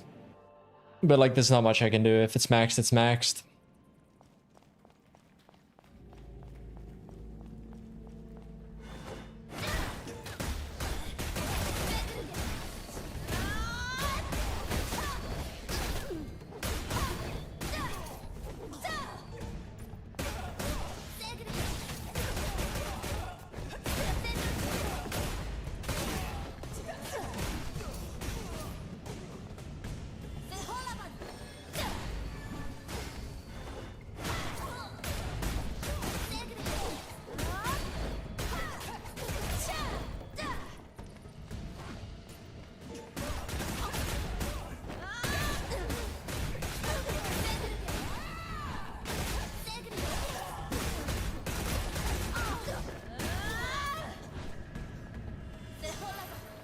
Nice, I need refining stones anyway to upgrade and make some gear.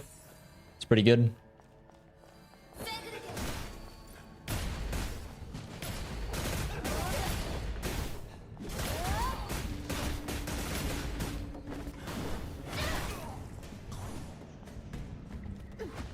I'm kind of tempted to try out some other classes as well.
Bro, he just melts. Like, it's just not fair.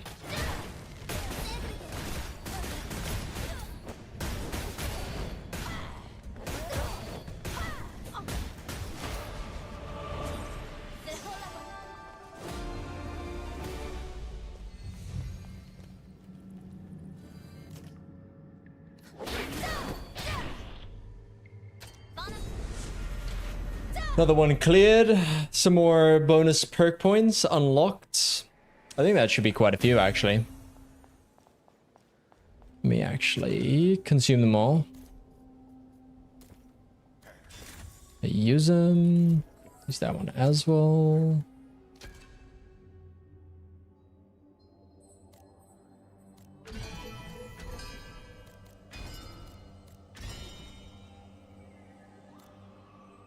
Nice. Next one, I pretty much get the... How many points is that for?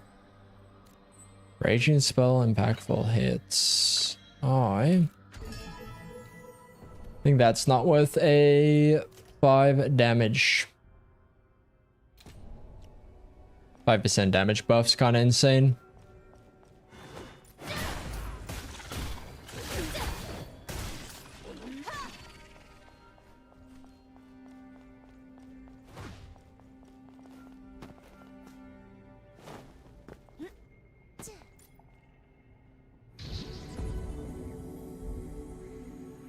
Hold on, we got like another 15 minutes before the event.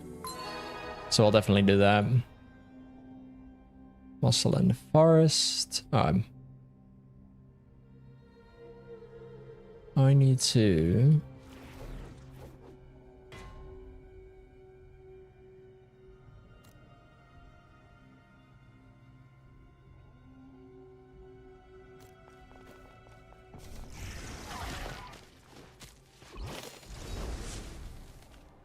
Sorry, it's just quicker if I fly.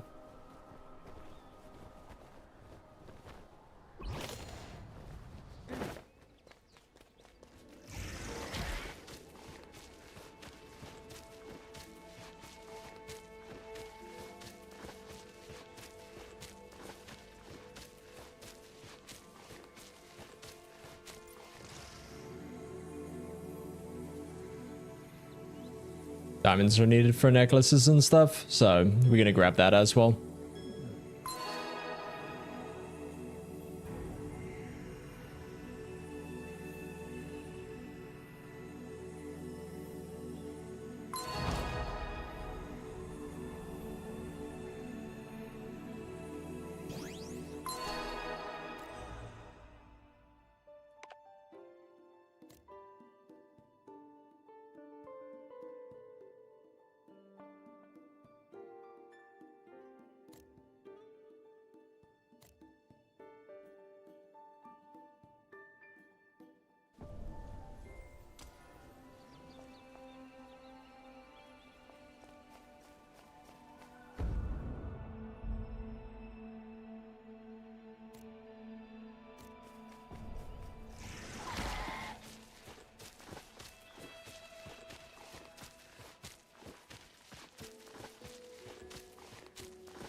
Dude, I have not seen these before.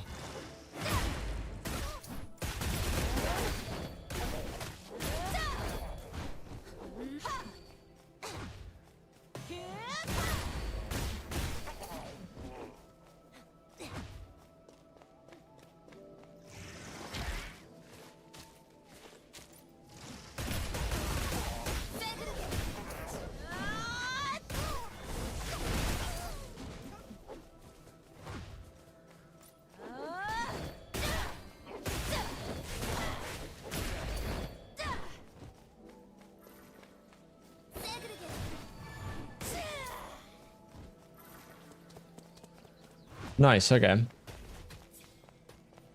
There's some cognies around here. I think they're just rare drops for the mounts. Okay, we'll hit the dungeon, do that real quick, and then go from there.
Bruh.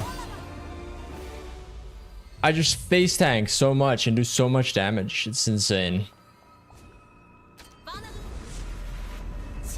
It's so stupid, dude. Literally just like upgraded my second auto.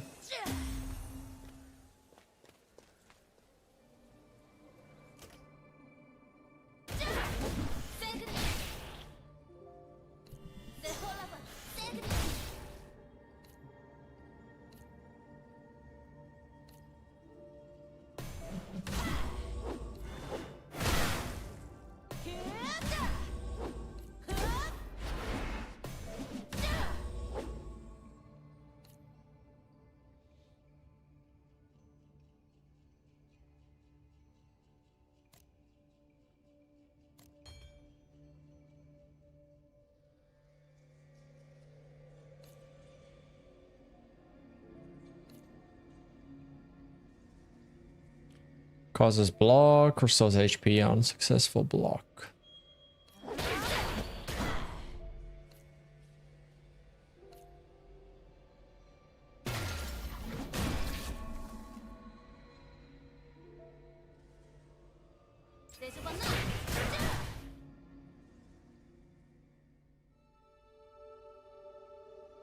I just need to figure out when I want to activate some of these.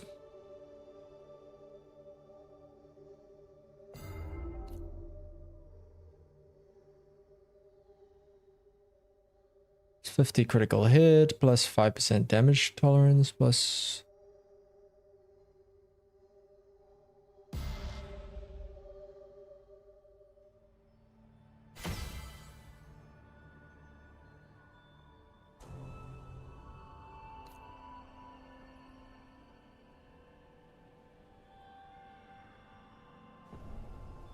Yeah, I just need to figure out what I want besides the mantras. Like, the mantras seem really good, like level 1.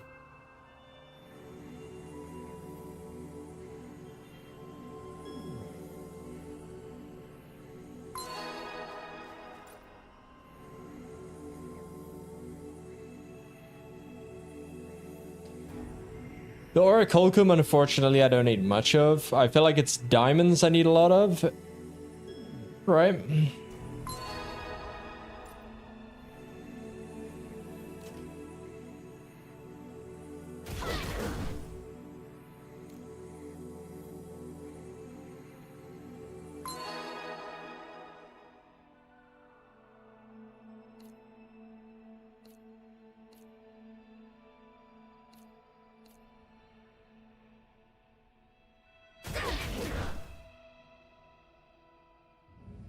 I feel like I don't get much value out of this one.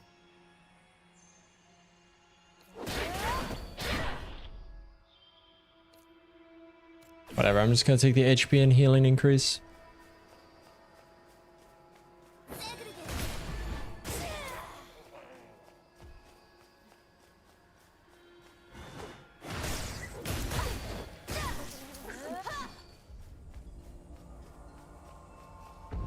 Okay.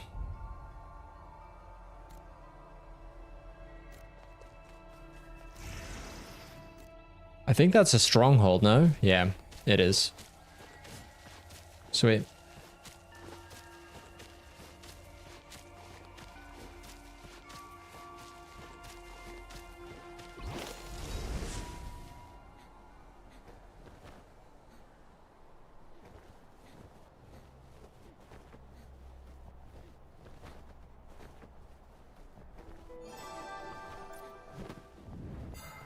Yeah, let's clear out the stronghold and chill. Oh, we got 5 minutes before it's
Let's go.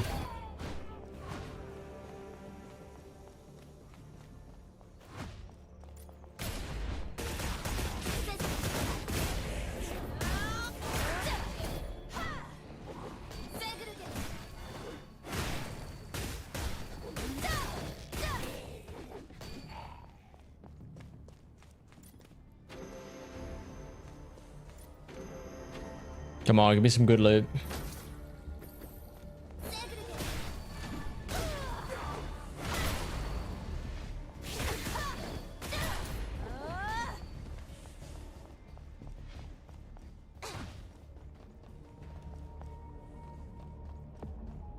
I have to kill everything here before I can do it.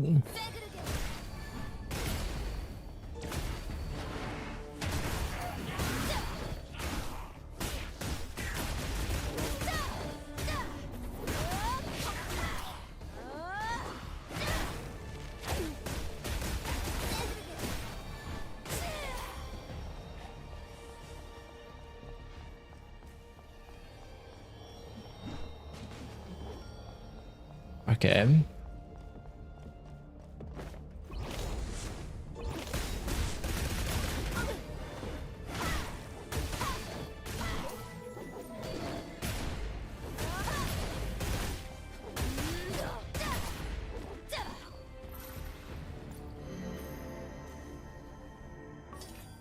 Yeah, we're getting some good orbs.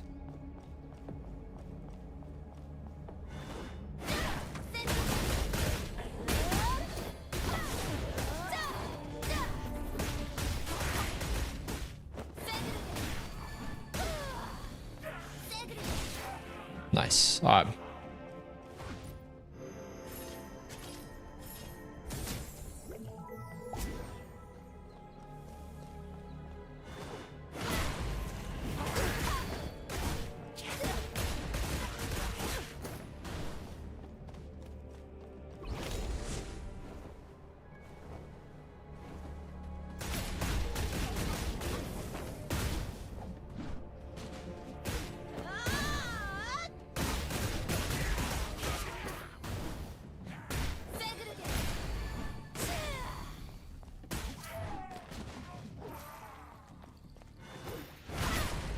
Come on, big boy.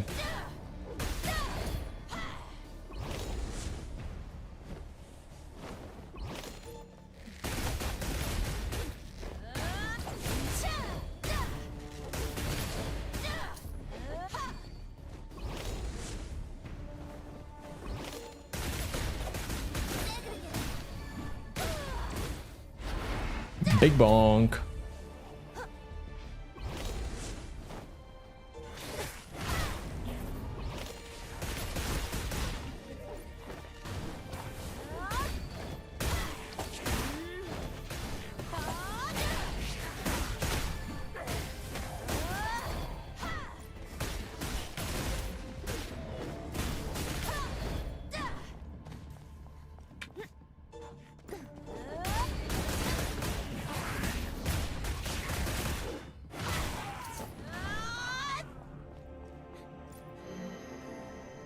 Another orb. We're good.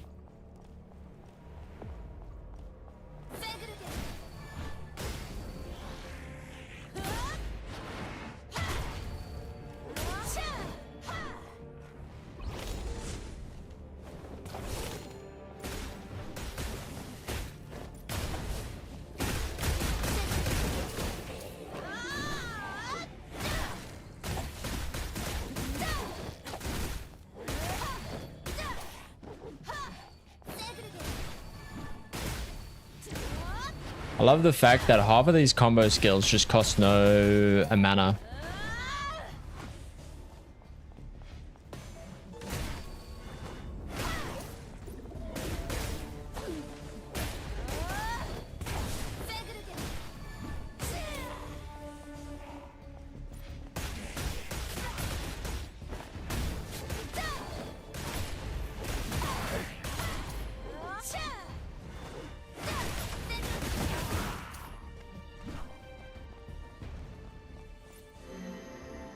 Okay. 침입자가 들어왔다. 중앙 경계를 강화해. Nah, I'm not gonna make it in time.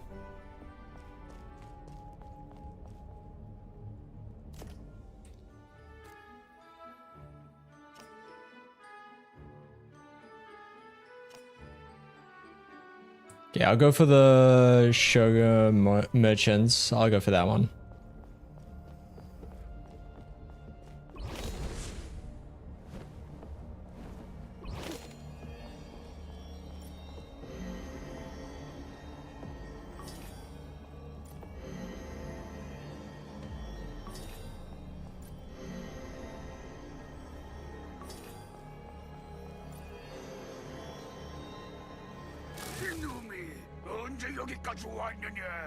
Oh, you're a big boy.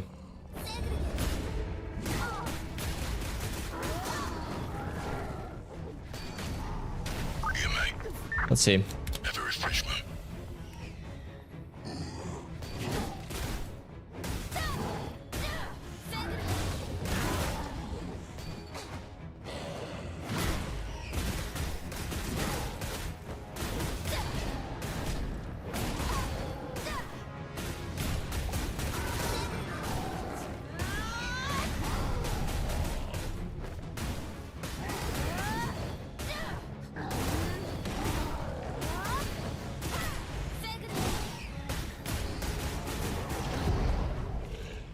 Bruh. I literally just melt him, bro. Like, it just gets destroyed.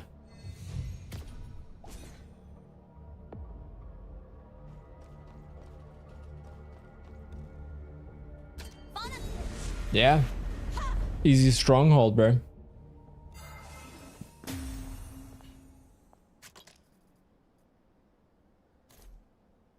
Okay, what do we got here? Tempest shoes, frontline shoes.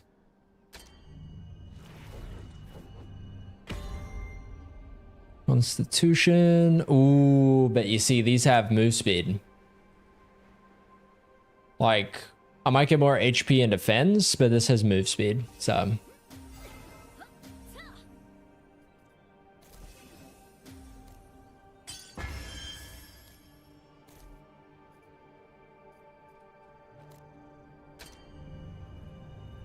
Yeah, let's see what we get here. And defense. Defense versus HP. Like, I've literally gone for like movement speed over like much other things. Like, just being able to like sidestep stuff is like huge. Like, not getting hit, not getting stunned. Like, on this first tab, I literally have movement speed. And then here I have damage. Like, I know what is important. Raging spell, impactful strike. Do I have anything on this one that's kind of good? It's only 2 points.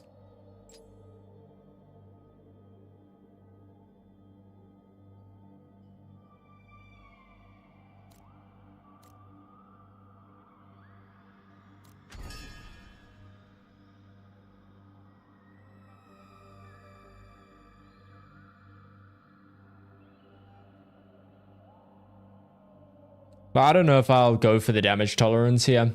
Like, I don't think it's necessary. Like, I'm not having any issues survival.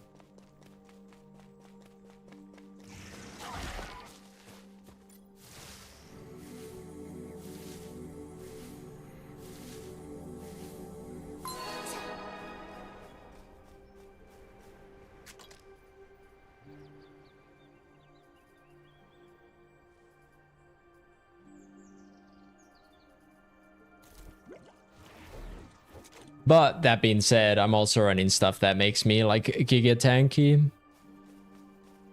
Like, I got the regen mantra on, and I got the damage mantra on.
Dude, I'm just not getting any drops from that stuff, which is wild. I'm gonna go to what's that? Dude, you know what's weird? Is I swear the wood in this is like the rare, and now that I've said that, I see wood. I was gonna say, like, dude, I struggle to find wood and I need it to upgrade my weapon to like craft the staff.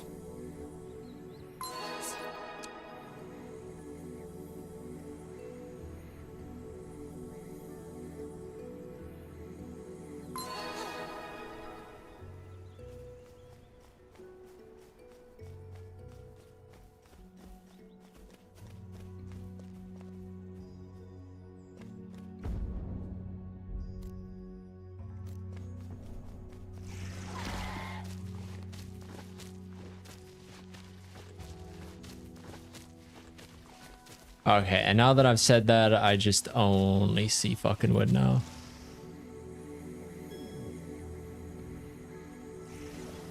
Okay, bro, you're gonna take my my wood, huh? I'll fight you. Mine.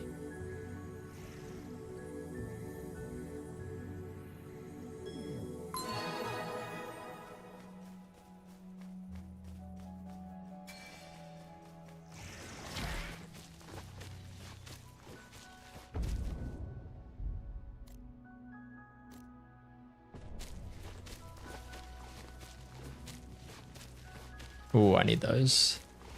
Those are like skill points.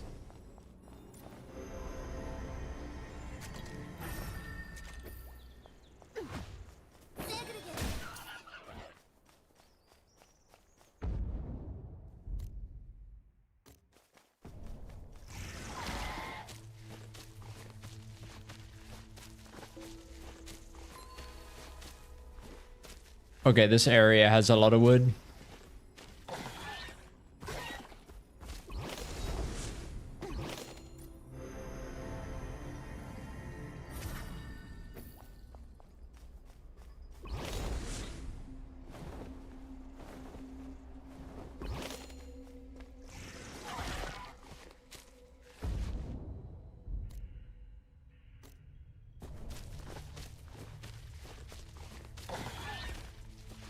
Okay. I guess I was just going to all the wrong places for wood, huh? The more you know.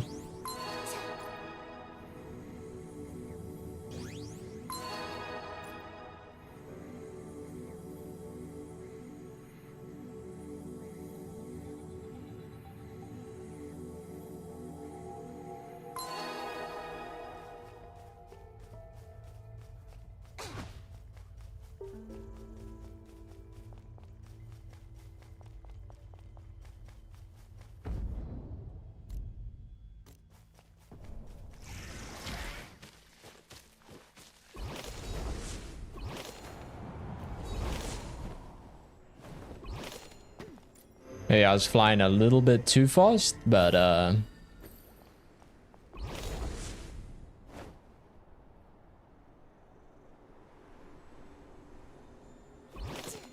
fuck is a hidden cube?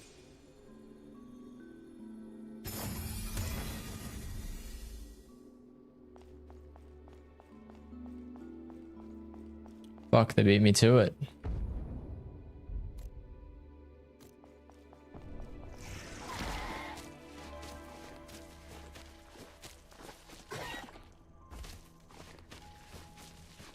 Oh, it's up there. Can I even get that high? I mean, I hope so.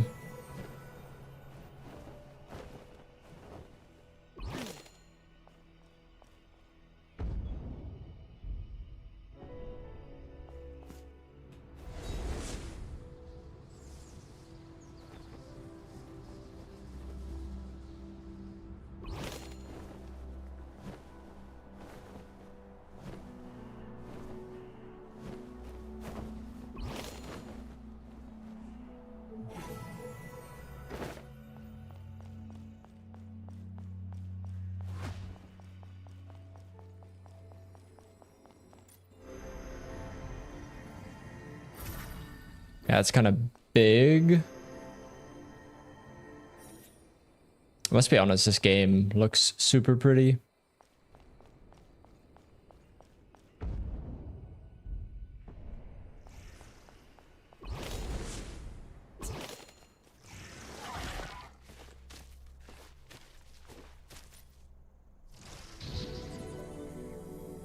Yeah, this area is definitely where I'm going to be farming wood.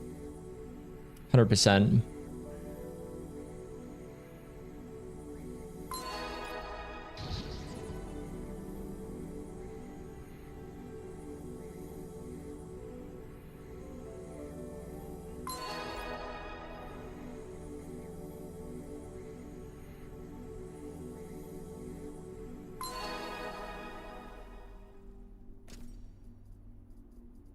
Actually, how much does it cost to reset this? 50k.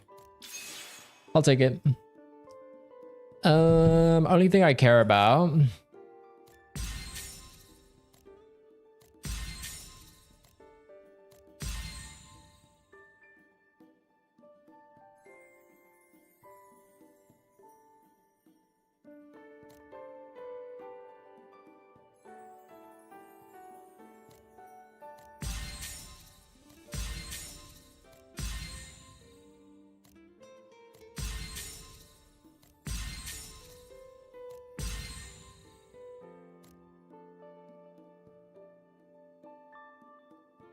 %10 chance to get double.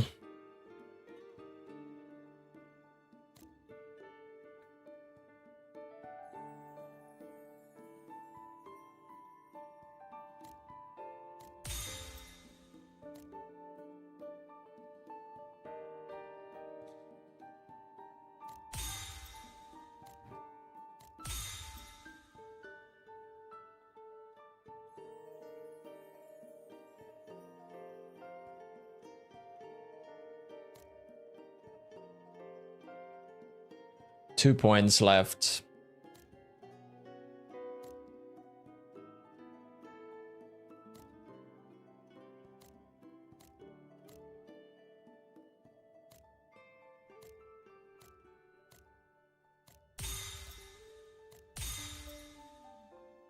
Came just in time? Yeah.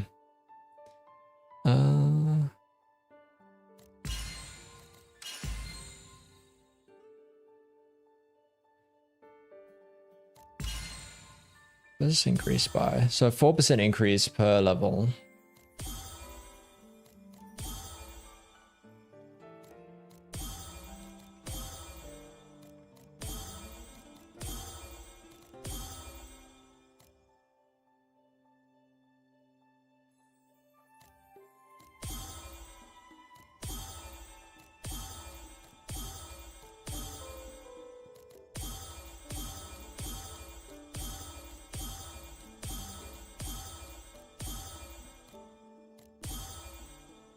There we go.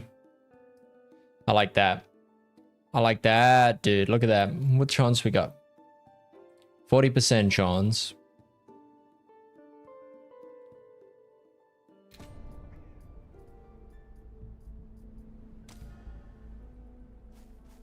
I did, yes. I played a bit of BDO. It was alright.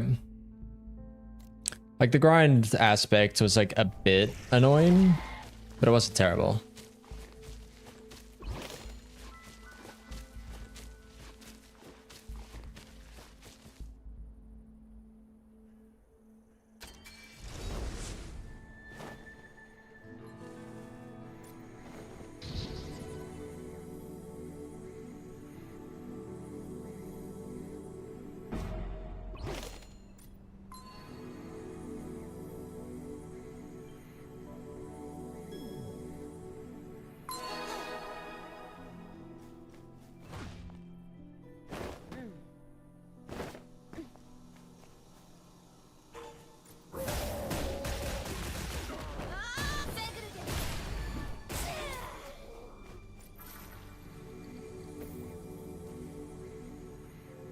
Get as much sapphire as I can.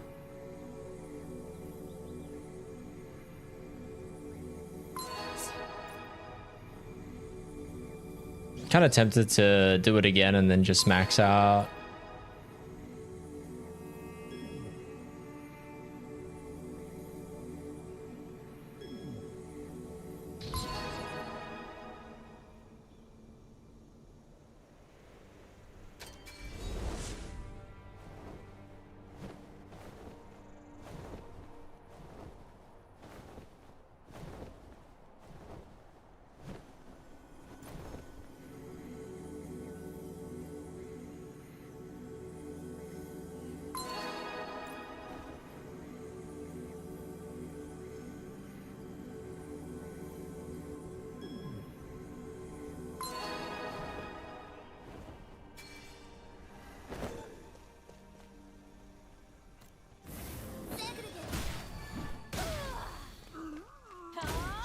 And bonk.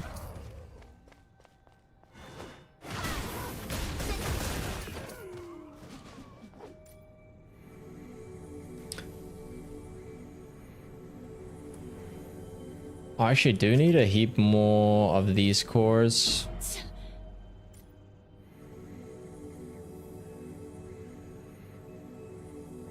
Yeah, a lot of the animations are super good.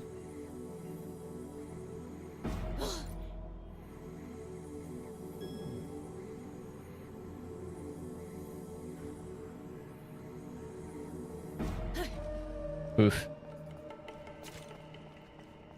Lamb? I'm starting to think that maybe I needed to level up my stuff a bit different. Less luck, more success, you know?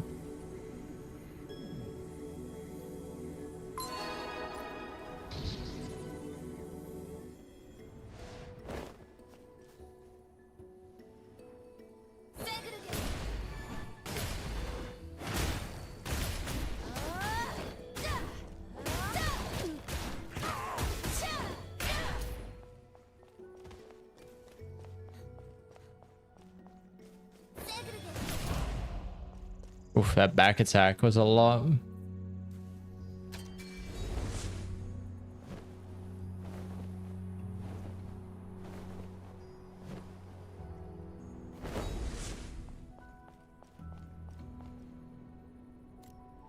Where is it that it wants me to fly, like, the entire way?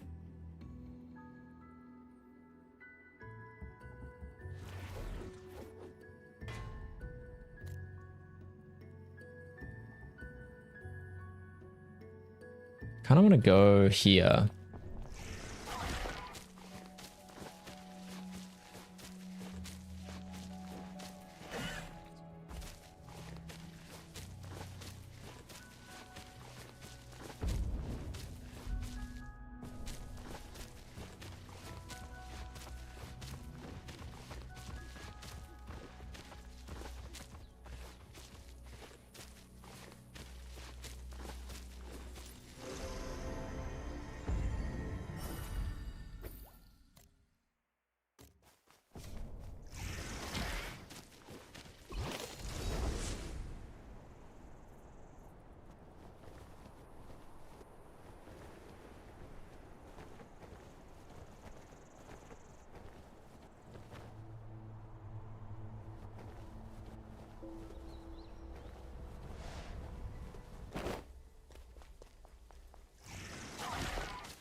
Yeah, we should be good from here.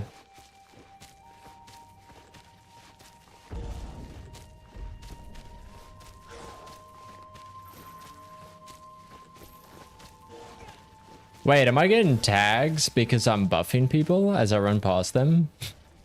That's funny. There's no ways, right?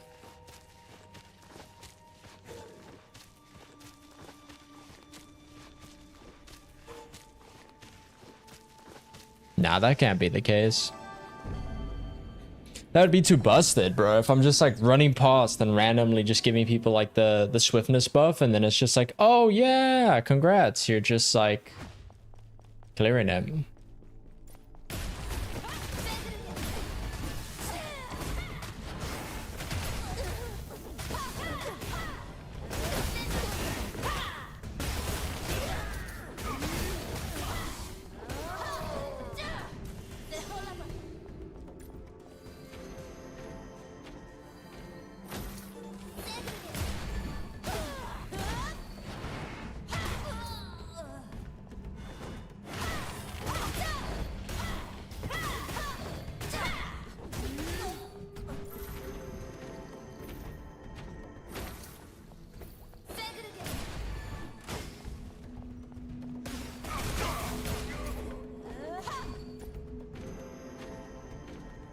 Making sure I get all the good loot.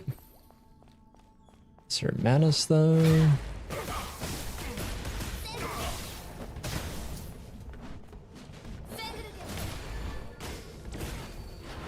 Bonk.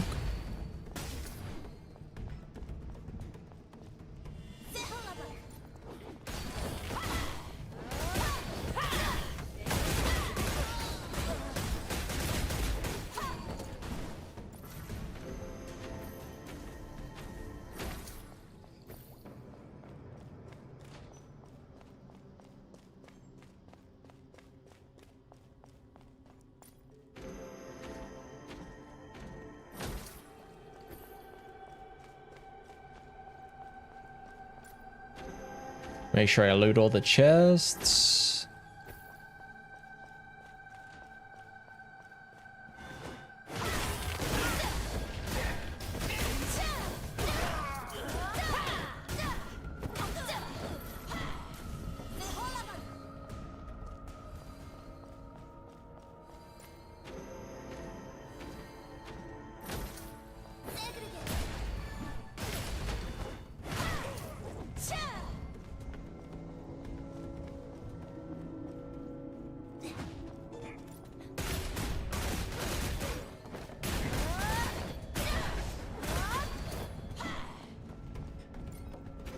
Bro, the damage I deal to single targets with the right click is insane.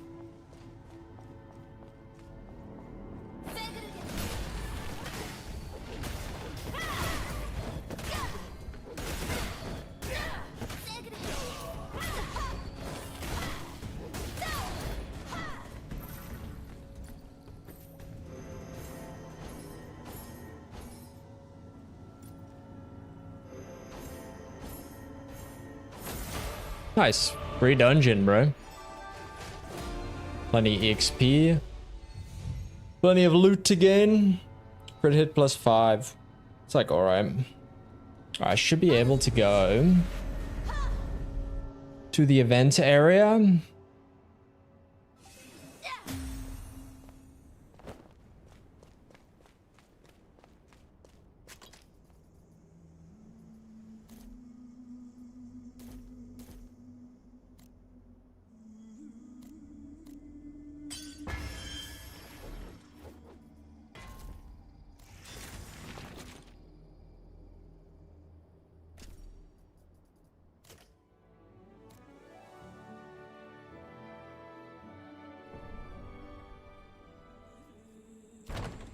Okay, in 4 minutes it opens.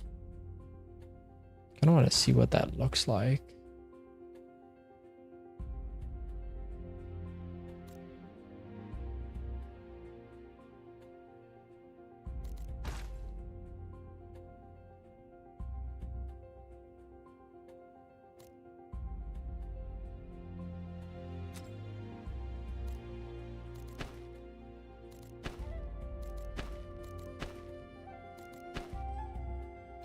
Yeah, we keep using that set for now.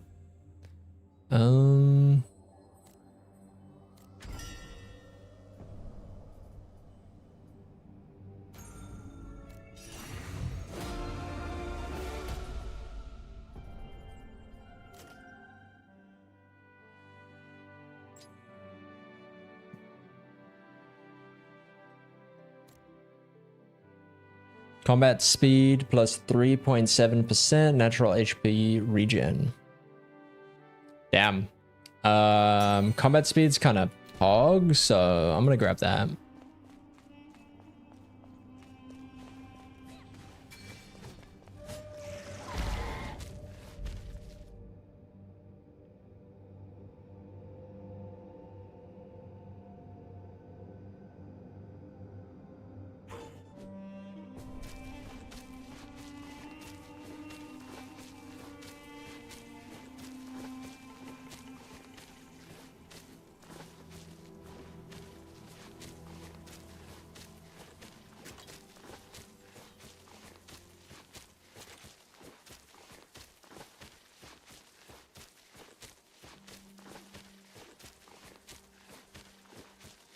Okay.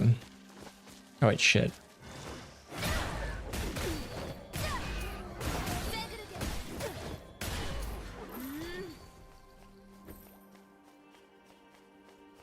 Those like almost always drop.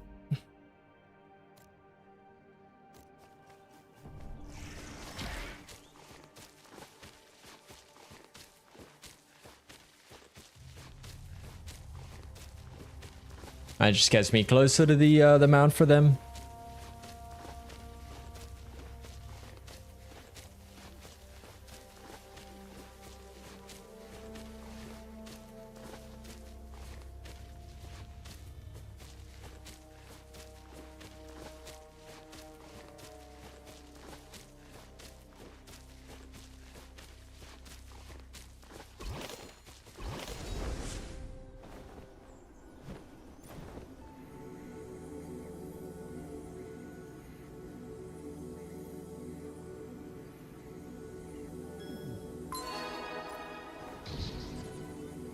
Oh damn, this is rare.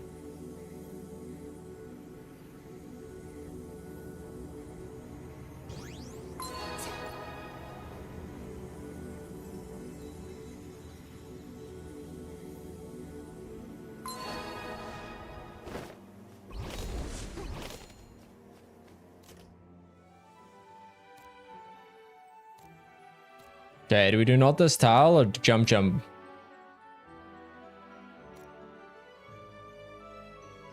We've done the defend the Shugo merchants. So I reckon we do jump. I feel like jump is the one.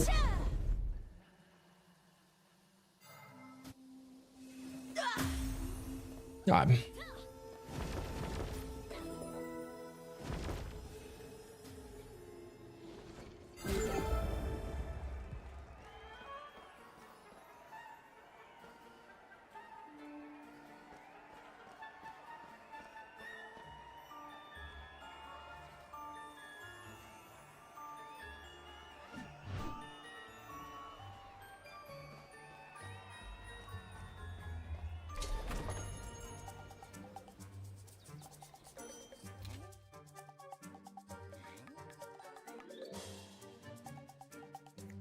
Yeah, don't show me that again.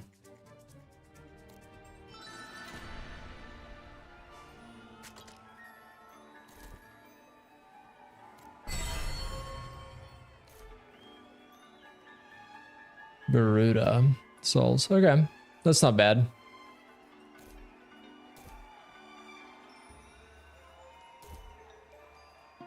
Noble belts. I don't really use that, so.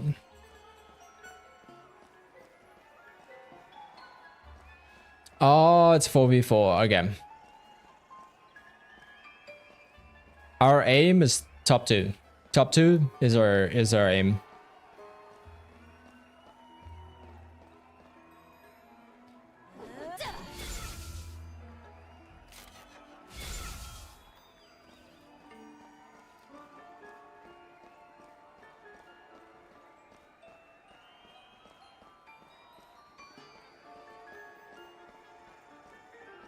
Well, we got 30 seconds.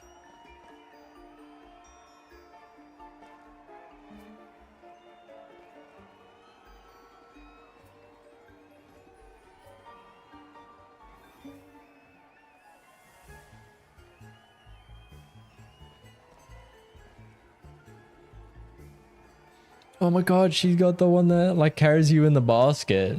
So fucking cute. I might be cooked. We'll see.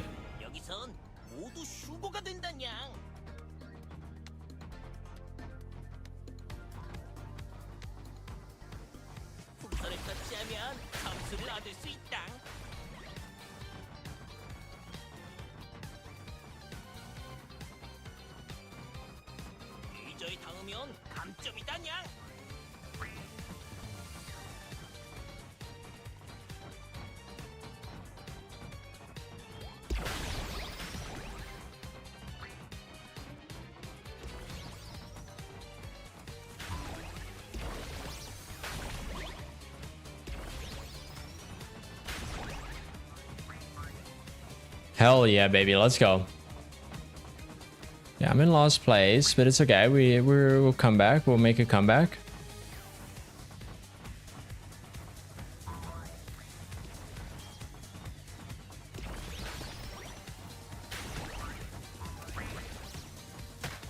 Ow.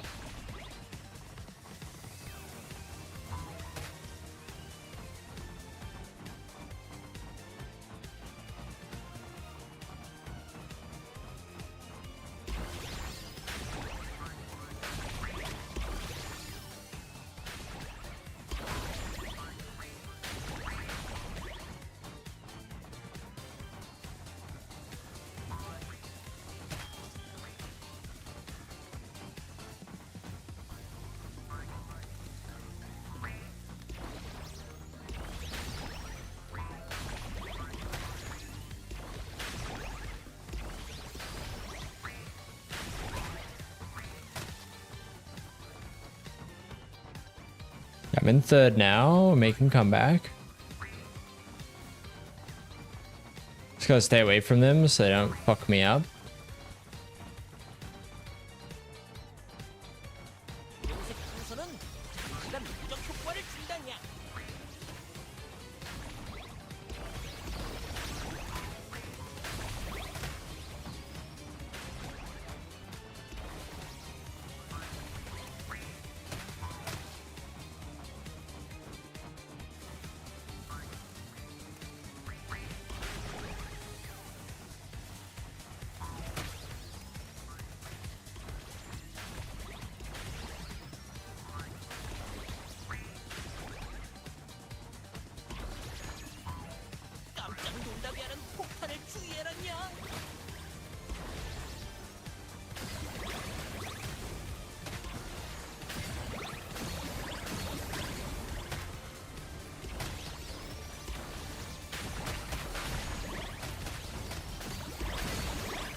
Fuck.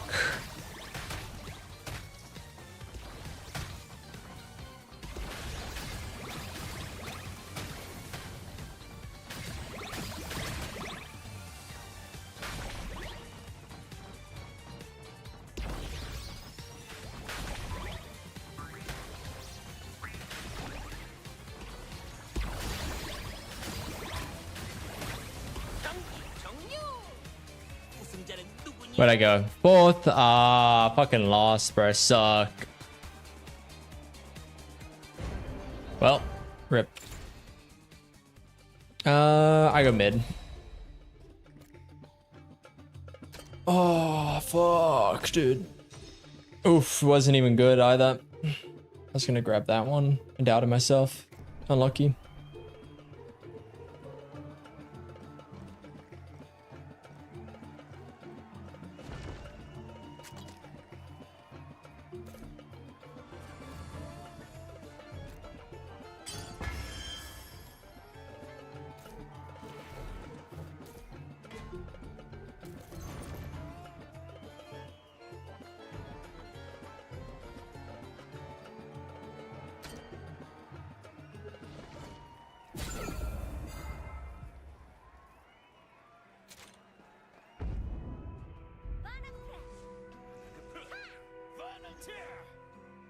Okay.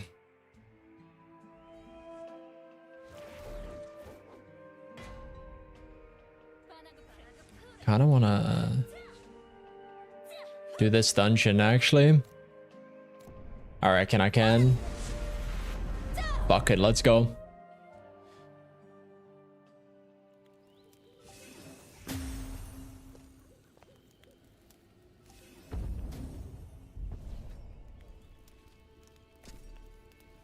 What is this? Expedition.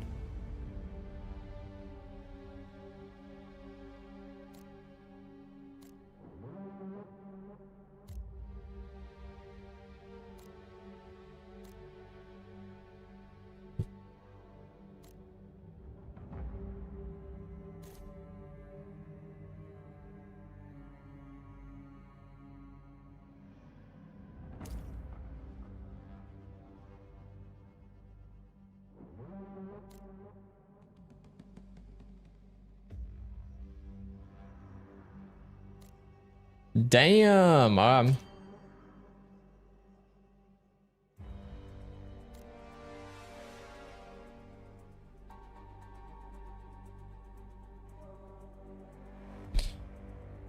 Yo, I need to dig it in here, bro.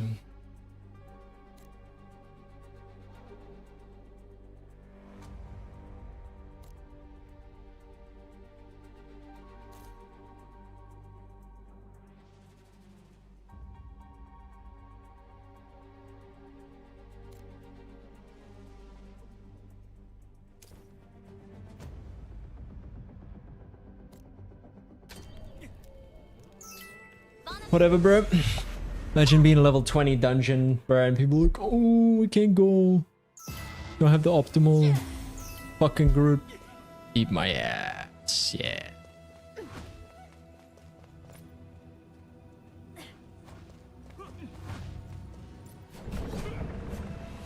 크로카는 움직이지 못하니 피해가는 것도 방법이다.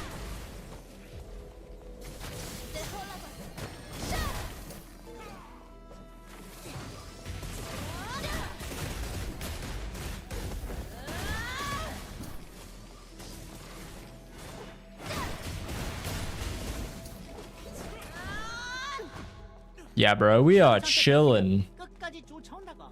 처리해 버리자고.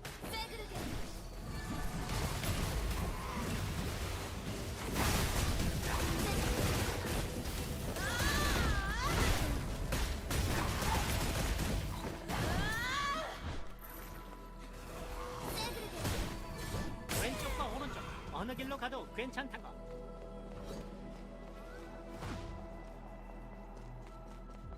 Let's go. We got move speed, baby. Let's go.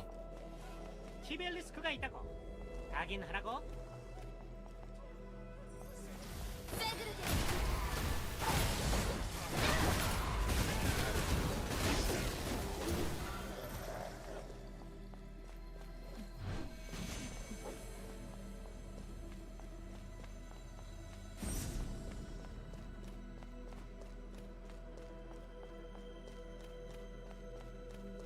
저기 하루콘이 있다고.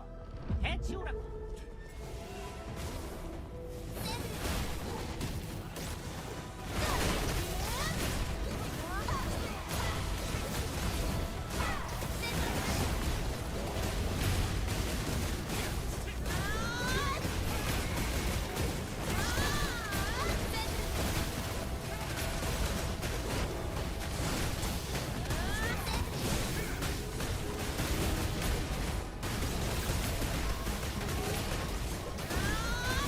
Bro.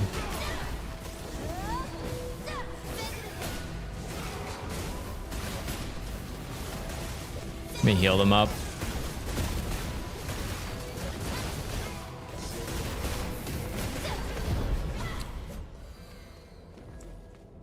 Bro, I'm basically like a sub heal dude at this point.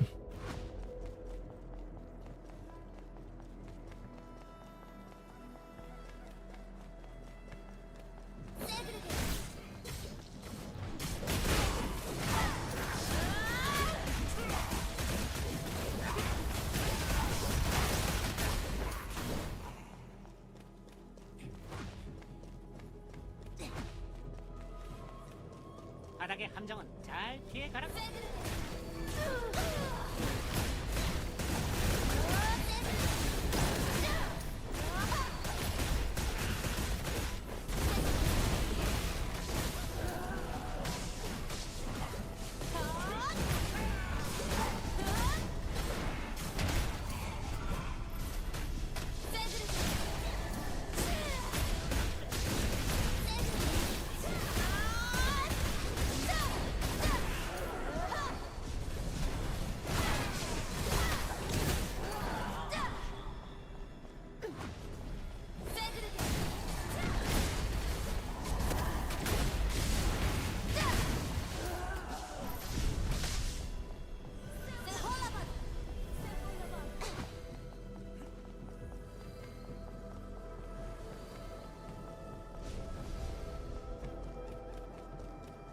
크라우 봉인 수호자를 처치해야 Okay, another boss.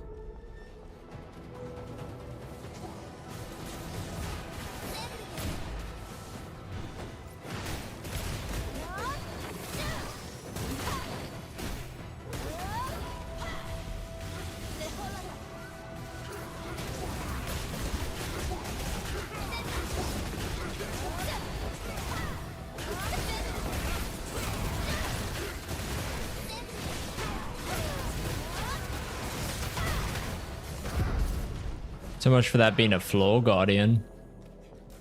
The thing literally can just get CC'd into oblivion.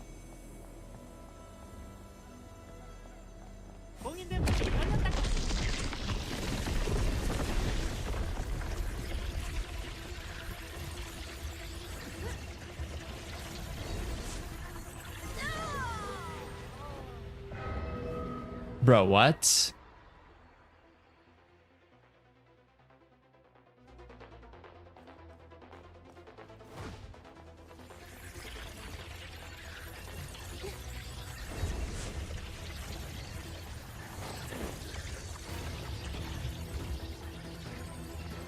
Lol. All four of us are here. Let's do this.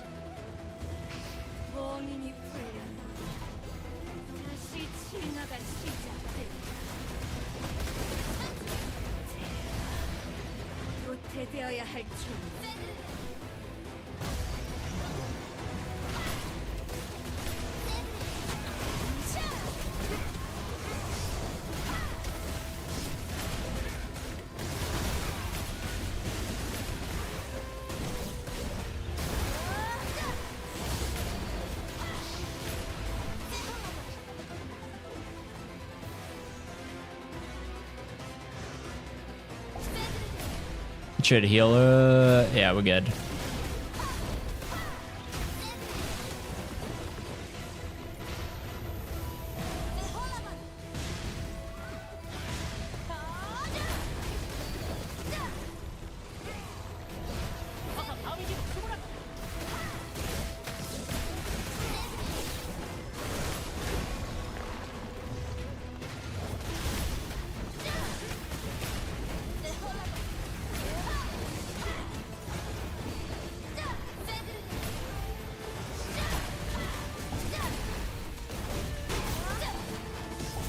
I need to get my mana back. Used a bit too much mana.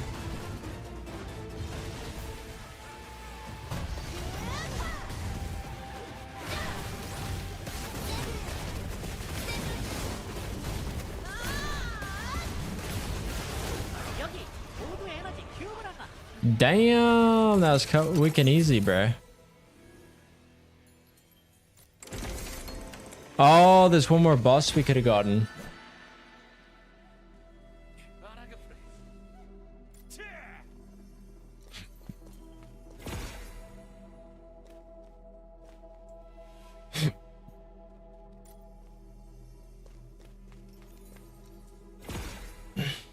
Damn, nice.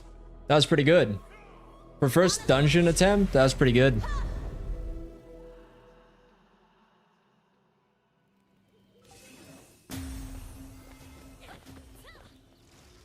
Kind of wish we did one more boss, but I overall am happy.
I guess I go for pants or gloves. Plus 16. They're all plus 16 by the looks of it.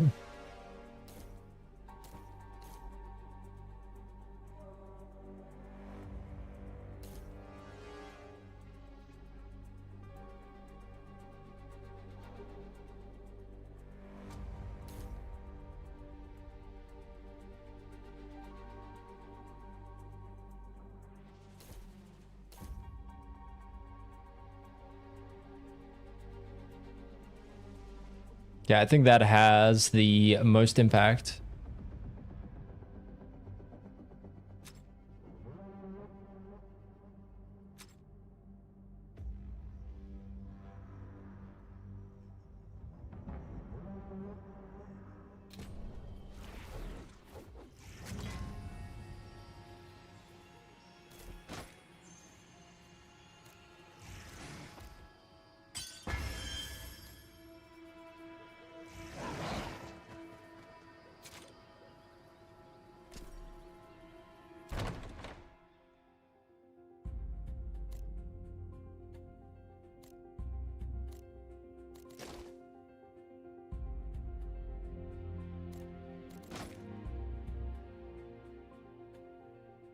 Interesting looking.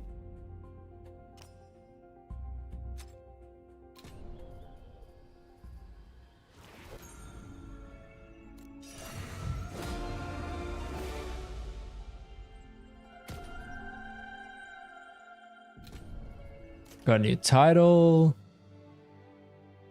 The world is my resource. No, I want dungeon. PvE attack 15.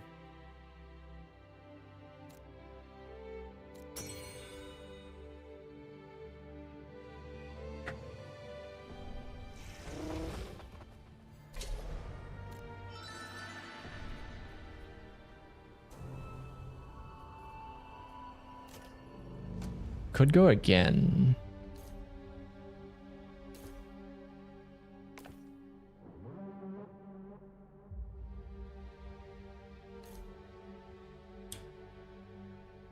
Okay, so the staff is like 3%.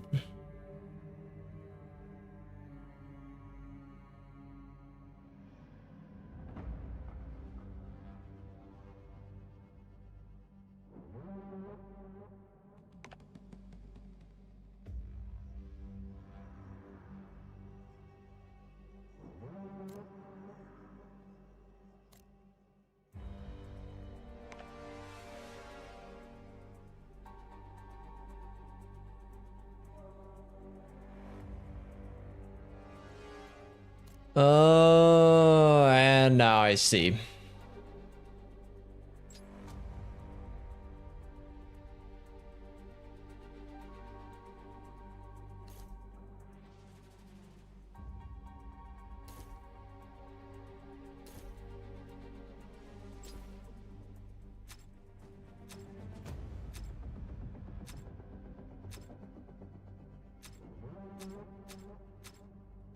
So that's how people get good gear.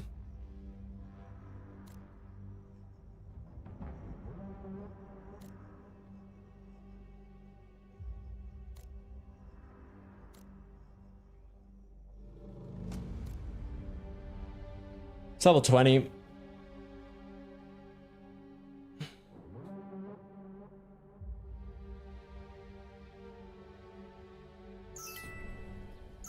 Let's do this.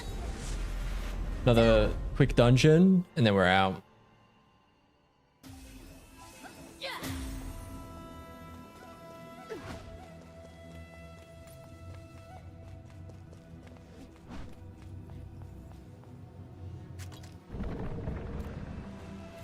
크로카는 움직이지 못하니 피해가는 것도 방법이라고.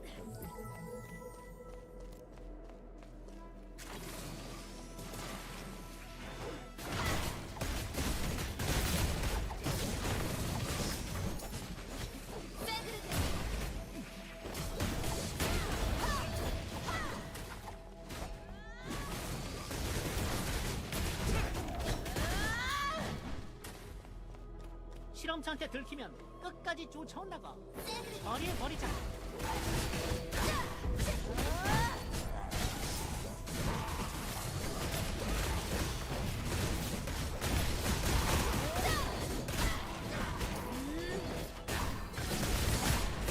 왼쪽과 오른쪽 어느 길로 가도 괜찮다고.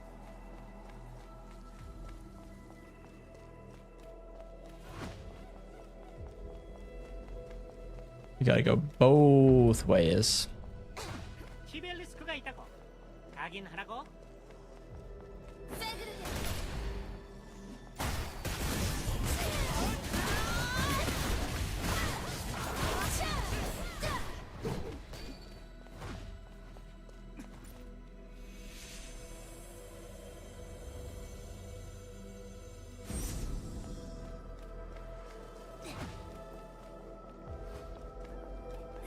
저기 하루콘이 있다고.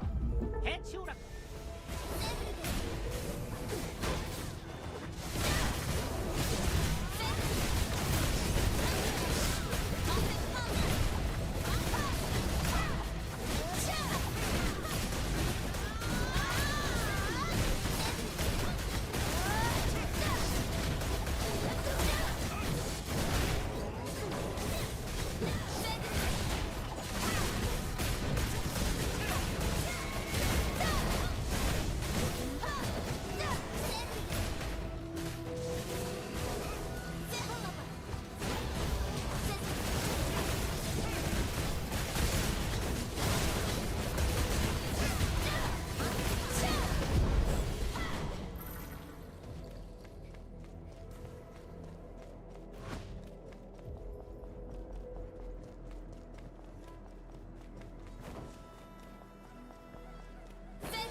바닥의 함정은 잘 피해 가라고.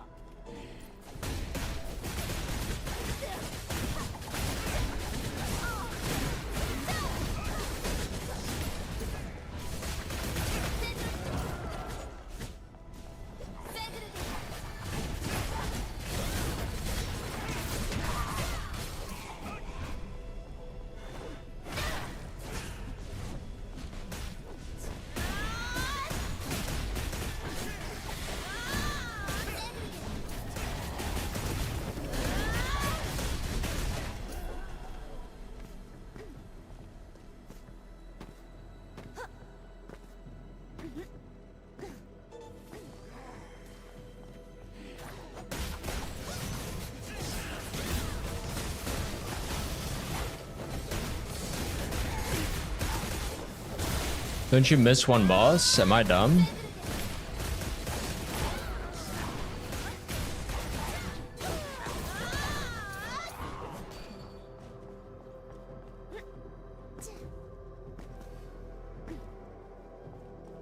Alright, good. I can lead people.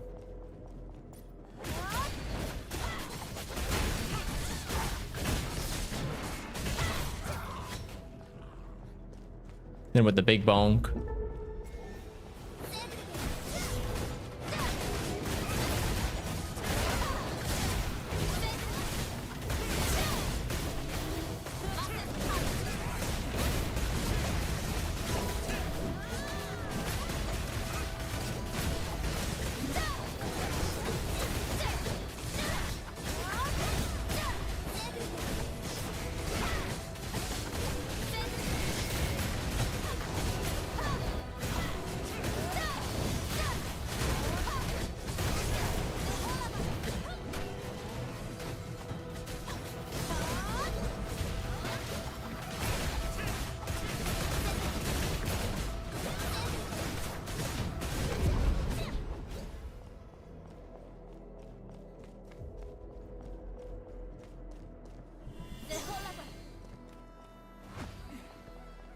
Hell yeah, dude. Look at that healing, bro.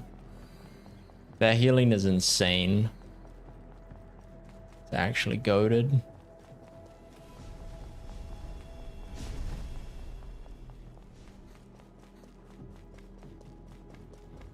크라우 봉인 수호자를 처치해야 안쪽문의 봉인이 열린다.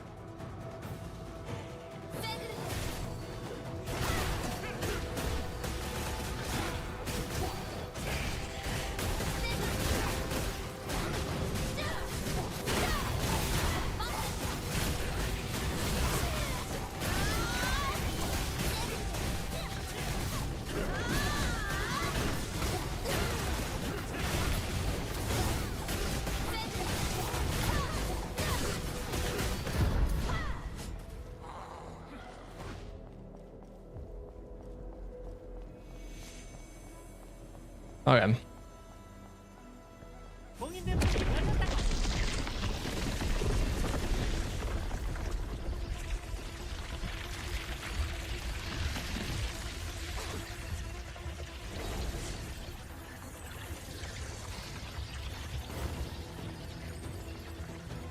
Lol, one of us died.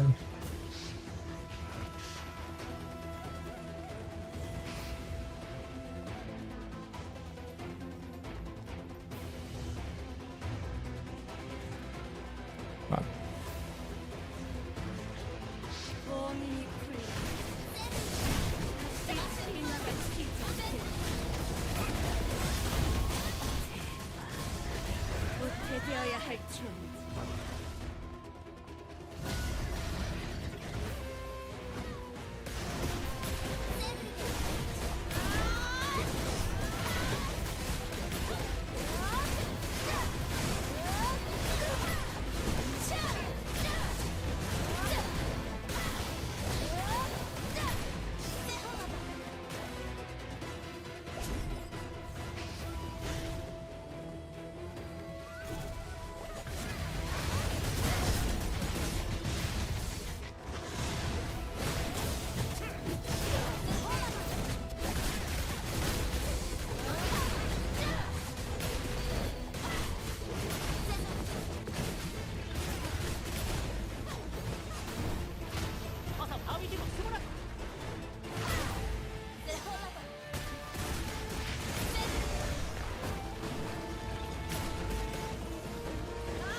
Hell yeah, dude. Who needs a healer? Not me. I am.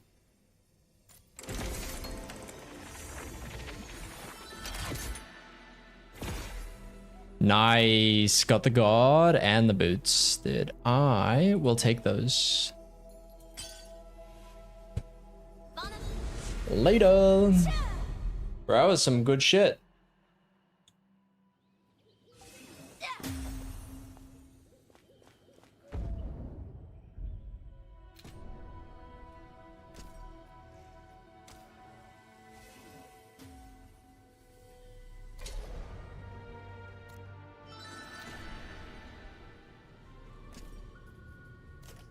Did I miss the Shugo festival? Yeah, I did.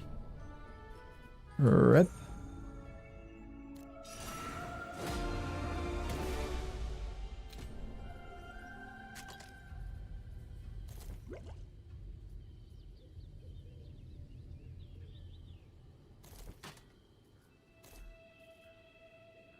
I need to lock that.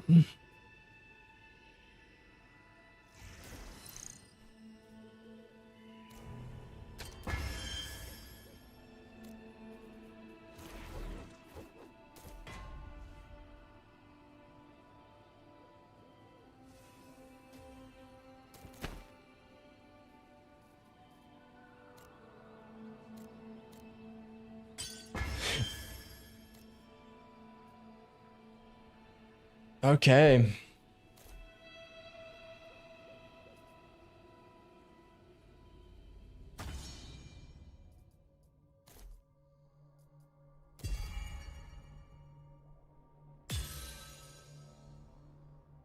Crit hit, attack, HP.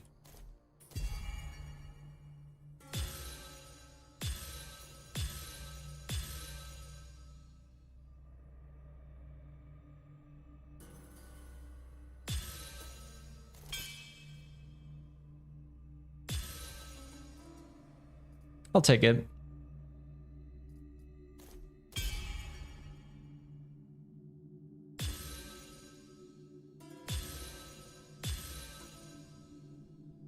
I'll take it.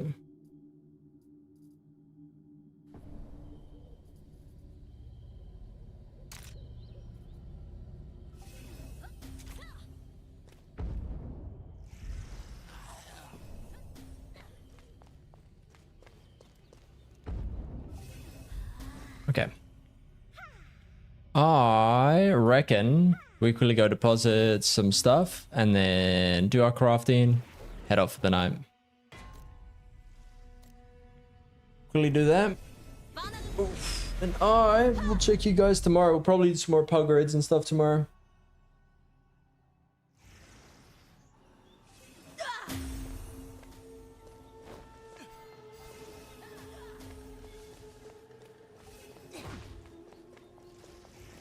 Actually, I do want to see if I fixed the lag.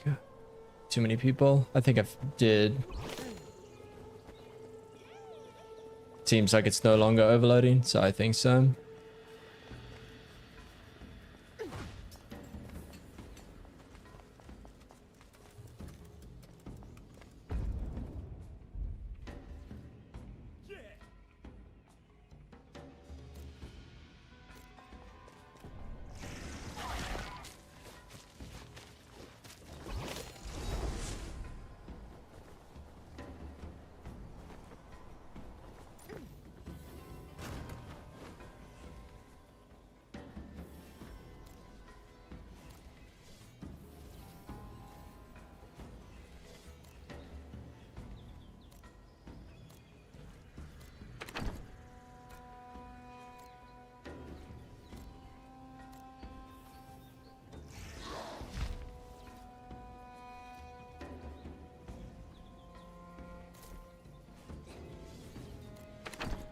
I need to keep that in there because that is something I can upgrade.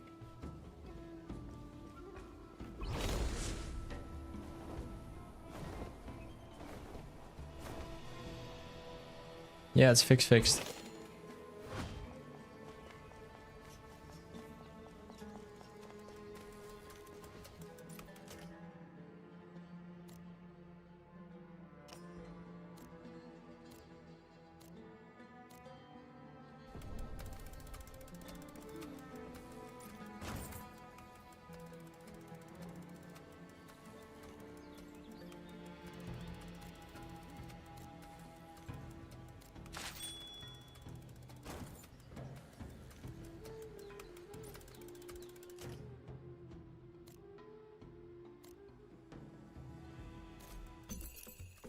Okay, we maxed off the wood.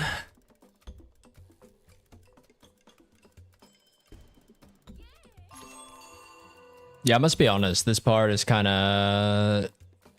I wish you could speed it up.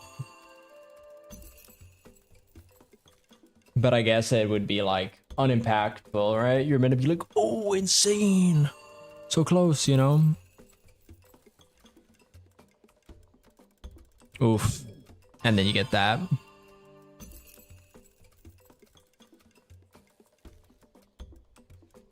Like, I get it. I get it. And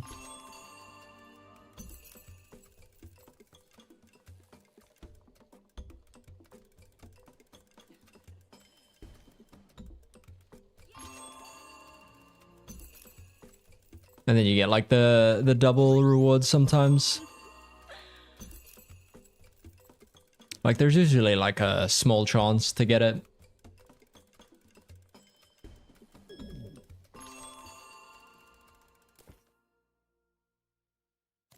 Okay, I can make 2 staves. So I reckon we do 1. Maybe we luck out and get the 25% chance. Come on. 25%, baby. Nope. Okay, we go again.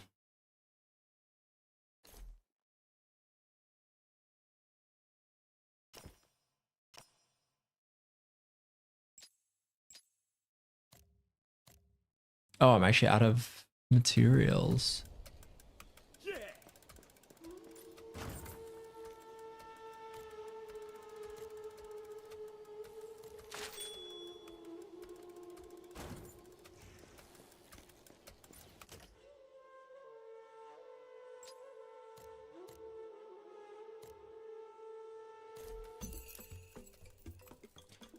Always be making sure we're making these.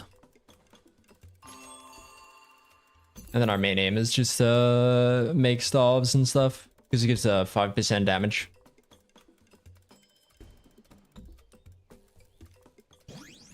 And 5% damage reduction as well.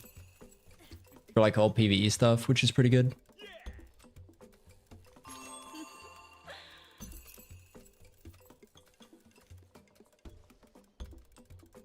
I wonder if increasing this slowly like raises the chances of getting the 25%.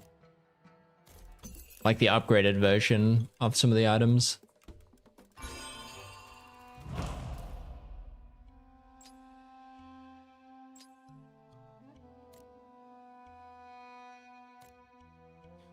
It's been a chance time succeeding. Succeeding a craft to grow an item, a higher grade than the original common products is not accepted when the combo gets activated.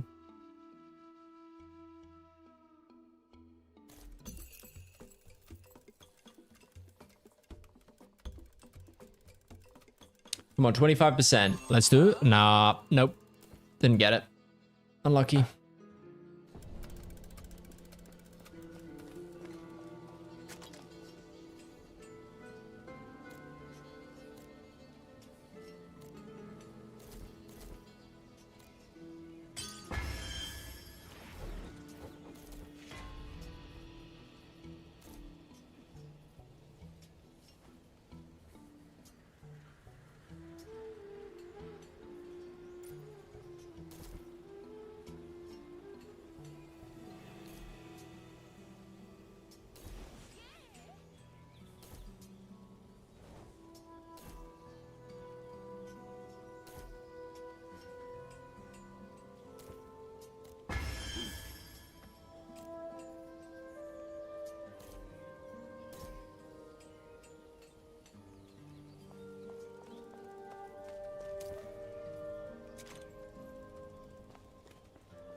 You need 70? Dude, that's a lot.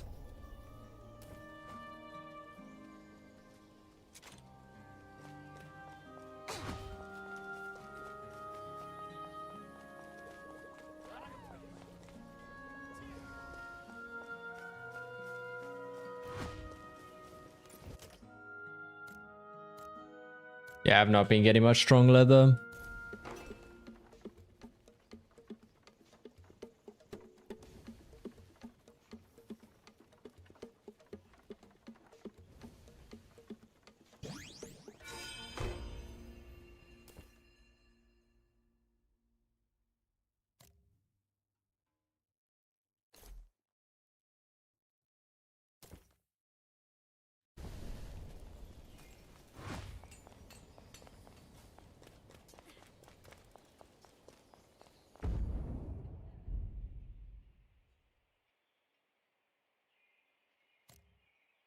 Okay, we're gonna go ditch our stuff in storage, and I'm gonna head off. See you guys tomorrow. Bye.